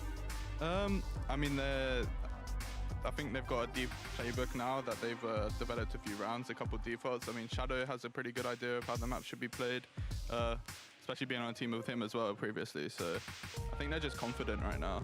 And yeah, that's why they brought it into this map. Well, Bind is going to be the first map that we're seeing, and obviously we're still waiting for Agent Select, but in the past they've run almost a mirror matchup. It's just a difference in initiators, so Fnatic with the Gecko and Koi with the Fade. Is that based on the way that they just like to play the game? I feel like it's more like Gecko is the modern agent. Like that's what everybody's bringing in. I feel like, especially with the combination of flashes, I feel like that works slightly better at the moment.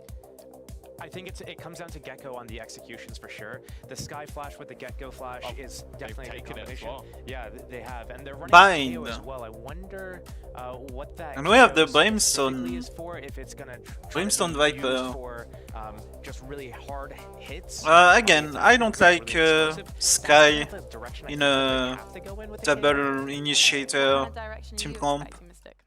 Why do you think a pick? I mean, I'd rather have KO want to switch to different initiators, but still be able to grab Fade or some Sova. sort of Sova pieces. is really good Obviously, on Gecko is quite has quite a on wide Bind.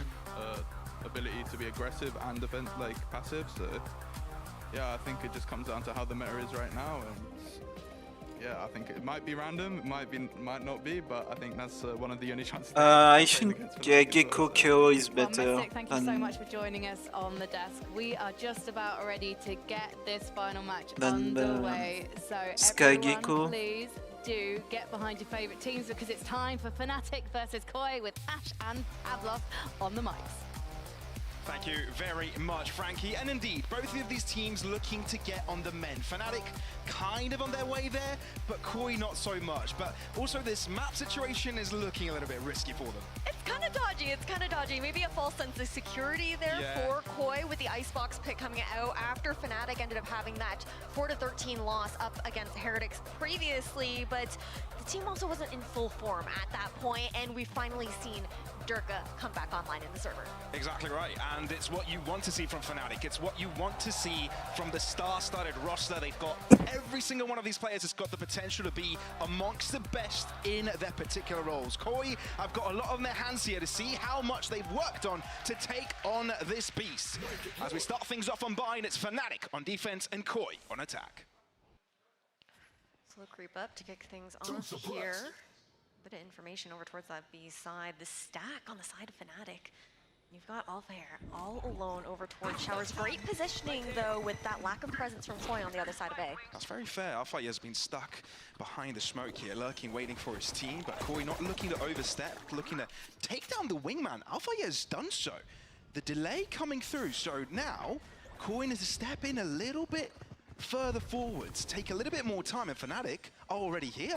No reason for them to back out just yet. Shadow into the fight already as Fnatic are forcing things straight out of the bat. And the spike again is down. Fnatic relieving the pressure but taking control of the lamps. Oh, this is a difficult game, a fickle one, and Koi is already feeling the shakes. And Fnatic, they're calm, they're chill. Just put pressure where it's necessary too. Spike collected, TP granted, and onto the B site they go.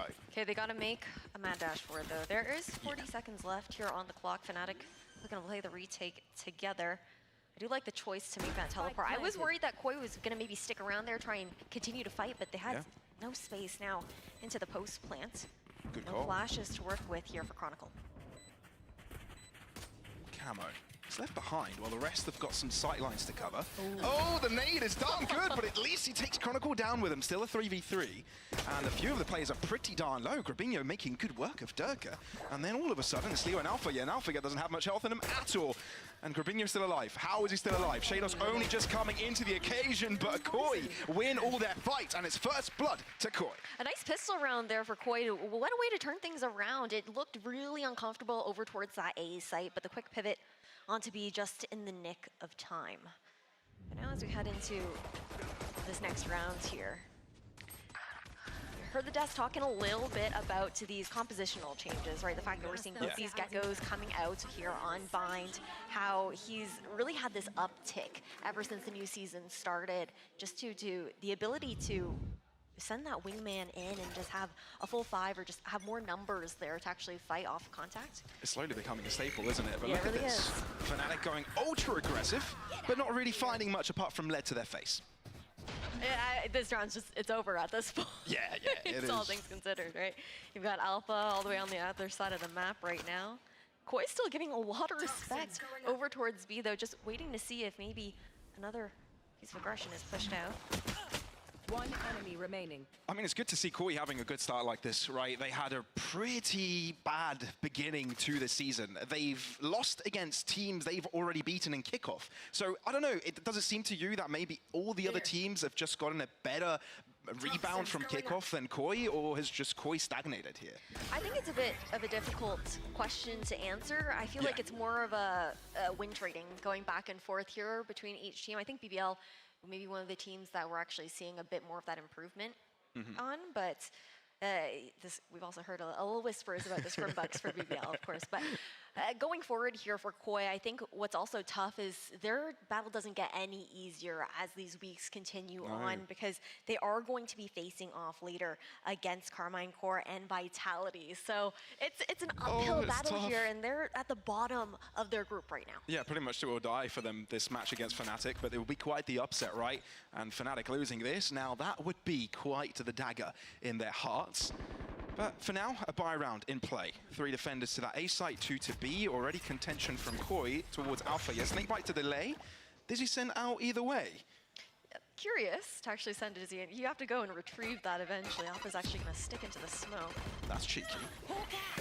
Assistance of Flash. And Alpha peeks out. Stark, so good to read it. Doubles up as well. The bonus from Koi. Grand stop for it. It's looking really good. The TP over here from Boaster as well. Everything falling apart in this 3rd round for Fnatic. Oh dear, they've let this go haywire, and Koi take full advantage of it. And I like how slow they're playing it. They don't want to get overzealous, over eager, give out any early kills, and give an opportunity for Durka and Boaster to do anything. Because, you know, give Durka an inch and it'll take it a mile. And Koi know that they're not supposed to do that. Yeah, I'm very aware that it's just a save situation here on the side of Fnatic. And I actually do wonder, is Boaster safe in the TP there? Can he tuck deep enough actually when the spike detonates? It looks like Koi are going all the way around, and Durka's trying to keep his opponents from getting into the TP. Oh, and this toxic screen just allowed Grabinho to get through. Oh, Boaster. Yeah, not going to keep his life there. And Durka won't get a kill either. Andalusia flawless from Koi as they get 3 off the bounce against Fnatic. I mean, incredibly comfortable around here for Koi. We saw the idea that Fnatic had with maintaining that hookah control, the attempt to try and hide into that smoke there for Alpha. You had Chronicle coming to back him up as well, but the sprays through the smoke were just too much. Fnatic now. I like the protocoling as well coming out, just knowing that they have the opportunity to chase down and take the rest of these rifles out there for Fnatic, not allow them to carry it over into the next. But with the eco weapons, we've seen a lot of Buckies kind of resurging, I think, within EMEA. Mystic even talking about it a little bit there on the desk.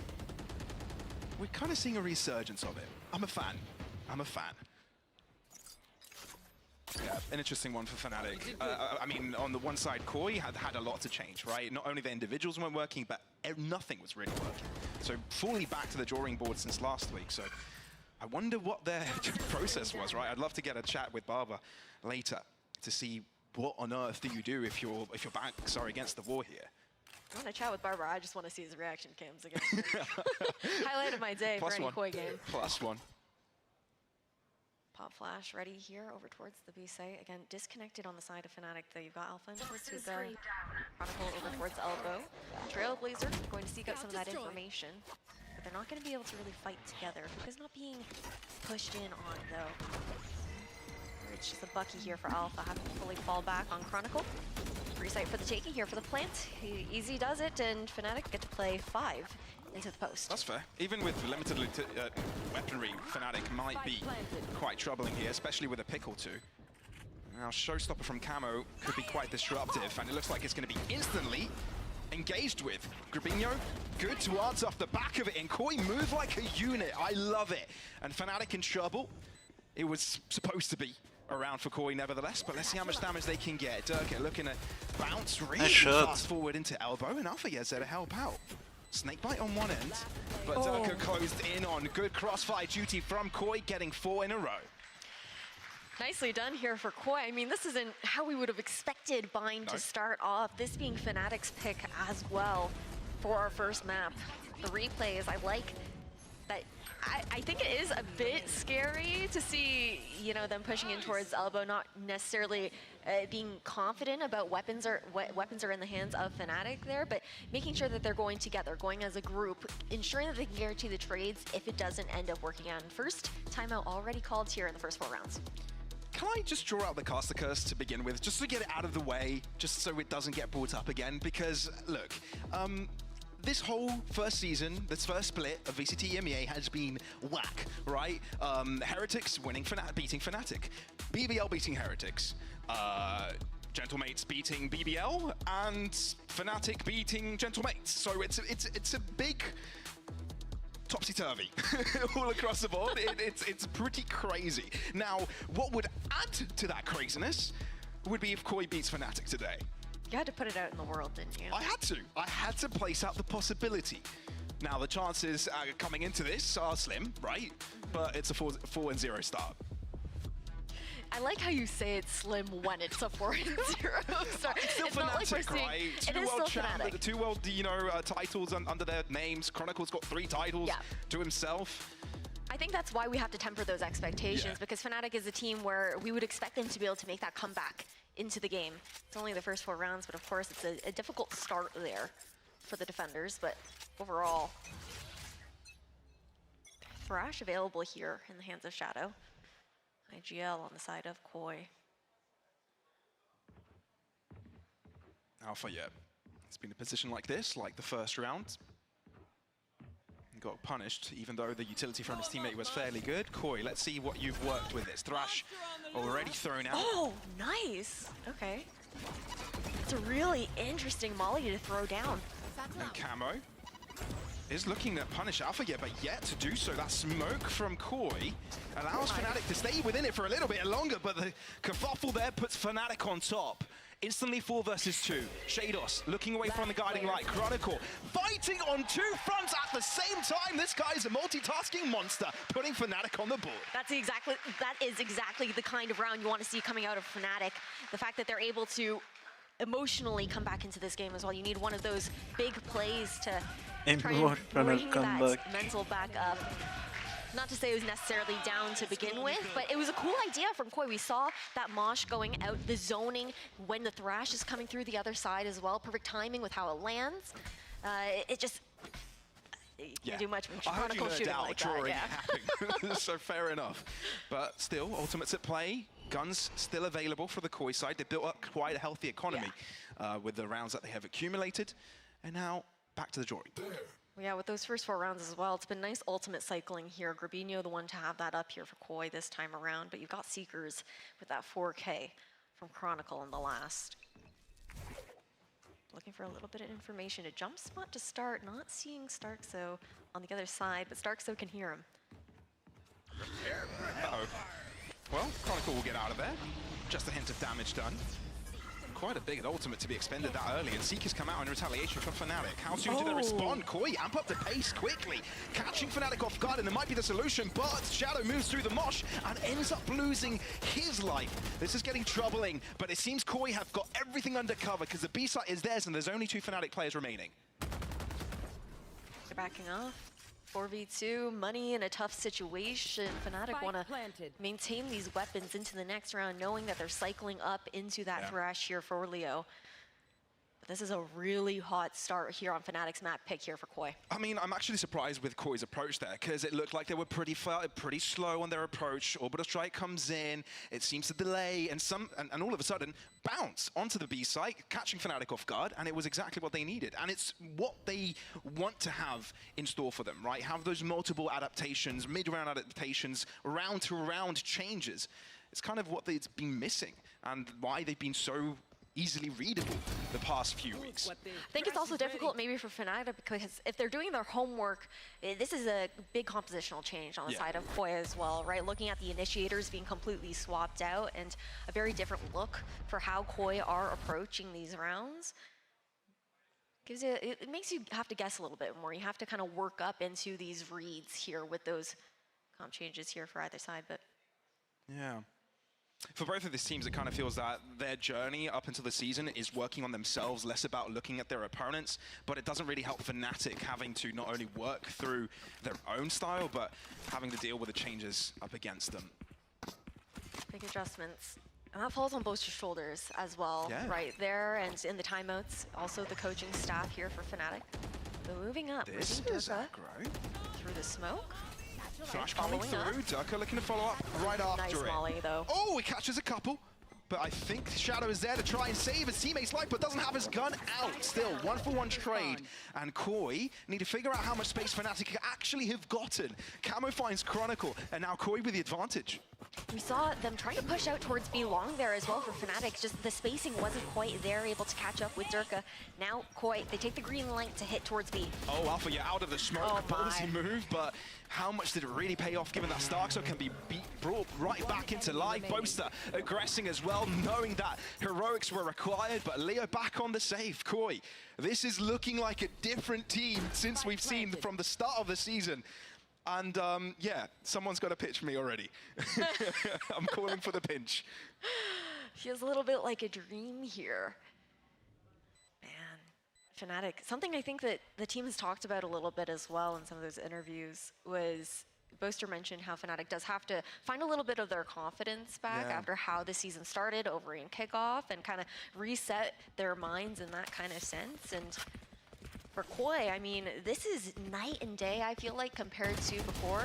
Such a dominant way to start things off. And this is a team for Koi who previously, again, in those win trade situations, even in the games that they were winning, it wasn't like this by any means. That's very fair. That's very fair. And I think the desk mentioned it as well, right? Koi are very capable of many great things. They've got great individuals. They've got a couple world championships in the likes of Starkso and Shados with their individual teams, Ascend and Gambit. So they've got the capabilities. They've got the talent. They've got the rookie raw power. They just need to put that all together. This was also a team that I think what was difficult for them was how late they came together before kickoff. They were the team that closest to kickoff kind of rounded out their roster there. So maybe it was just needing that additional time together to gel and figure things out. Showstopper though. I mean, there's not much available for Fnatic here, but the Showstopper could make the attacking endeavors of Koi that much simpler. Alphaya is moving up his Viper's Pit, inching forwards.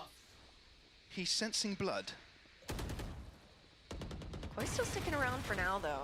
Maintaining that shower's control. You can see Fnatic concerned about the fact that they are making a rotation over towards that B side. You see the Trailblazer clearing out all the way towards Fountain.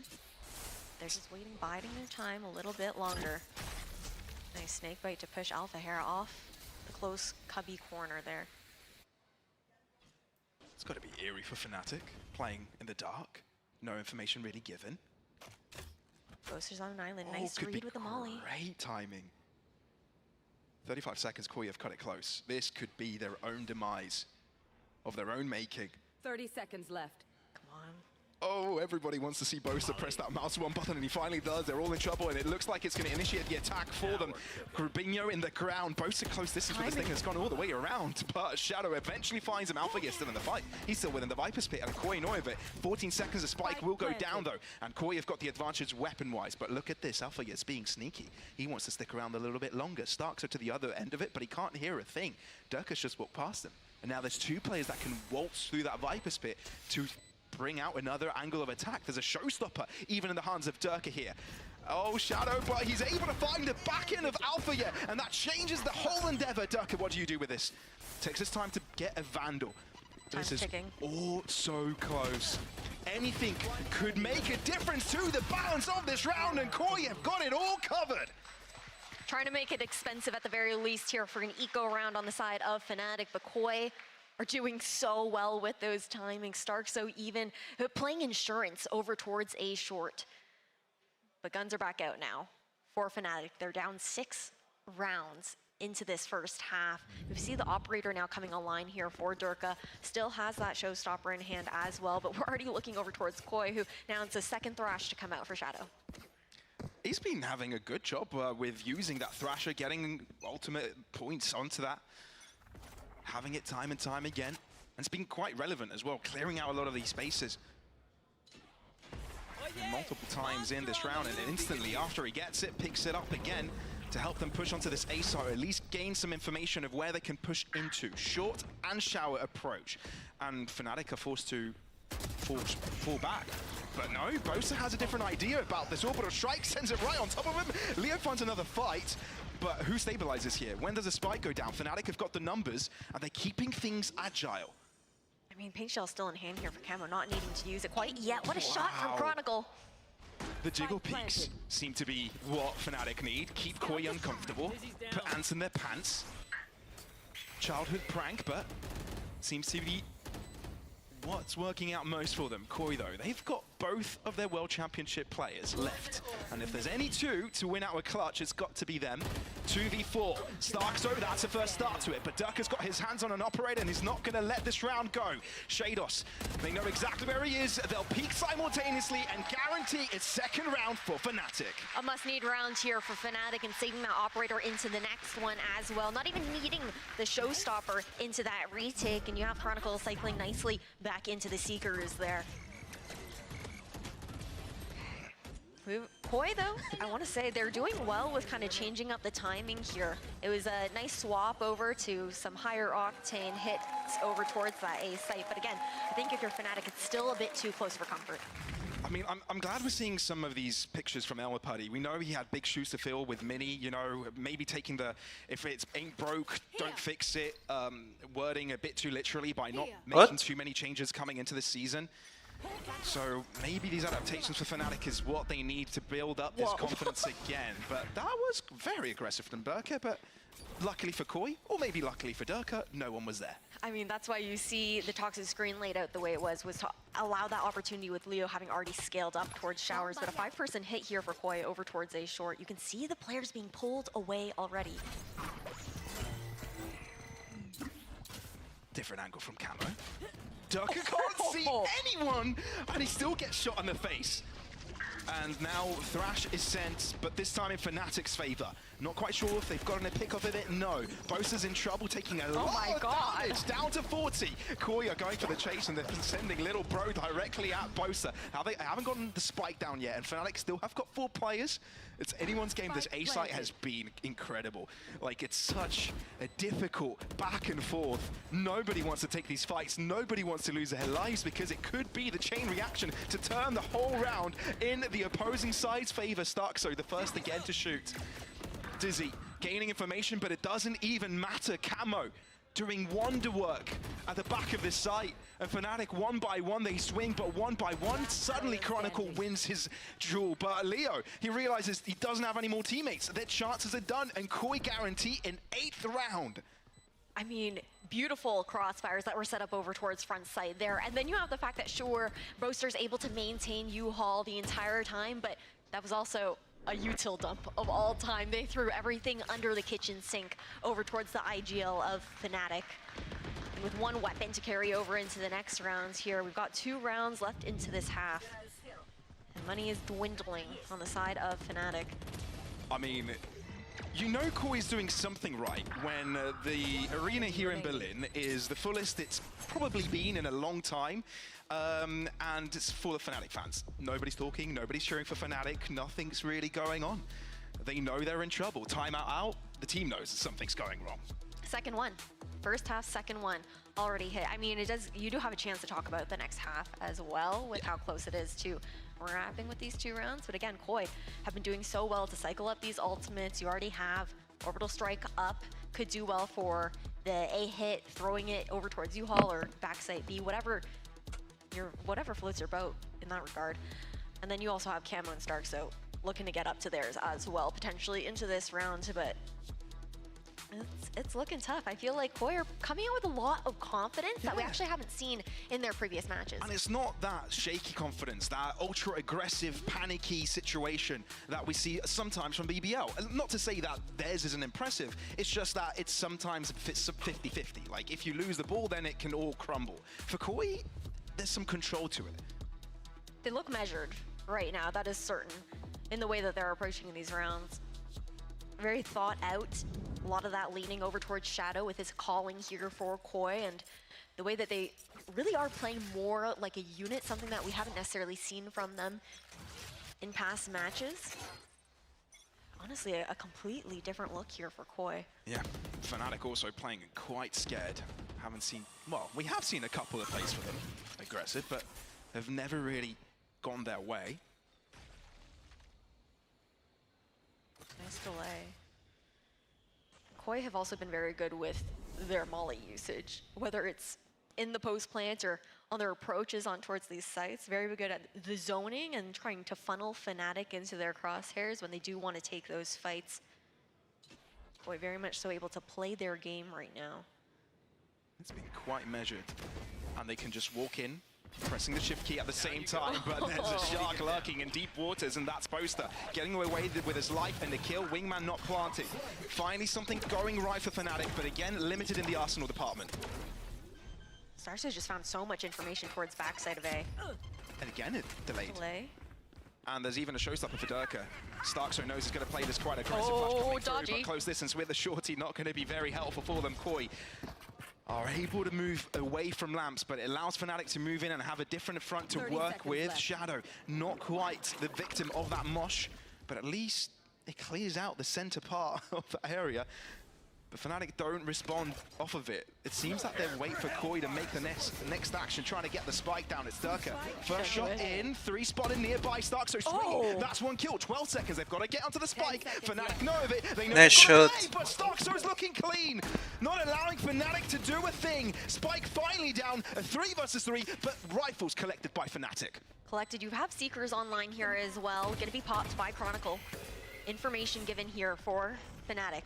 Grubinho knows he's the linchpin in this position. They know they've been contesting Lamp so far, but they need to go after him before they go for anybody else. Wingman is on the spike, diffusing, but nobody knows it from the Koi side. Fnatic, it's got to be an eco Red Bull clutch to get them on the board again. Last round before. What a round there for Fnatic onto the defuse now. Last round before we swap sides. A snowball round here for Koi as well. Fnatic used all the ultimates that they had left into this first half to secure that third round. Now you're looking towards the null command, the showstopper. You've got a Viper's Pit into the post plant as well, and Koi have had no trouble actually finding these plants. Well, there's a spark. There's a spark off the back of Little Bro. And yeah, finally we can see hints of Fnatic being on the server.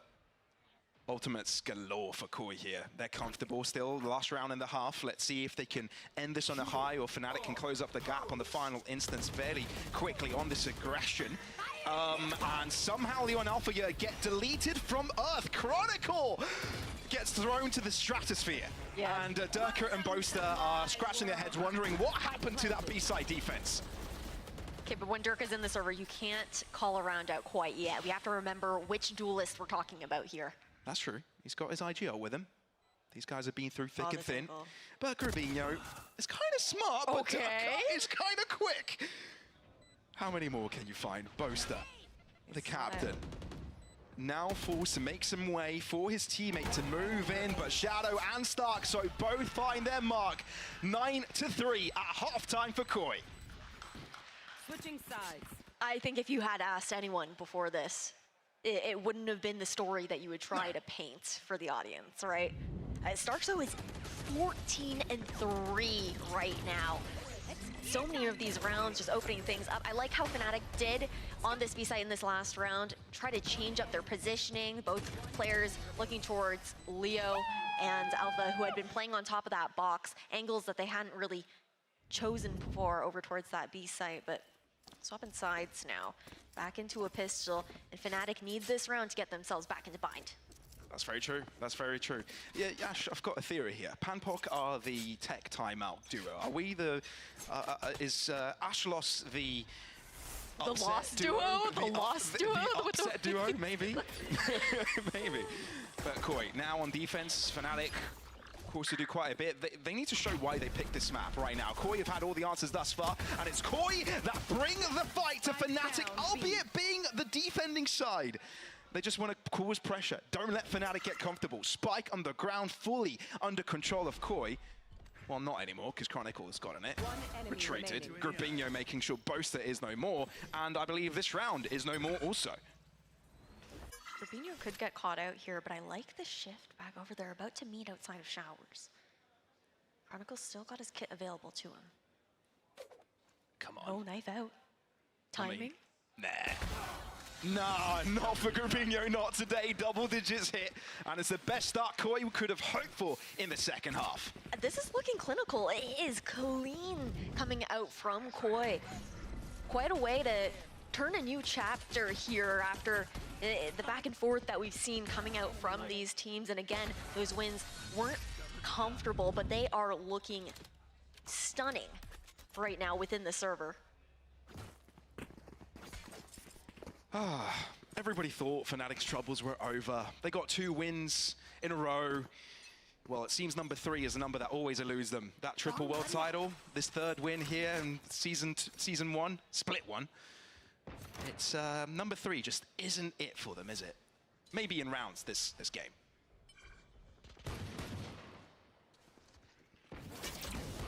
Information garnered, at least farming up some of those orbs over towards showers, but Poison orb emitting. right now, Fnatic just biding their time. We still have Boaster on the other side of the map, trying to relay some information. Spike rotating over there too. I mean, usually teams on pistols might go for something explosive, trying to find power with numbers, trying to find advantages that way, but not Fnatic. They're pretty slow, pretty pacey. They like to be measured. Right there. See how much they can really garner out of an go round.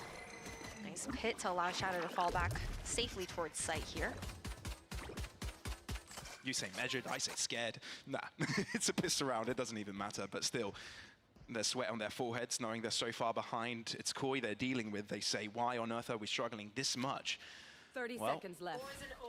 they might be able to figure it out during the map itself, but they might have to figure it out if they have to head to Icebox with a map in their opposing side's hands. But Fnatic find their way onto the A side, and Koi finally find their way onto the kill feed. Camo, only good for 1 here. And with room into the sights, there's a chance here for Fnatic if they're able to find any more guns. Shados, you've got a choice to see how much you can obstruct this. But it was the wingman on the spike and couldn't delay it. Grabinho, I think he spotted Alpha, hasn't he? He knows, and he's also got a chance to be the backstab against Leo here, but no, still a 1-for-1. And on the spike, they are putting pressure onto Fnatic. Poison Cloud concealing their position. And Wingman is here to save the day, just like he did for Fnatic the previous half. It's Koi on 11. What a way to start off this second match of the day here within day 3 of week 3. Koi are looking so good, and that's also the bonus of Little Guy, of Wingman, the fact that in those post-plant situations, those mollies aren't going to have that area of effect when you're looking over towards that Viper and over towards that Brimstone as well, unless they have a bit of that elevation, because he's just, he's too short. He's got to have his feet up off the ground. Okay, sure. Kicking it back while he gets the defuse out. The timeout now for Koi. They want to close this out, and that's why you can imagine that they're calling it with 2 rounds left if they can actually manage to get to 13. It's a difficult situation, right? Because you don't want to get ahead of yourself, because you want to close out this map. Don't give a chance for Fnatic to start shooting back, gain confidence, and this is a focused Barber. This is a very focused Barber. He says, listen to me, guys. You've done great, you've done incredible. I can read it in his eyes. I don't read lips, I read eyes. He says, I'm proud of you. All you have to do is stay chill, play your game. Fnatic are the ones making the mistakes right now. Little Father Bar moment. Yeah. It's important. Keep yourself grounded. Especially when you're looking towards Koi being on this bonus round. Not too strong of one to look towards either. Full rifles here for Fnatic. Curious to see how we look to cycle up into some of these ultimates, what kind of control Koi are going to look for here on the defensive side. Many might be wondering, they're tuning in, why is everybody so quiet? Why is everybody so, at this point, you know, startled? And the quickly answer is, if just look at the score, this shouldn't be happening. This is outrageous. Koi have already done quite a lot. All they have to do is win 2 more rounds. That's it. Get 13 on the board, have a map against Fnatic, and then they play on Icebox, which already we deemed quite a crazy call. Fnatic might be in trouble. There's a deep player here in the likes of Camo. Trailblazer to potentially seek him out. Oh, not able to get out of it. Fnatic, first blood goes to them. Shados next in contention, blinded but gets away with his life, goes in for another bite. Alpha, you're not aware of it. And Fnatic, this is their buy round. This is the one they should be winning. It's Koi on the bonus. And Shados has found himself an upgrade. Leo, though, gets there on time and keeps things square. the gun swap, not quite it there. Triple here for Boaster. Spike yet to be planted though. Okay, Chronicle has been able to deal with 2 already. Grabinho, is he going to make it work with a classic? No way. He's got himself a Marshall, but Leo finds himself the swing. It's a damaging round for Fnatic, but one they win nevertheless. Expensive there, like you mentioned. At the very least, you see the Thrash cycling up here for Leo. Fnatic. Scoreboard looking a little bit top heavy. Shados. That could have been a completely different engagement had he actually not swapped over to that Vandal. But just giving away his location there. But man, Fnatic, they have to fight tooth and nail to get back into this, Pavlos. Yeah, definitely. We hear some nice, we hear some... well, some more positive energy from Fnatic, that's for sure. But let's see if they're able to carry it onwards onto this one. Thrash available for Leo. And it seems they're heading and leaning towards his left-hand side. Walking out towards Showers here as well, but look how passively Fnatic are playing that. Boaster was spotted out. Molly. Oh, yeah. They have so much lane control right now. Grabinho able to mad dash away from that Thrash here. I mean, I think the timing of the Incendiary is pretty good because even though the Thrash gains some ground, there's no follow-up for it, so it delays the push from Fnatic quite a bit. Ooh, they don't know. Ooh, they've got no idea. Behind? Oh, Durka reads it in time. There. Averts the crisis, and Fnatic still in charge this round, but there's 3 defenders still on this B site that could do a lot if they're not figured out. Thrash recollected and back online. On the lookout he is, finding one, stunning him. Shados gets 1 pick though. Can he keep Starkster from dying here? Oh, he's in the smoke, but not able to stay alive. Finally getting his gun out, but Durka's quick to react. Camo there on the back line. Have they realized? Durka has 4 to his name, 1 remains, and it's got Shados to follow after. Thrash in hand, well, ultimate in hand, and it's going to be the ace for Durka to put Fnatic back on track. Put Fnatic on 5 here and slowly making their way back into this game. A momentous play needed here to try and bring those spirits back up. The team is focused here on that stage. You can see the replay, man, that timing. The shot through the smoke on Starkso was insane.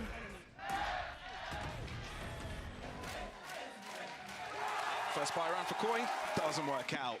Nice ace. And that's a disappointment here from Barber. The reason why they brought out the timeout is so they were able to close out quickly. Now they've only got 1 left, obviously.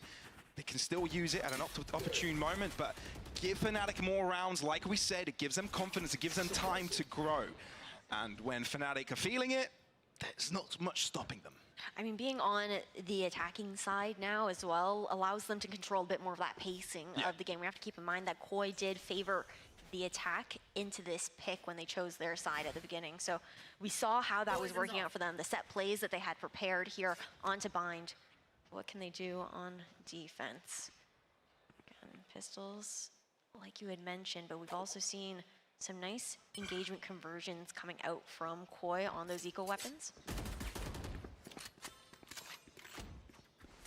I mean, Shadow's got his ultimate. I want to count of how many times Thrash has been there for Shadow. Even if they're losing rounds, still getting those ult-ups up.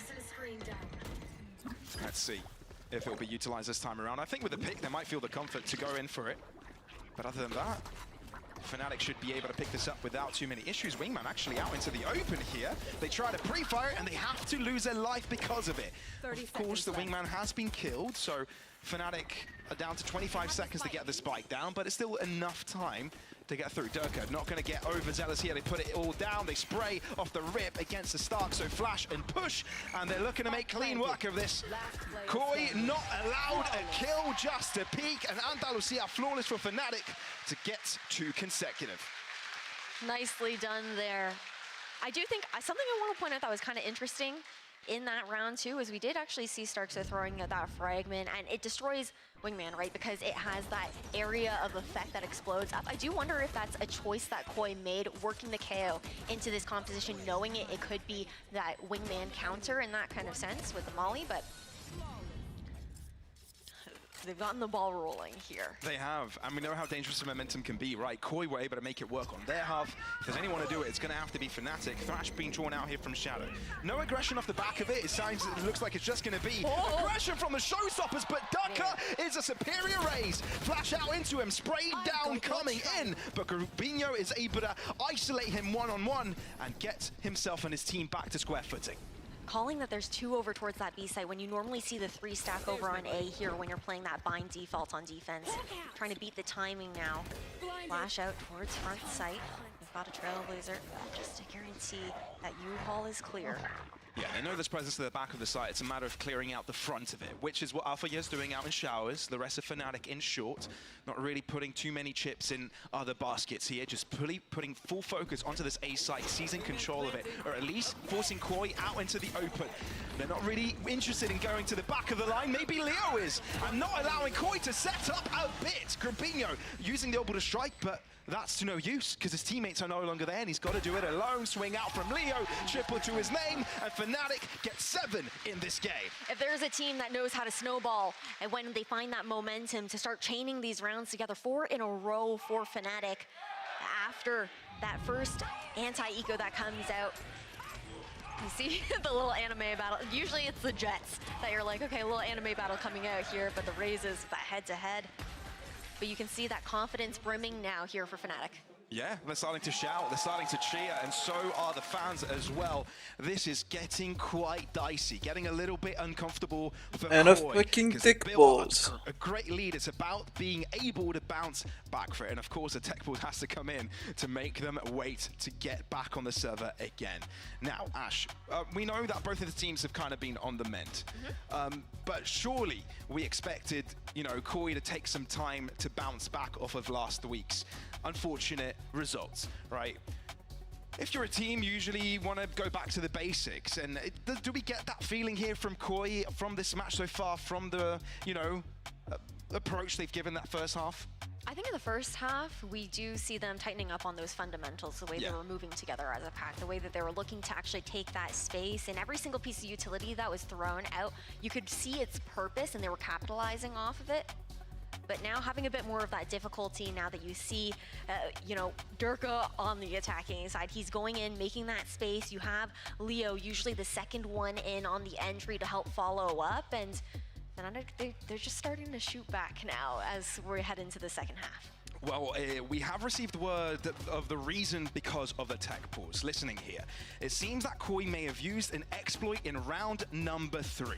What this means is that Koi, because as a punishment, will have their second tactical pause removed. Right, so that is their punishment for that exploitation as it stands. So, coming into this one, that has been resolved. We'll get back into it. The score stands as it is. Let's have a look at how this one goes. But of course, that is quite a big tech pause to move away from Koi, right? This is getting quite dicey. You want to be able to speak to your players, but they no longer have the ability to do so. They're looking to slow that down, and that's tough because again, Koi, they find the success so early on into the round.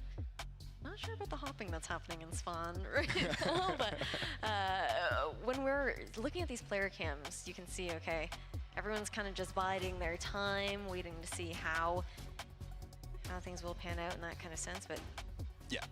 It looks like we'll be jumping into the server in 1 or 2 minutes, and that's exactly what we're going to be looking into. But so far, so forth, Fnatic have been able to bounce back, right, Ash? It's been a timely manner. I feel like it's one of those things that we've seen from them this entire season, right? Slow to begin, which gets some nerves in, gets them to panic a little, and when they don't get things rolling in their favor, that's when they end up losing. Now, this seems to be a different affair. They've started to shoot back. They started to feel some more energy.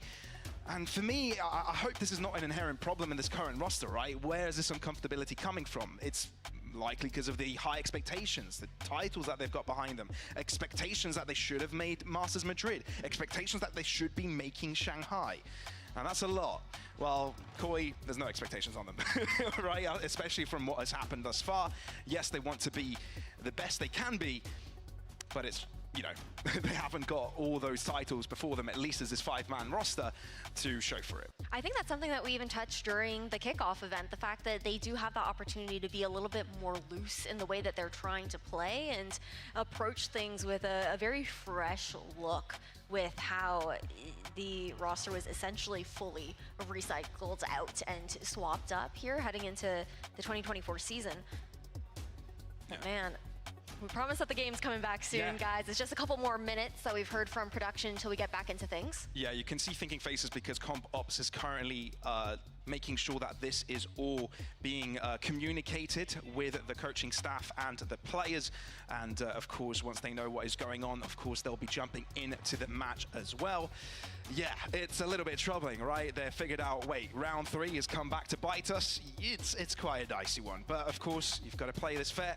And props to the admin team to be able to see that and be able to act quickly enough before this map comes to fruition, right? Before it all ends. Because it often, you know, just flies past, but they're able to read it, get back and react on time. And surely once this was all communicated, we can jump right back in. That's 4 rounds consecutive for Fnatic. It's got to feel good. It's got to feel grand for them. Because Koi, they haven't simply, apart from the pistol and the follow-up, they haven't gotten a single piece of that pie on defense. And I'm actually quite amused on how Bind is being played out this game, right? Because it's also just been their approach on plants, not really go for the backside denial. It's just wait for your opponents on that defense side to try and peek you, try and contest you. And so far, both of the teams that get the spike down, they've had quite a lot of success on that A side doing so.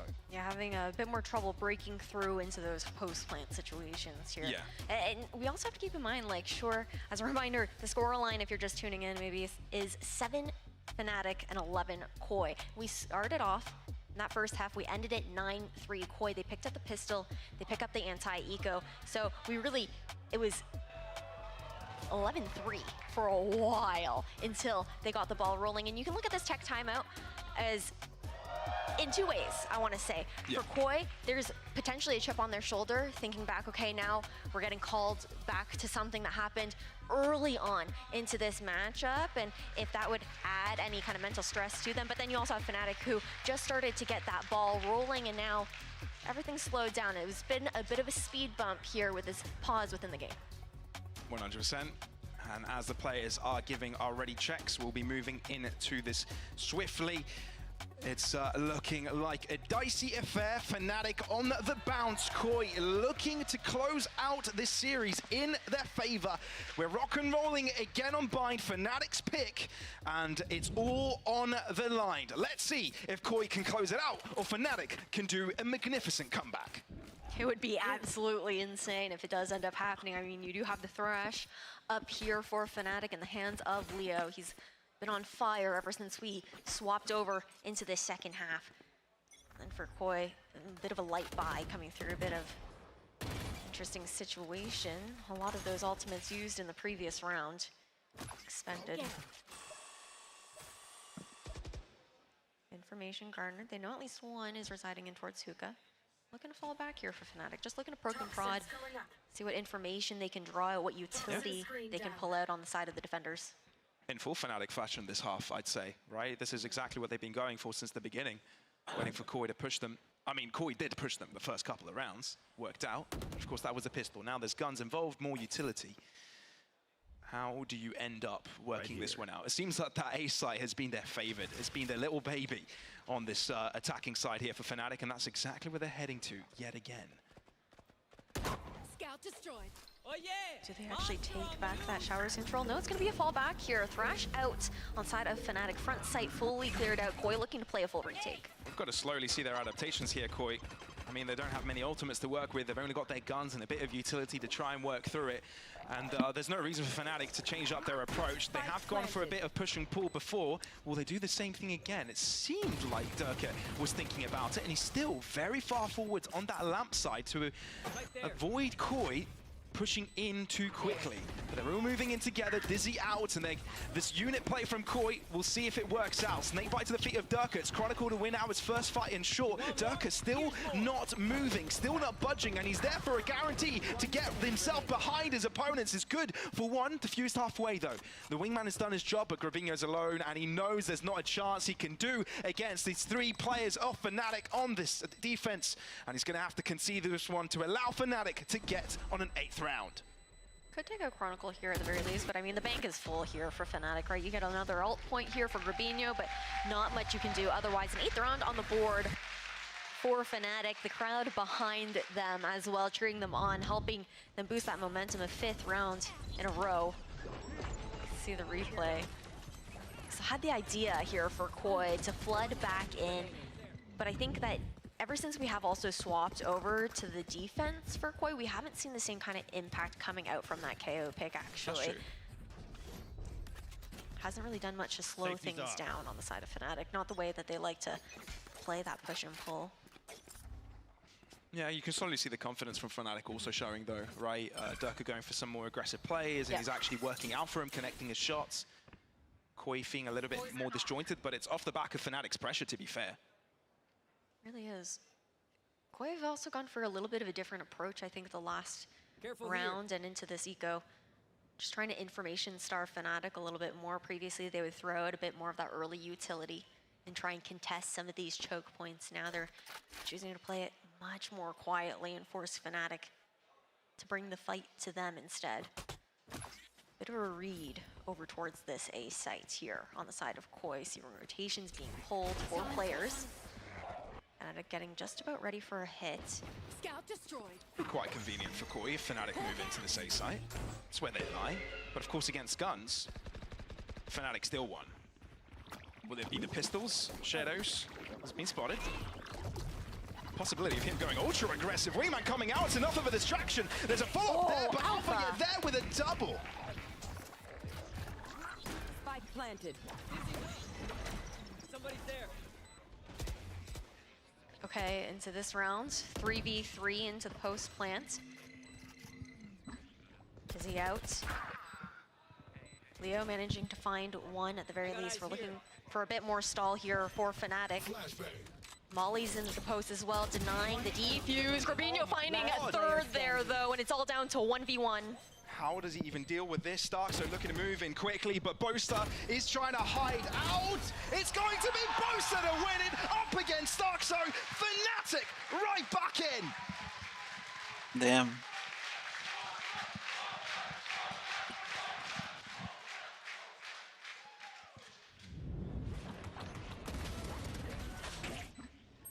Looking into the replay here as well, man. Buying so much time there on the side of Fnatic. Because Molly's perfect, a very open plant for them as well. You can see the hype. Okay, Boaster stands up. Holy. There's the bar cam that we love. The frustration. I mean, I don't know if we love it this time around, right? He's a little bit overwhelmed with that one. Thinking how close they got to it. But no cigar. No cigar. I mean, it's been a while since Koi have been 2 away from closing out map 1, and Fnatic, well, they're known for their comebacks. Let's just say that, right? Their first international title was off of back of an insane comeback on an icebox. I mean, ever since Guns came out to play here for Fnatic, it's been all them on the board this second half.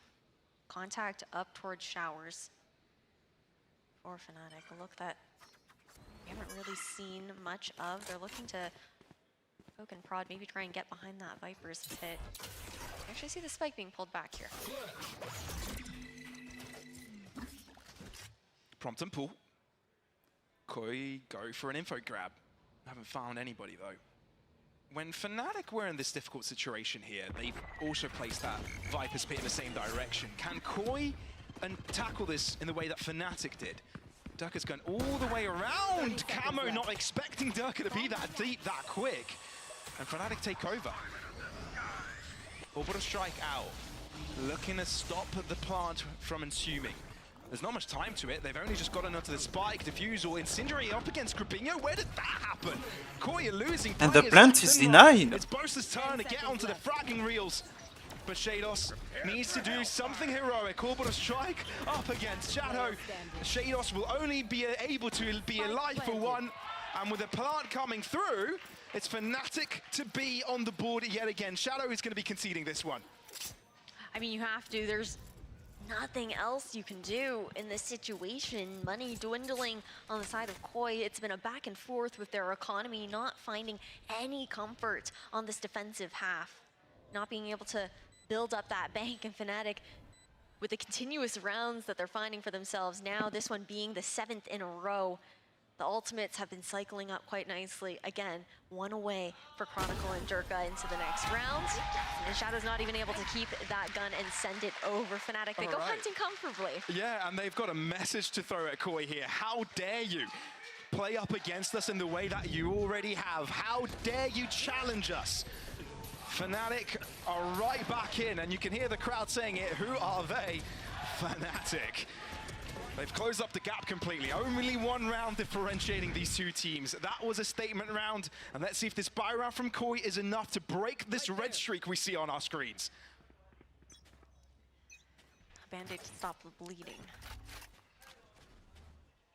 Now Showstopper up with that last kill that Durko is able to find on Shadow into the last round. Information sought over towards B-Long.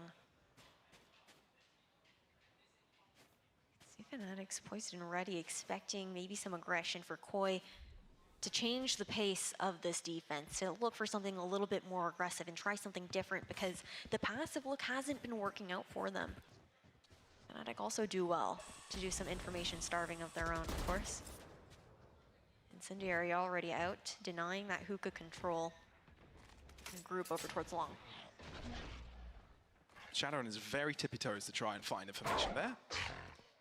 I mean, he's completely alone on B now as well. And starving from info. And you can see how Koi have reacted to it. They want to seize control of some sort of a part of the map, and they've chosen to do this on A, leaving this B site completely defenseless. It will prone this Showstopper to go... Oh, it's gonna find Shadow. Blind alt in towards elbow. Through an incendiary grenade! You know he's feeling himself now. Yeah, no, he's alive. He's doing things no one would have thought fathomable. But still, Koi, let's see what they can do in this one. Durka up against a nade again. He feels comfortable under pressure.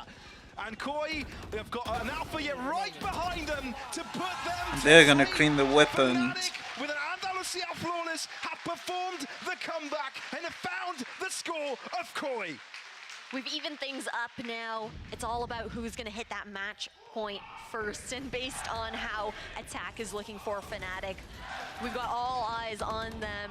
A snowball, a monster of a round for Koi to face up against. And they've only got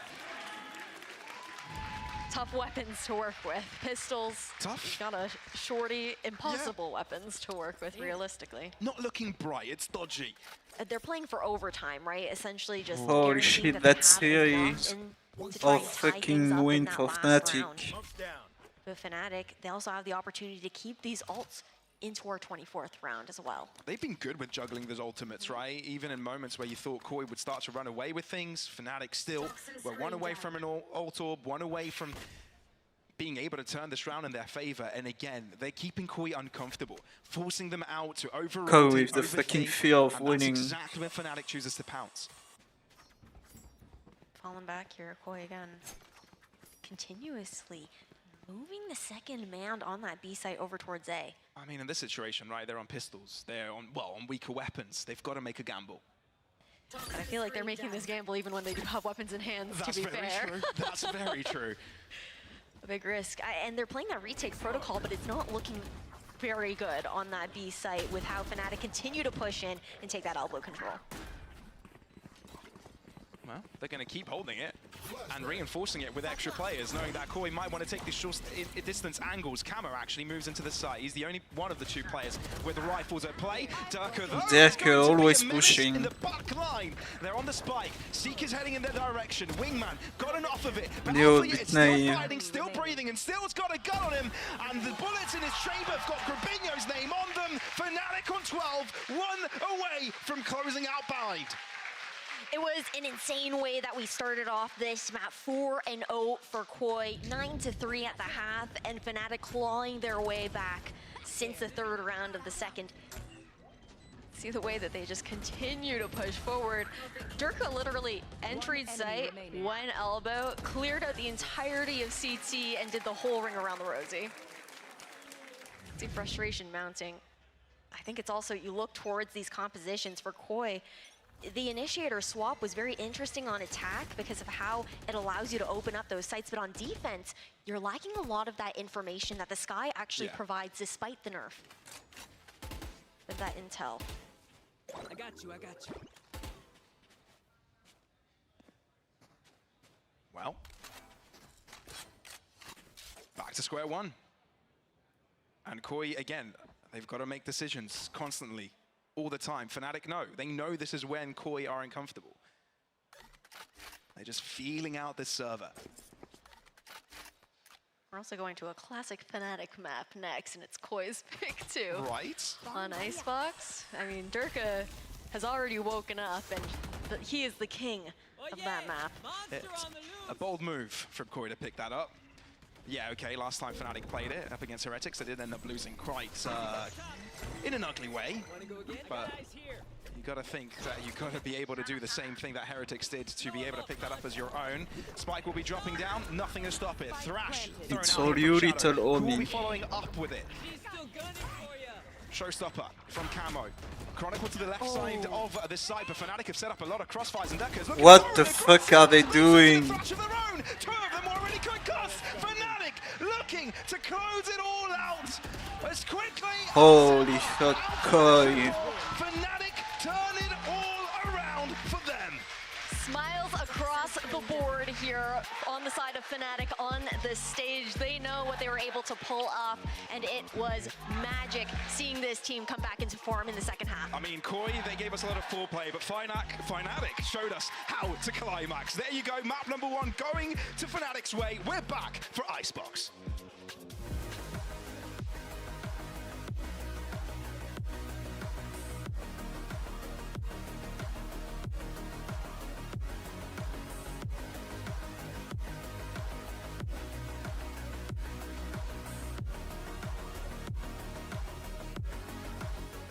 I know a place that will break you into 1,000 pieces. Stay away from them. Stay away from Lorca, Paco, and Picasso.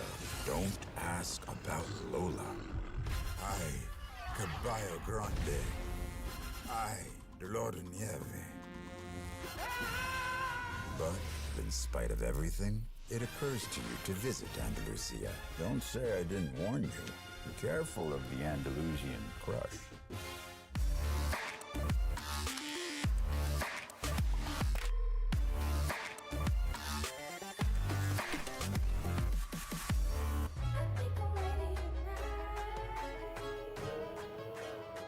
Hey guys, it's Jimmy Lin, former professional Counter-Strike player and Valorant coach. Watch out for the stairs, clear this angle, you're going to be able to fight this.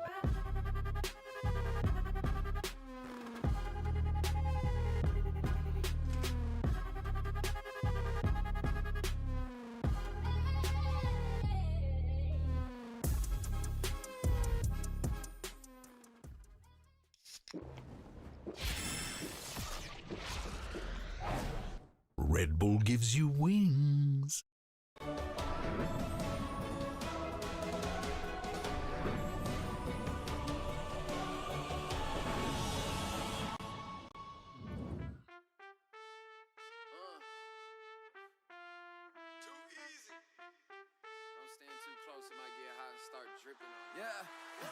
It's a whole lot of ice on me.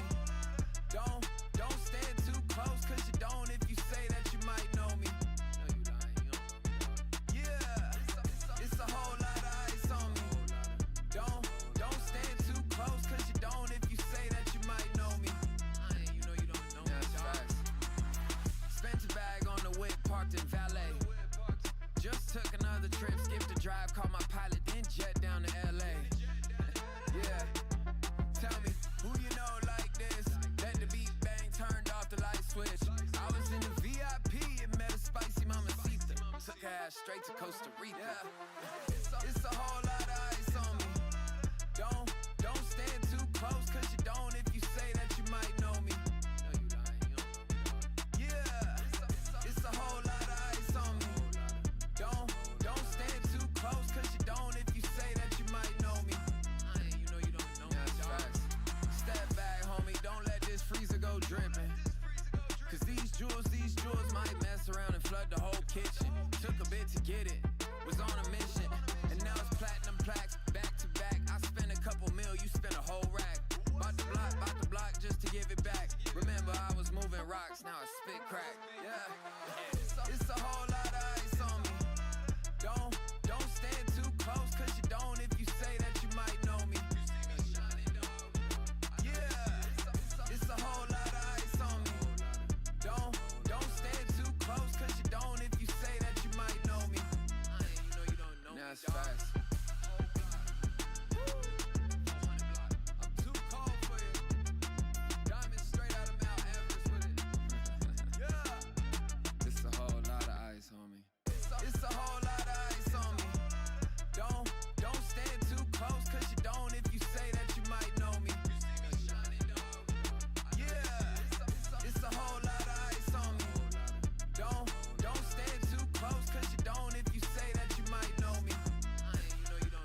it's fast.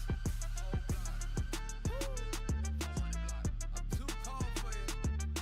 Diamonds straight out of Mount Everest with it. Yeah. It's a whole lot of ice, homie. It's a whole lot of ice on me. Don't stand too close, cause you don't if you say that you might know me. Yeah, it's a whole lot of ice on me. Don't stand too close, cause you don't if you say that you might know me. Now it's fast. I'm too cold for you. Diamonds.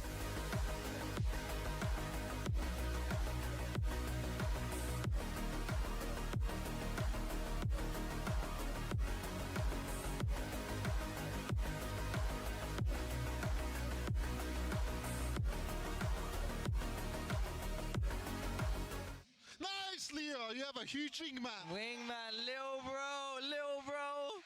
Lil bro saving our lives. That's my ideal, bro. This guy is my ideal. Come on in! Come on in! Come on! Gordo, give it to me. Who are we? FNC! Who are we? FNC! Who are we? FNC! Who are we? FNC! Thank you very much, Gordo, everyone. I've joined the Fnatic fans in the fan zone here at the Riot Games Arena because I've decided to test their fandom. I want to find the ultimate Fnatic fan, and I want to root out people who don't really love Fnatic. In fact, I found an imposter. Sir, I'm sorry, but if we can just remove him from the building. Stevie, get in here. He's not a real Fnatic fan. Cell says who? Right, okay, behind me. You know what, Gordo? I'm going to ask you the first question because you have been leading the chants in the arena and we've absolutely loved having you here. The first question, fill in the blank. Spam this blank to help Fnatic. What? You don't know your copy pastas? It's like this man touches grass. Spam this what Static. to help Fnatic. Right? Static! I don't know. Holy fuck. Help him out over there. Just say that again, louder. Louder. Someone just whispered behind me, static. Static, it's static. Gordo, what's the answer? Static? Yay! Right, Stevie's going to give you a special reward. Who's your favourite Fnatic player? No, it's not. Okay. It's Chronicle. Yeah, it's Chronicle. Congratulations, you've won an autographed cue card with a fun fact about Chronicle. Would you like to read it out? Fun fact, I'm not funny. Well, but actually, I love cooking and I'm good at it. There we go. Another fun fact. Okay, question number 2. Can I ask you, what's your name? Laura. Laura, lovely to meet you, Laura. Okay, question number 2. What did the Fnatic core call their team before they were signed? Can I pass the question? You can pass the question. I'm not sure either. Okay, anyone? Hello, sir. Oh my goodness, I should have worn my heels. Do you know what Fnatic used to be called? No. Okay, it's fine, don't worry. Okay, it was Summon FC and it was short for Sage. Oh, my nan. Okay, no wonder no one knew that one. Question number 3. I'm going to come over to you. Hello, sir. Okay, what is Boaster's preferred knife skin? Knife skin. I'm not sure. Okay. Oh, hello. Boaster's preferred knife skin? Default. Yes! Okay. Let's give you a fun fact from Fnatic. This is actually Durka. Maybe you guys can swap later on. I'm going to let you keep that fact to yourself because you deserve to have a little secret between you and Mr. Durka. Okay, who is the only Greek to ever play for Fnatic? I'm just going to see, does anyone know? Anyone want to buzz in? There was a Greek player who played for Fnatic. I think Tom wrote this question, which makes sense because he's evil. No one wants to answer that one. The answer was Sack. No? No one? It's all Greek to me. I'm gonna choose some people to give these spare cards out because I'm gonna run out of time in a moment. Who was Fnatic's strategic coach at Kickoff and Champions in 2023? You? You were? Oh, as in you were the coach, or you know the answer? Me. Mini. It wasn't Mini. I'm so sorry. Also, I didn't mic you up. He said Mini, if anyone didn't hear on the broadcast. Okay. Okay. One more. Anyone want to just have a guess? He shares his name with a very famous Danish caster. Oh, I don't know. I think Kojo? I don't know. No one knows. It's okay. Anders. I gave you all hints. It's fine. There are no true Fnatic fans here, it turns out. We should bring back the guy from Sentinels. I imagine he knows all the answers. Okay. Okay. I feel like someone's going to know the answer to this. Does anyone watch the Ranked Up podcast? With Yinzu and Boaster? No? Does anyone know the name of Boaster's cat? Yeah. Gordo. Karma? Karma! Yes! Karma has come Gordo's way. I imagine no one would know the answer to question number 7, so instead I'm going to actually ask it to Steele and Tom on the desk.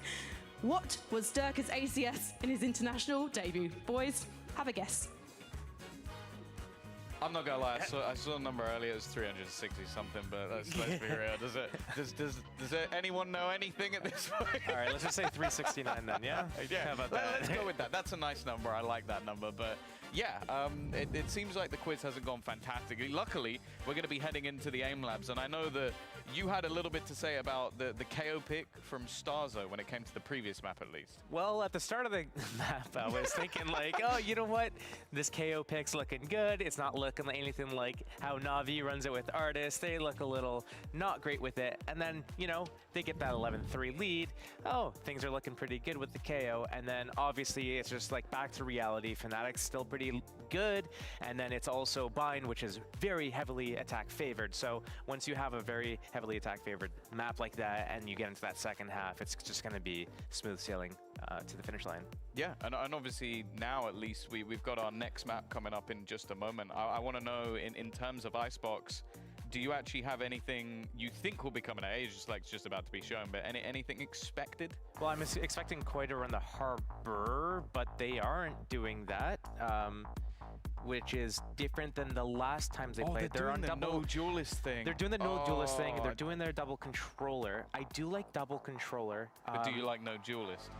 I don't mind it. Okay. I think it depends on the team and how they can pull it off, using that Omen to be able to use the op, and it's really just like the pressure on attack from his one-way smokes and everything, but you can also get really aggressive setups with the defense Omen as well. It's is it going to be enough? I'm not sure, but Fnatic's comp is just so old school that it doesn't matter. It's not that great. Yeah. Well, either way, we're going to be throwing things off to the casters.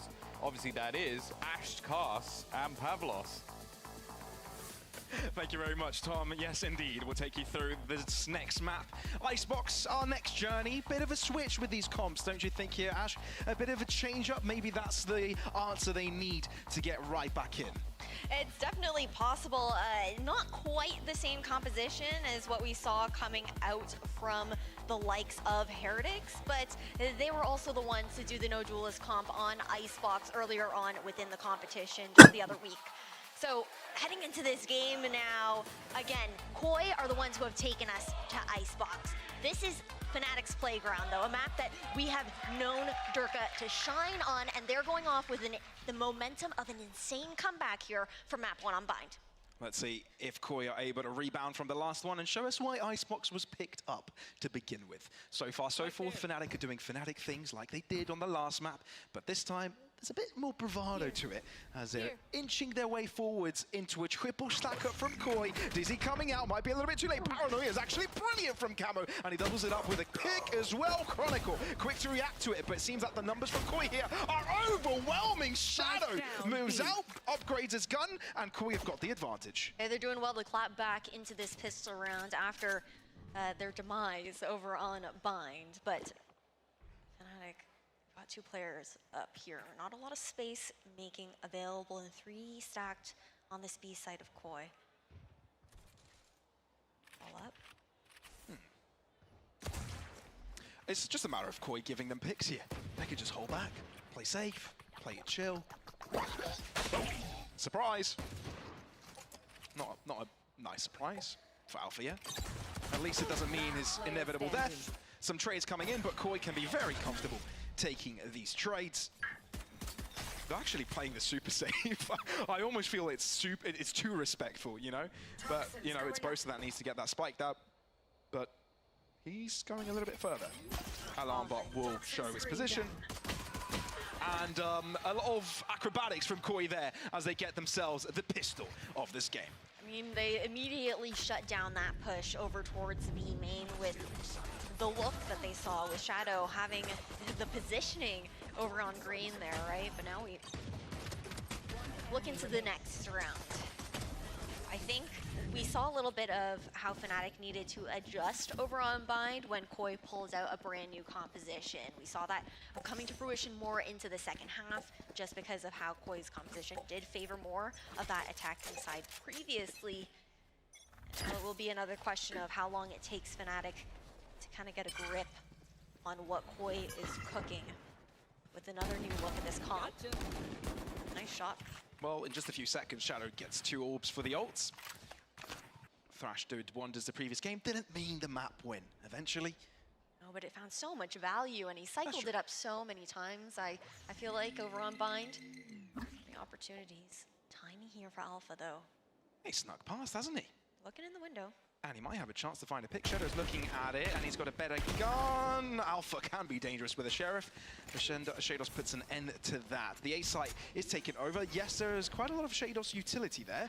Alarmbot not yet triggered, but the Nanoswarm's just enabled. Spike going down. Fnatic, that's the best they can hope for, really. Maybe a pick or two. If they go after it, stick around together, or maybe isolate themselves. But Koi not going to take any chances, try and approach it like they did at the start of the previous map. Respects it. And to play it to a T, a flawless round by Koi to get a second on the board. Very comfortable for them now heading into round 3. Fnatic, when you take a look at their composition off of this Endolythia flawless here for Koi, it's almost completely opposite when you're considering, okay, Koi are cooking. They're trying to bring something new. They're leaning into that double controller meta that we've seen coming out here on Icebox. I think one of the first looks that we saw of that was G2 pulling out the Brim on Icebox over in Americas. But Fnatic, they're going towards the very classic old Icebox comp here. And it is maybe a question of, okay, again, we saw them lacking a little bit of that innovation over in kickoff, leaning back into old comforts. And how can they make? Again, I'm not a big fan of the Sage for Fnatic. I think Arbor is better. Yeah, we often see that early snake. KO is better, Arbor is better. Need, but you can even Gecko might be better. Drops back. In case that was the case, and Durka going in for a bit of a walk. Spotted though. Bit of hindrance. What can Shados do to deter it? Not much, really.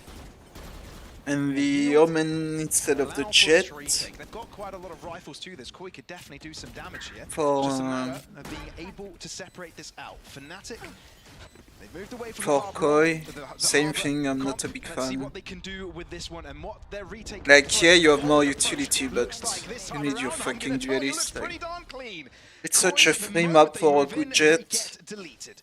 And yeah, it's hard to say what happened there. We're going to have to look at the replays because that was explosive and quick. Alpha yeah with the final bullet and 2 consecutive Andalusia flawless for Fnatic.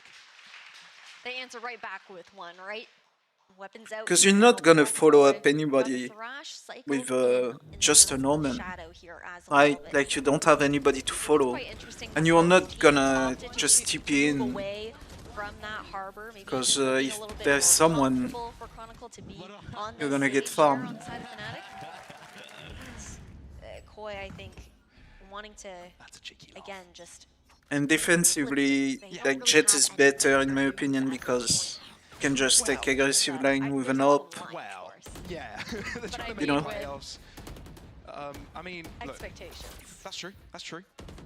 But if they can make playoffs by the first game they win is against Fnatic, that steams all their confidence, beating so they can fend off the next opponents. I think if you want to replace the Jet, you have to go for a Yoru, maybe a Chamber. They've lost 2 players one by one. But with Leo able to entangle themselves out of the situation, it's giving them a breath of fresh air. Like you go Yoru and instead of a KO, you go for the Arbor.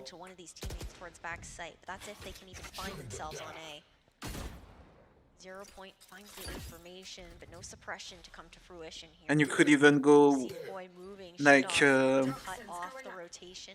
Keep an eye over towards mid. Yo, Sova is good. It's doing some chip damage to Boaster. 30 seconds left. Snuck right in. Fnatic looking to move in. Koi, you've got this very well read with You all go three Gecko, defenders Sova. being nearby. Chronicle will get the spike down.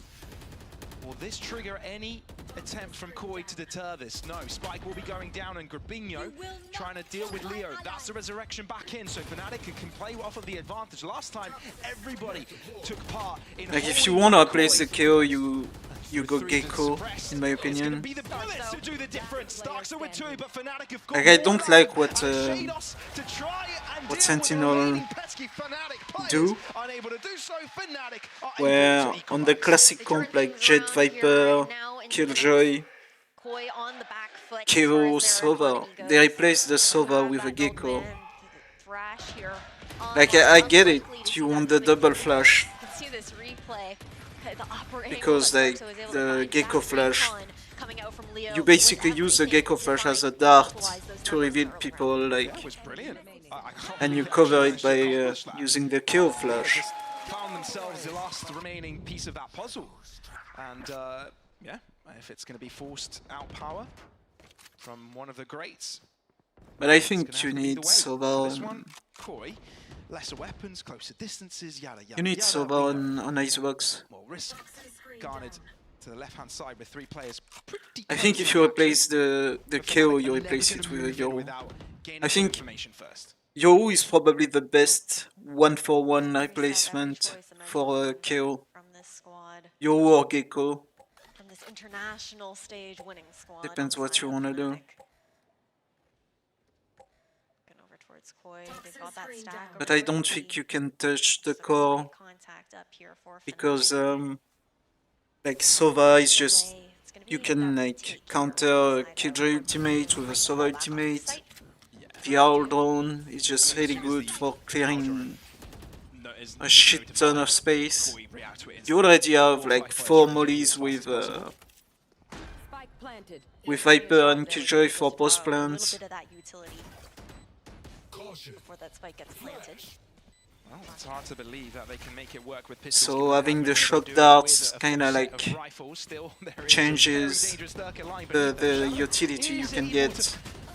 And there are like shock darts to destroy some Killjoy utility. You can have lineups and shit. Right clicks from Chronicle. Oh, it's going rough for both sides, but picked up by Chronicle in the end to avert the crisis, and the lead goes to Fnatic. A little too close for comfort into that round, though. Durko playing underneath the rafters. It's kinda like Breeze. A good call from Koi to actually have the numbers in that drop and try and get that trade, which they succeed with. But Right, this like is the round that we're really looking Breeze and for. Icebox are very similar in terms of map. Back in the null command up the thrash. Outside of the Killjoy instead of like Cypher. Stall out in that post plant as well. Well, I just find it very amusing how the coaching staff of Fnatic were like, that was way too close. But a bit of relief by the end, knowing that they did get the win. Oh, look at Durka going. But yeah, I think if you... Because the Sage is used for like post plants and walls and shit. But if you want to protect something, you just use an Arbor. It's a better like... Cancel it out, but the spike down with Shadow. It's a better 1-for-1 replacement for the KO. Right, it's a second initiator with a more like... It's a second controller with a more initiator type, with his wall and stuff. And with his bubble you can like protect a plant. No, that's the mosh. That's the mosh we heard for some reason. Thought it was a thrash enabled here from Shadow. It would have been a bit too preemptive, given that not all Koi players were there, but the spike yet to go down. Koi are going to throw it out for information. Even though the spike not planted, they will be able to catch out Boaster. Because if you look at like Fnatic's composition, they have no flashes. Boaster gets away with his life, and now right back on the site to try and get his teammate to put the spike down. Oh, Camo's hiding in within the poison cloud, and he doesn't know when to peek because he's getting low. The longer he waits within it, Boaster gets the opportunity to shoot upon him. Koya keeping things close, but Leo is great on the clutches. He was born in them, bred in them. And will he make it work for him this time around? No, Shadow denies it, triple to his name, puts Koi on his back in this one, and wants to restore equilibrium. Neck and neck right now between Koi and Fnatic, just trading these rounds back and forth. It's a gorgeous smoke that gets thrown over towards... What?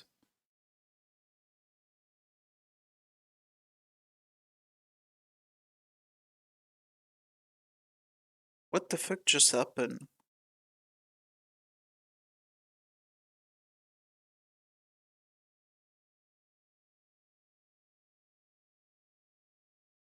Oh, their fucking stream crashed.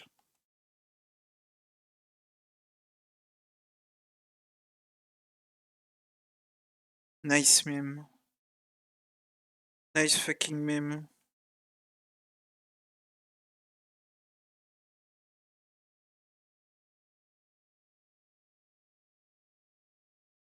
It's not me, the stream crashed, like... I'm gonna show you. It's still like blacked out.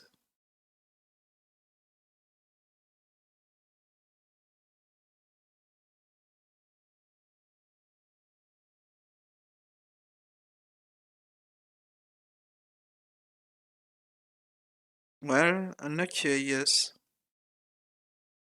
Unfucking lucky.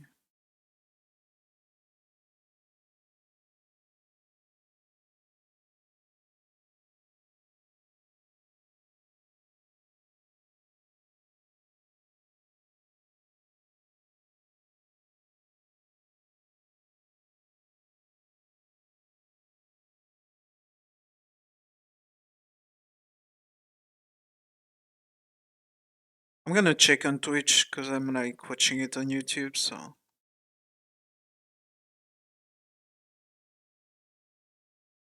Well, apparently it's the same on Twitch. It's done.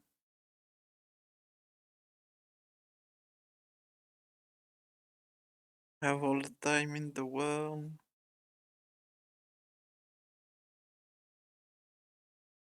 Fucking Forsen, please.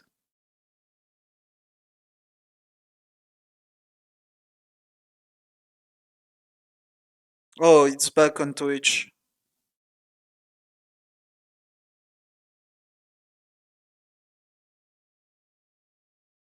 Gonna refresh. 1 sec. Boom.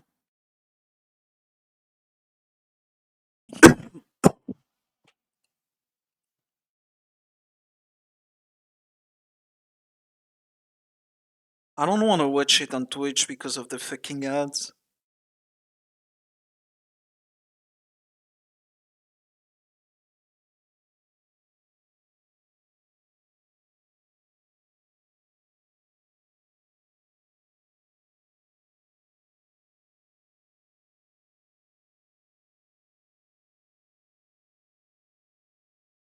Are you fucking serious, man? That's you, prod?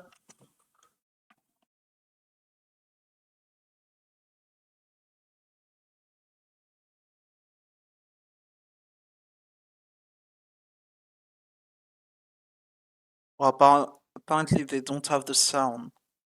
There is no audio on Twitch. Like you have the fucking image, but no audio. Nice meme.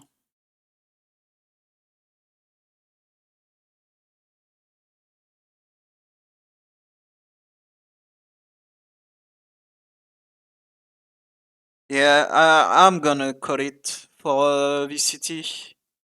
I'm gonna fucking play PUBG, like... Fuck it. I'll watch the rest of the game tomorrow, probably.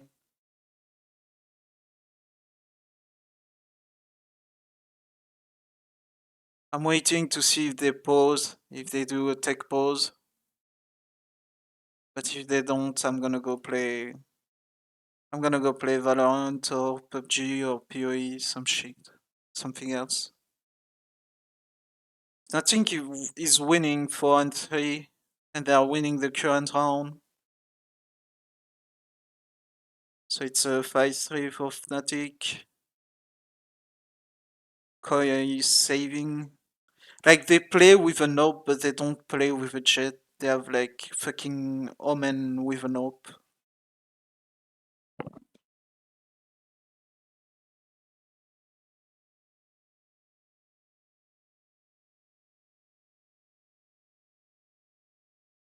Do we have a pause? Oh! It's refreshing. Hold on. You guys don't see it because... Boom.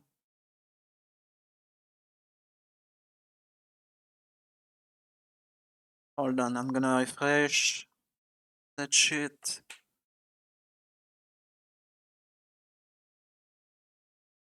We still don't have an image. It's like perma-loading. Oh, it's back. Okay, image is back. Still no sound, by the way, it's not me.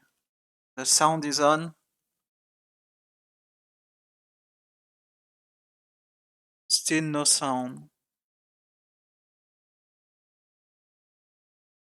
Apparently if they paused, they're in a... That's a Koi timeout. That's not a tech pause. Bro, the production today has been fucking horrendous.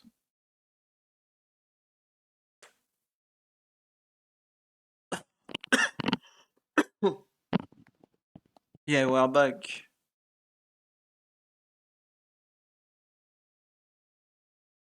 We have the rest for Sage. Still the hope that was saved last round for Camo.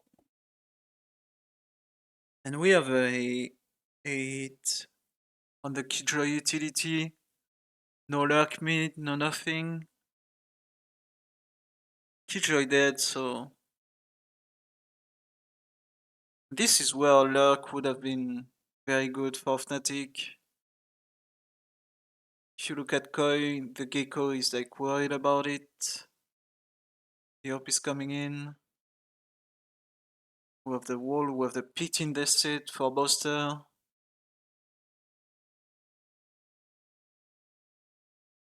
He's gonna push, but he's gonna get cleared.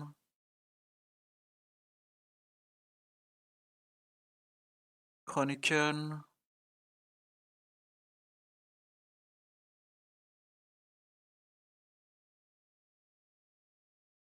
Good shot by Alpha. It's gonna be a Fnatic round. And Koi, they lose everything.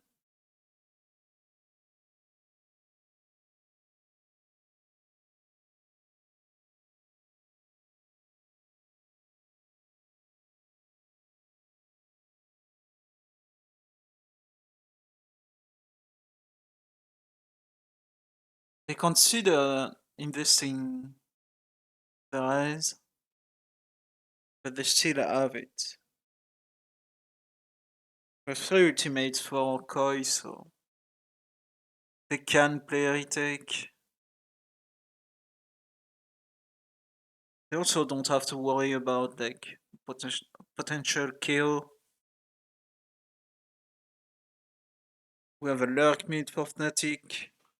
It's gonna go up tube towards kitchen. No. Oh, he's gonna catch fucking Camo.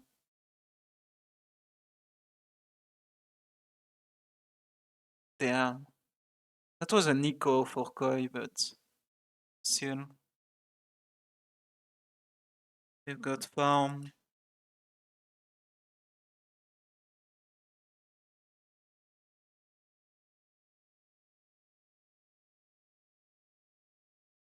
They've been farmed.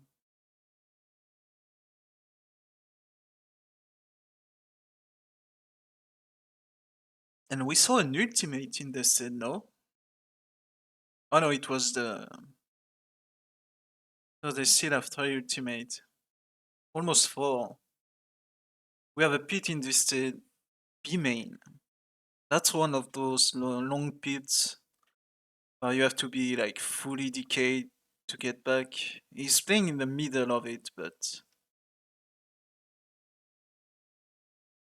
could be playing at the end. First kill for the Killjoy, and the stream is gone. 1 sec, I'm gonna check, I'm gonna refresh.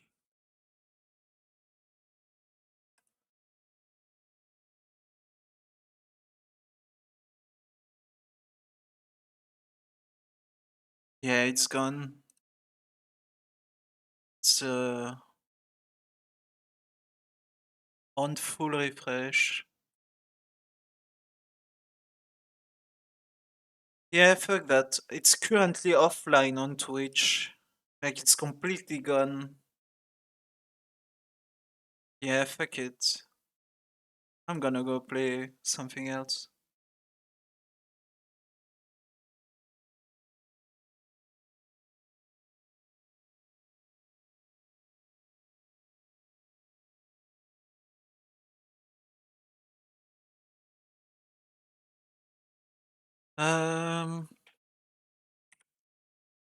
Let's go for some chill PUBG.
I'll play PUBG if it's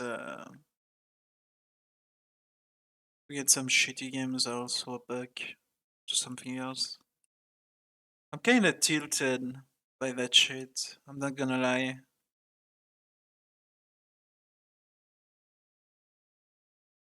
I'm not gonna lie.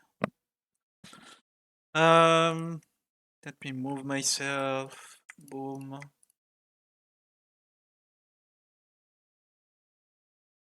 Boom.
So we have the Korean map.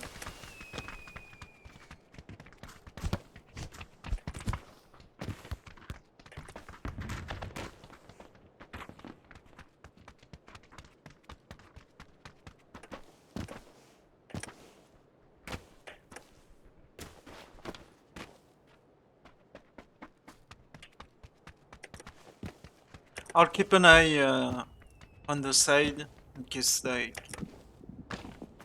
they go to a third game and the stream is like more stable, but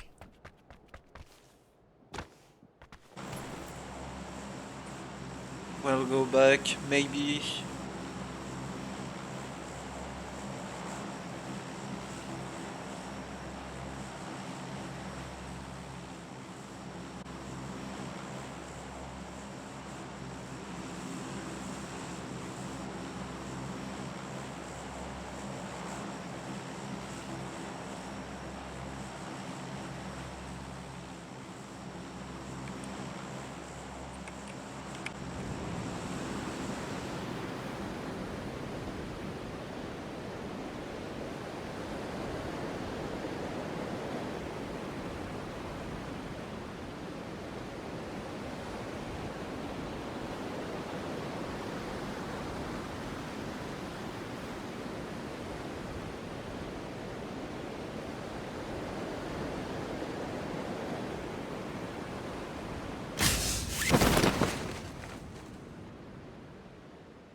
Wait, no, that's the fucking Chinese map. Oh my god, that fucking market. I'm in the middle of it, yeah. Not really, but...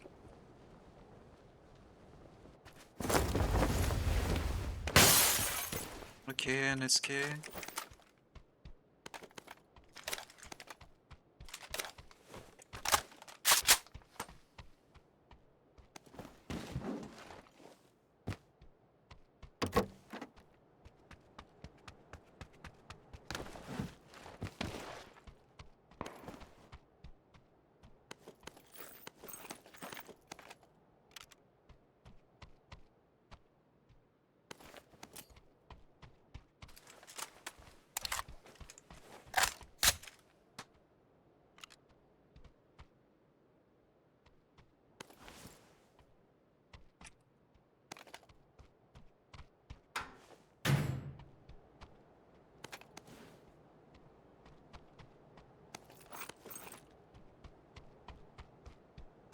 Okay, back tier 1. Not the best, but...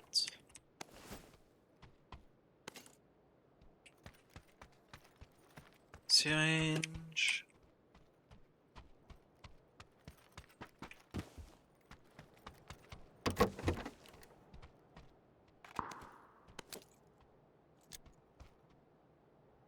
I need a helmet.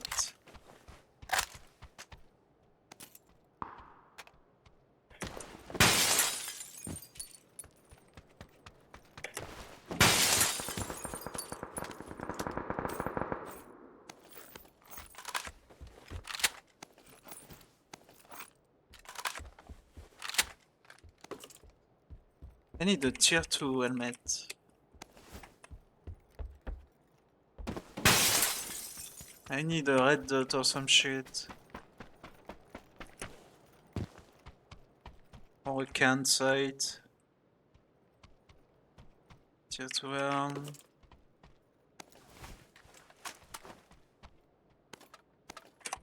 I need a pan too for time 8. I need a half grip.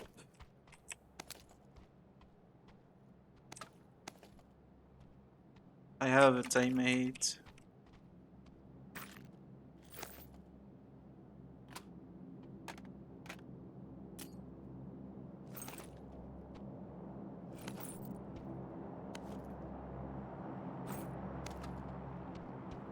I have too many nades.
Oh, I need a tier 2 bag too.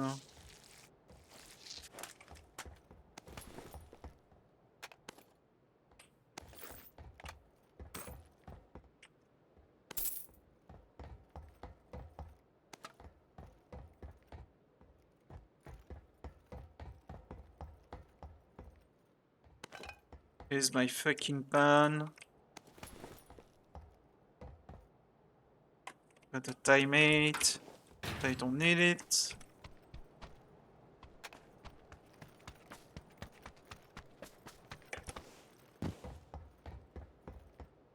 Now what?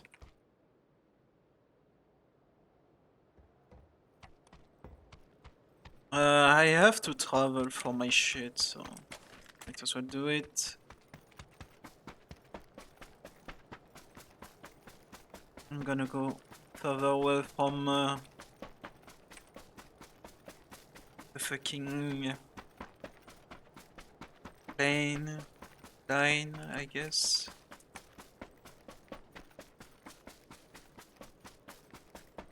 I need full stuff on my SK. I need a cheek pad and like at least a flash hider or some shit. And a half grape.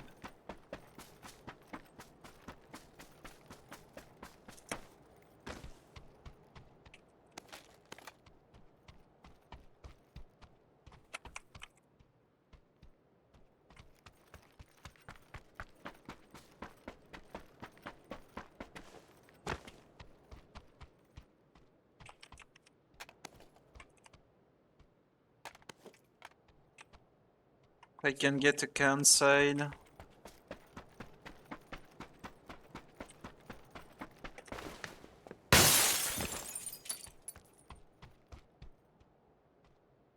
Vertical grape, I'll take it. Not my favorite, but better than nothing.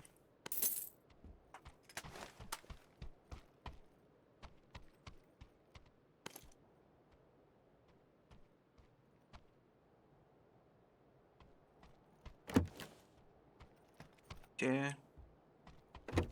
Okay.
What the fuck is happening?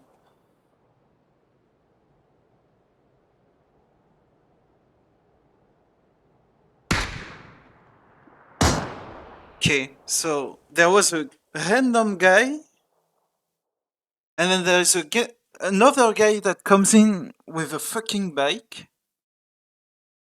and they start to play each other. They completely ignore me, and somehow I end up in the middle of both. Like, what?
Wait, so the VCT is just offline?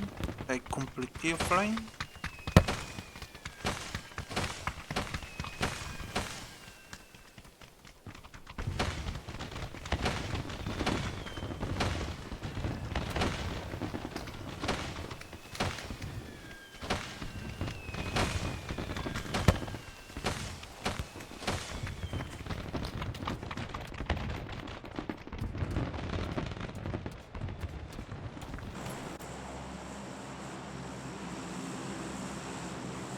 Okay, it's just over. It's just ended. Apparently, Fnatic won, I guess? Because they were 1-0 and they won fucking Icebox.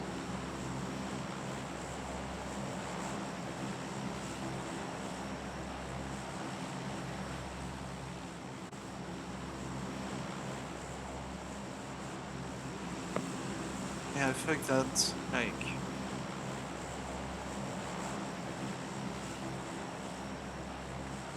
Like some tech issues, it's fine, but when it's just the whole stream that crashes, like, fuck that.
Finally, full tier 2.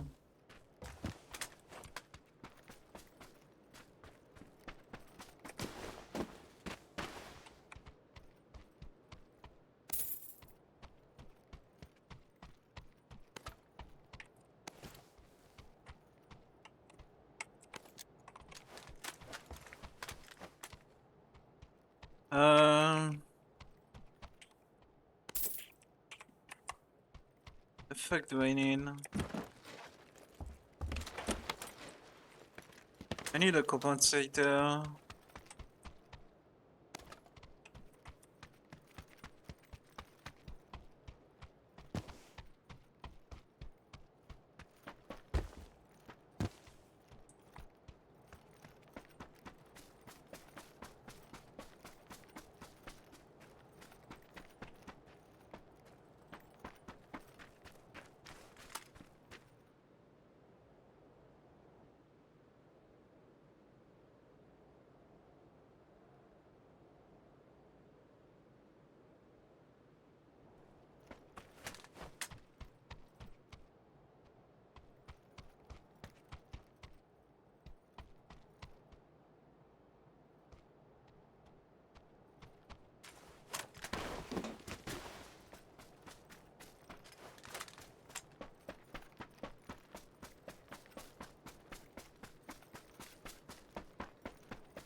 Thank you for the follow, man.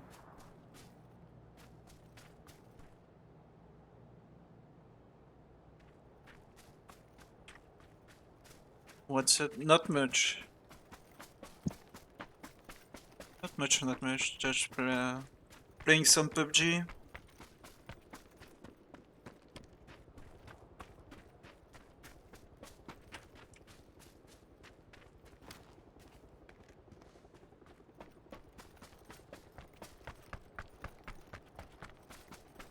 I'm good. What about you?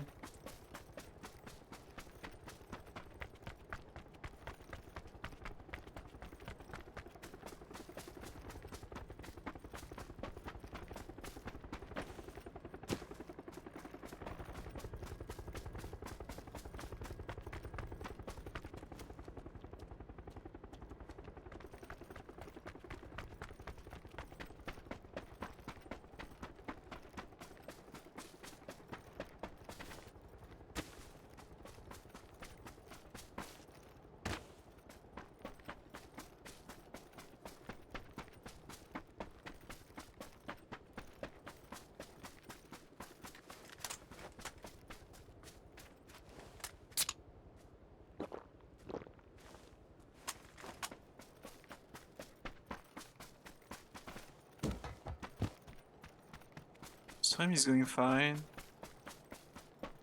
I mean, outside of the fact that I quit watching VCT because of their fucking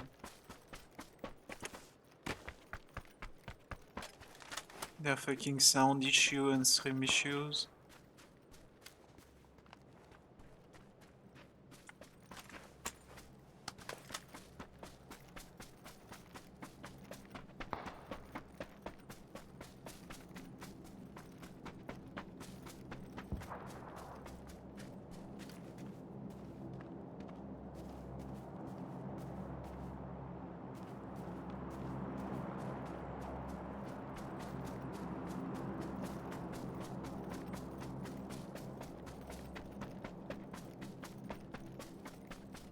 I play Artifact.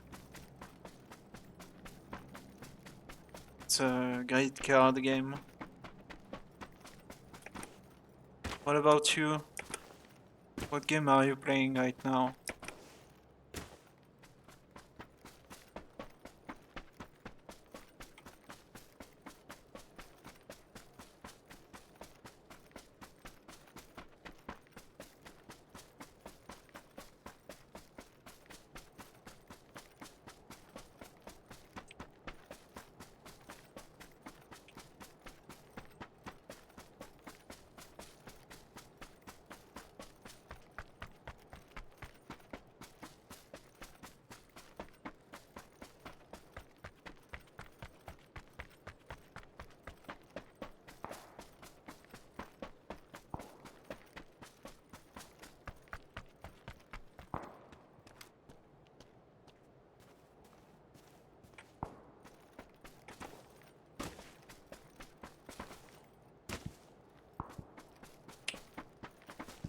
No smoker, no pan.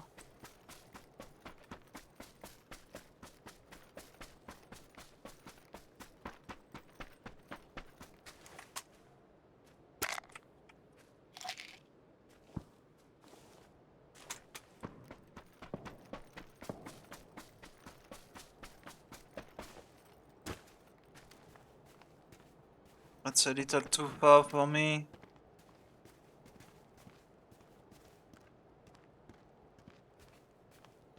There's a guy running. I'm not shooting that.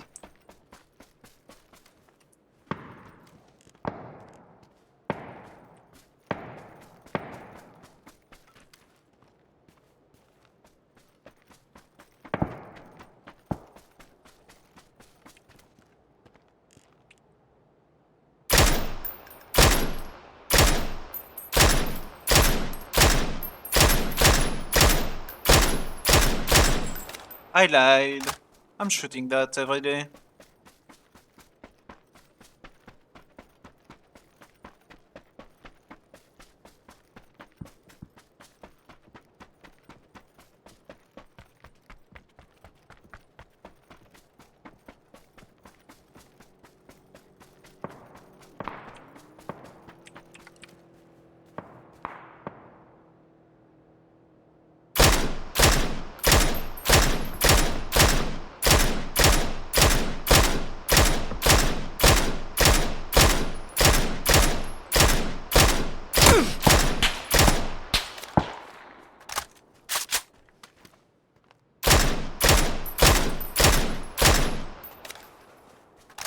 Fuck off, bitch.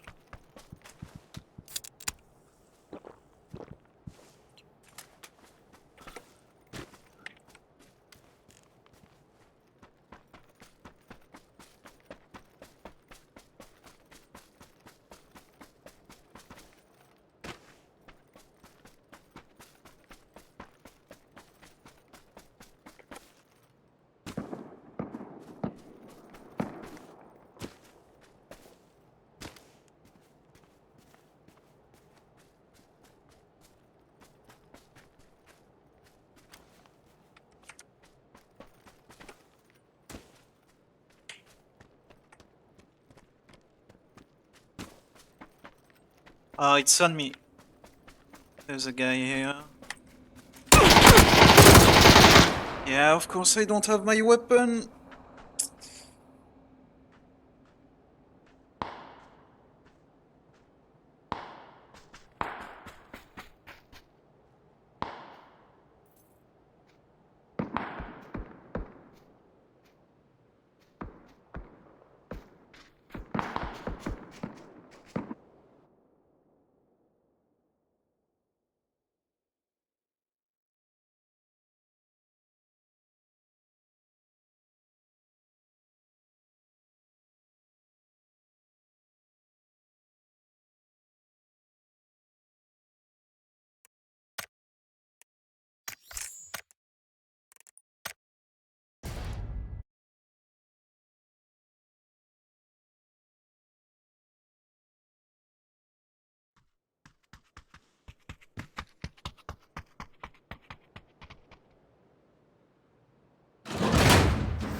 Would you like to see some of my work?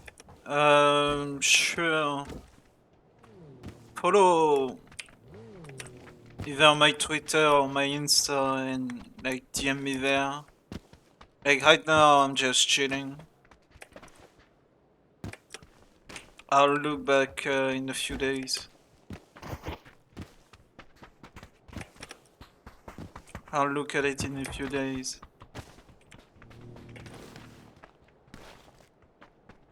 Actually, tomorrow maybe. Because it's Saturday.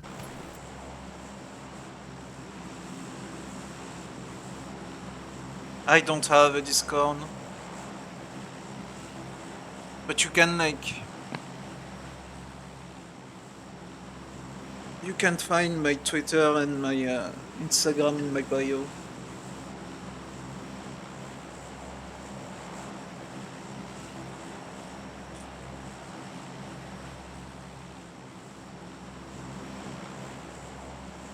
If you don't mind following them.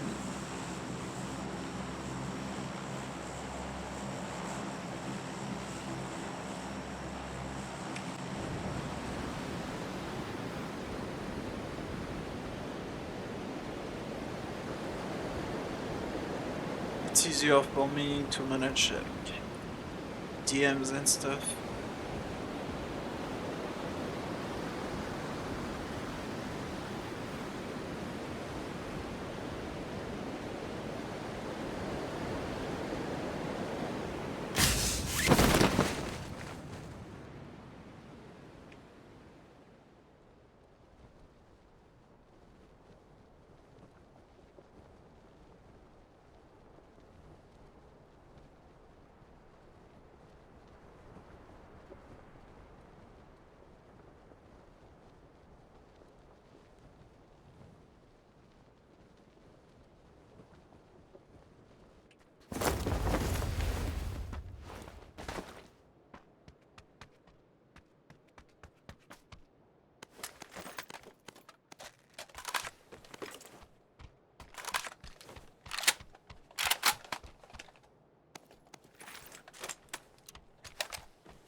Wait, I had a tier 3 backpack.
Flash radar. Good. Time 8. Perfect.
Why do I keep forgetting that I have a tier 3 backpack?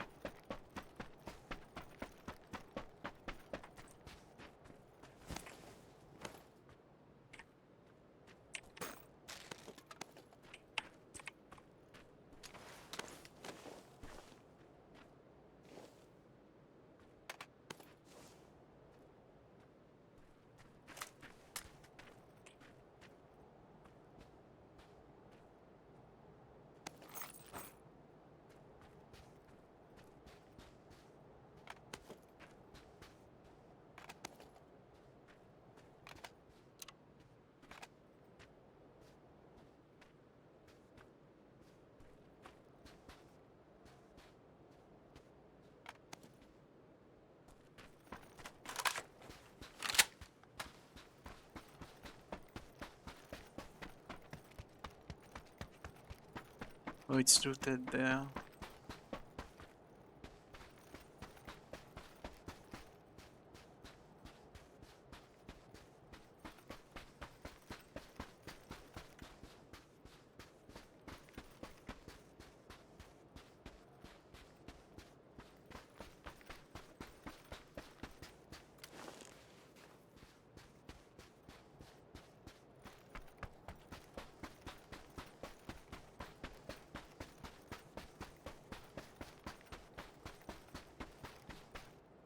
No smoke and no smoker.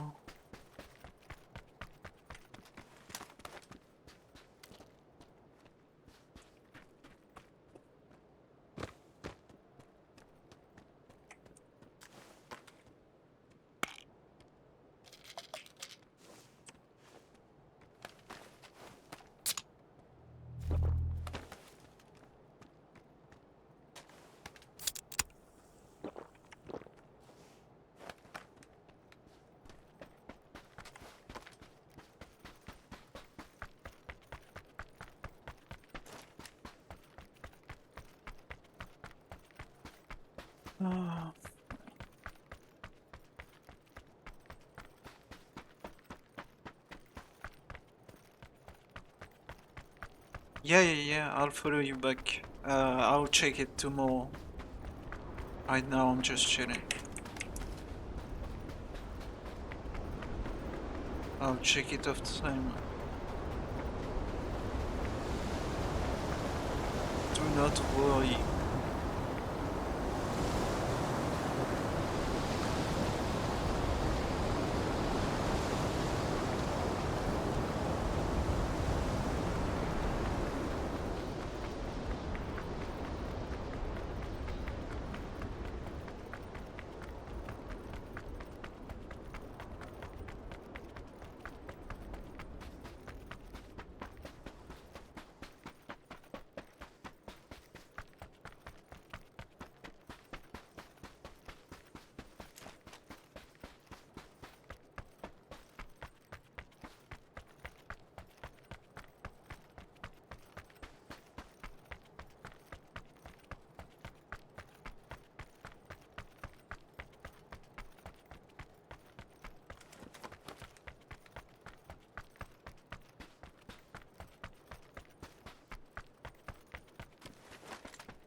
think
I'm waiting. Yeah, 1 sec. I'm opening Twitter.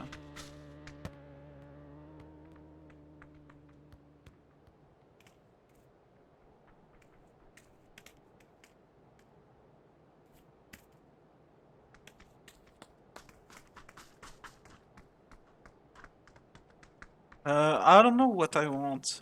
That's why I want to look at it tomorrow.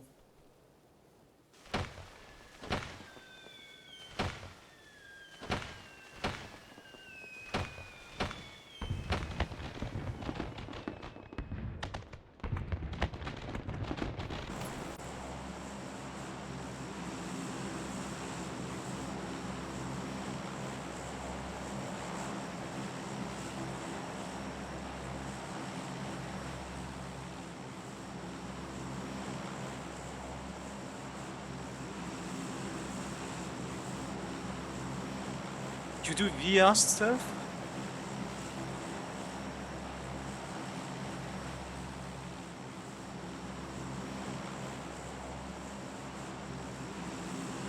Like VR avatar and stuff? Yeah. Okay. I'll look into it. I've never done VR, but I've always been curious. I'll look into it. But again, right now I'm just like chilling on PUBG. If you're like waiting for an answer, like you can leave. I don't see you on my Twitter, that's the thing.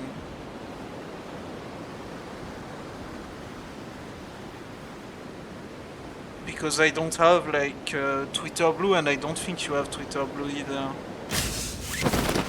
I can't see the people who follow me who don't have like Twitter Blue for some reason.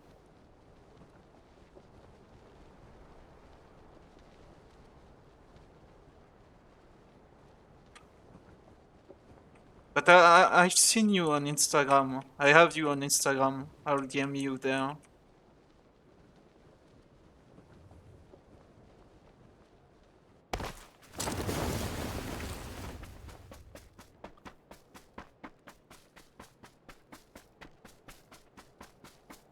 No worries.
I want an escape, probably.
Okay.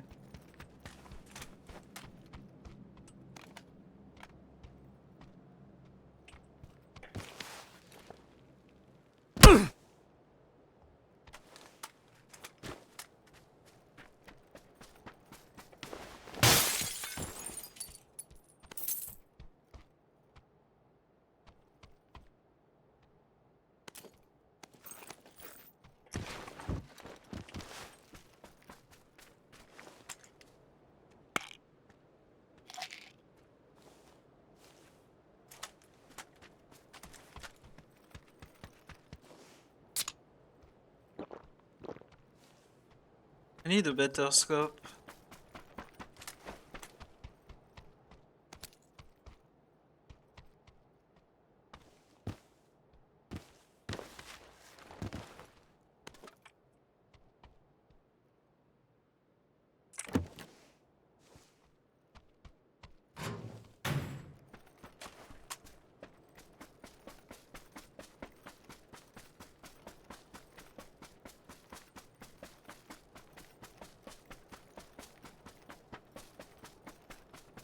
Probably VR stuff, maybe VTuber. I need to like, cause I haven't looked into it much, so I'll need to check more to see exactly what I want.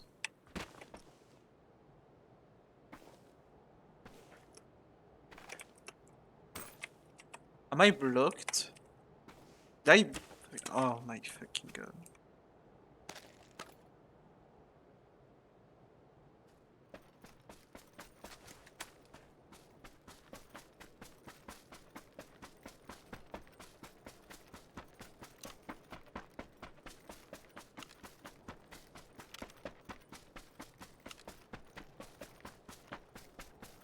All good gear. I just need a pan, a smoker, and some other shit. Like, maybe a better scope, but I feel confident fighting. Yeah, I found you. I have you on like on Instagram.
I think you need a logo banner and VTuber model, probably, yeah.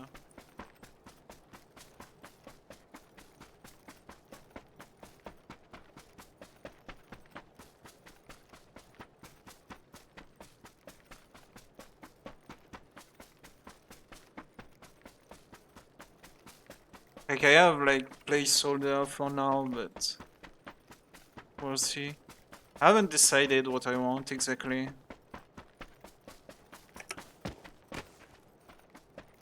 I don't even know if I want like a VTuber shit. The shit I have right now is because I don't have a cam. I could use my phone, but it's annoying. Right? Like if you have a phone, you basically have a camera that you can use. But you have to plug your phone and shit, and with my setup it's not like possible right now. Or it's like really annoying at least.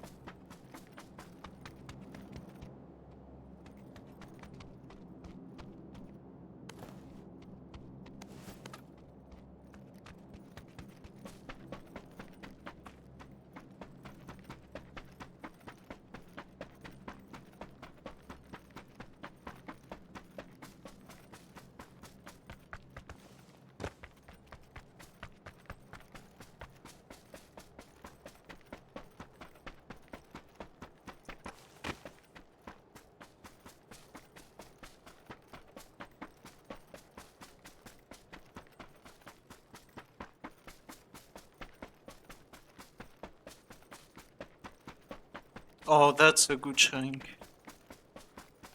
That's a fucking great shrink. Favorite theme? I don't know again. Like, I haven't thought about it. I literally cannot tell you. It's not that I don't want to, it's that I just can't.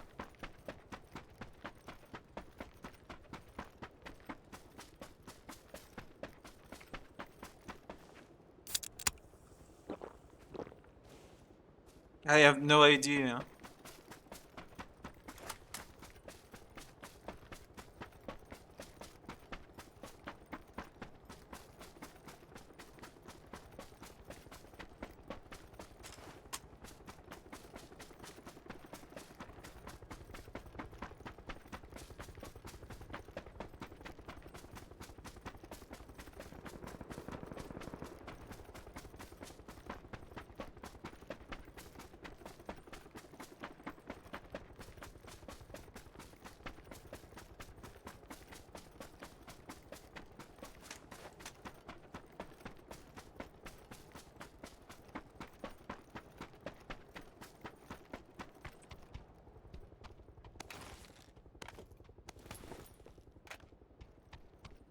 Oh my god, 2 fucking mid kids.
Yeah, nice push, man.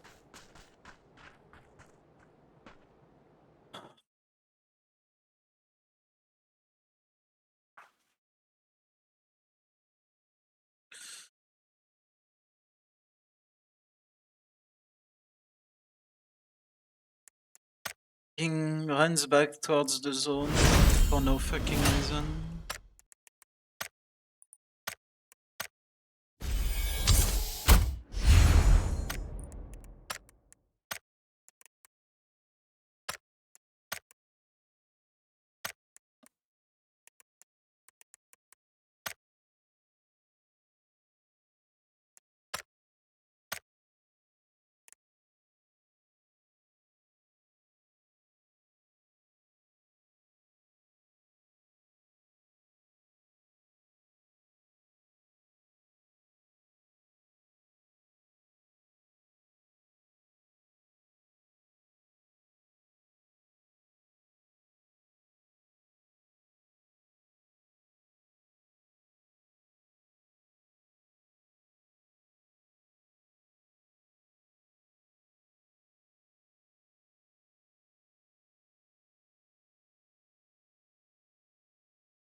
when you fry.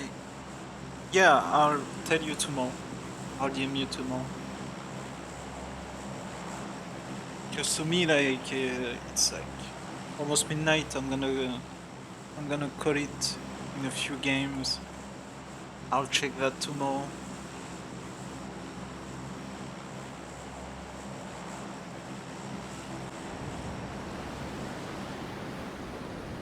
Don't worry.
Person 11.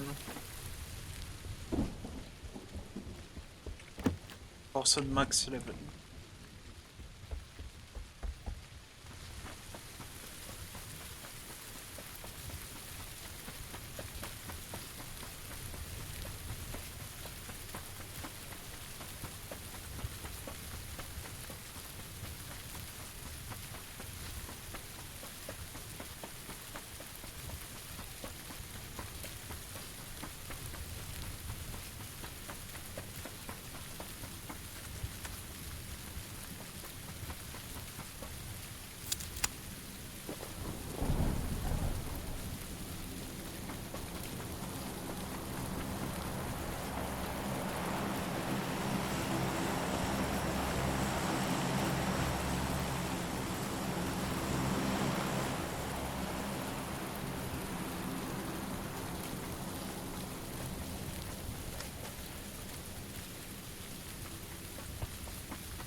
Yeah, of course.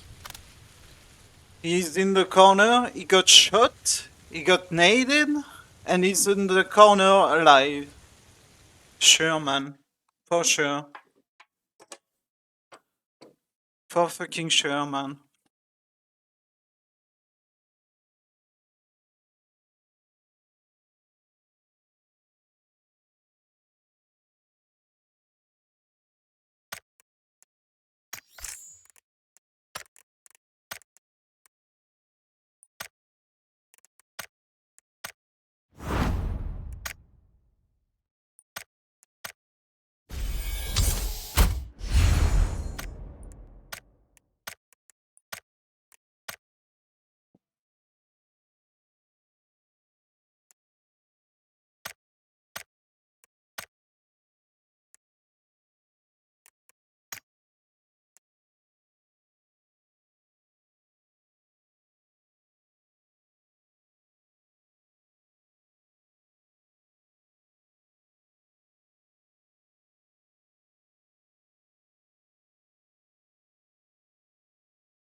Okay, I think I'm gonna cut it for today.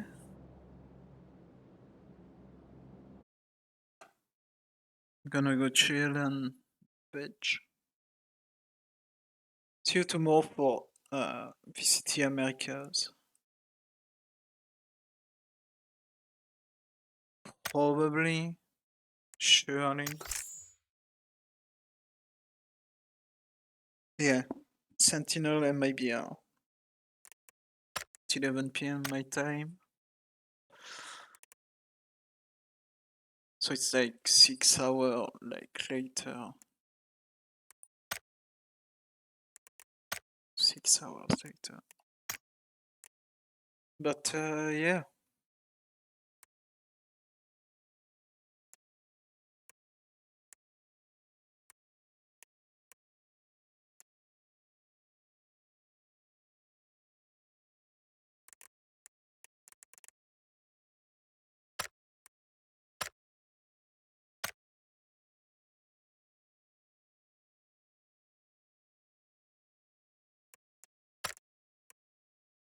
See you tomorrow. Stay safe. And bye bye.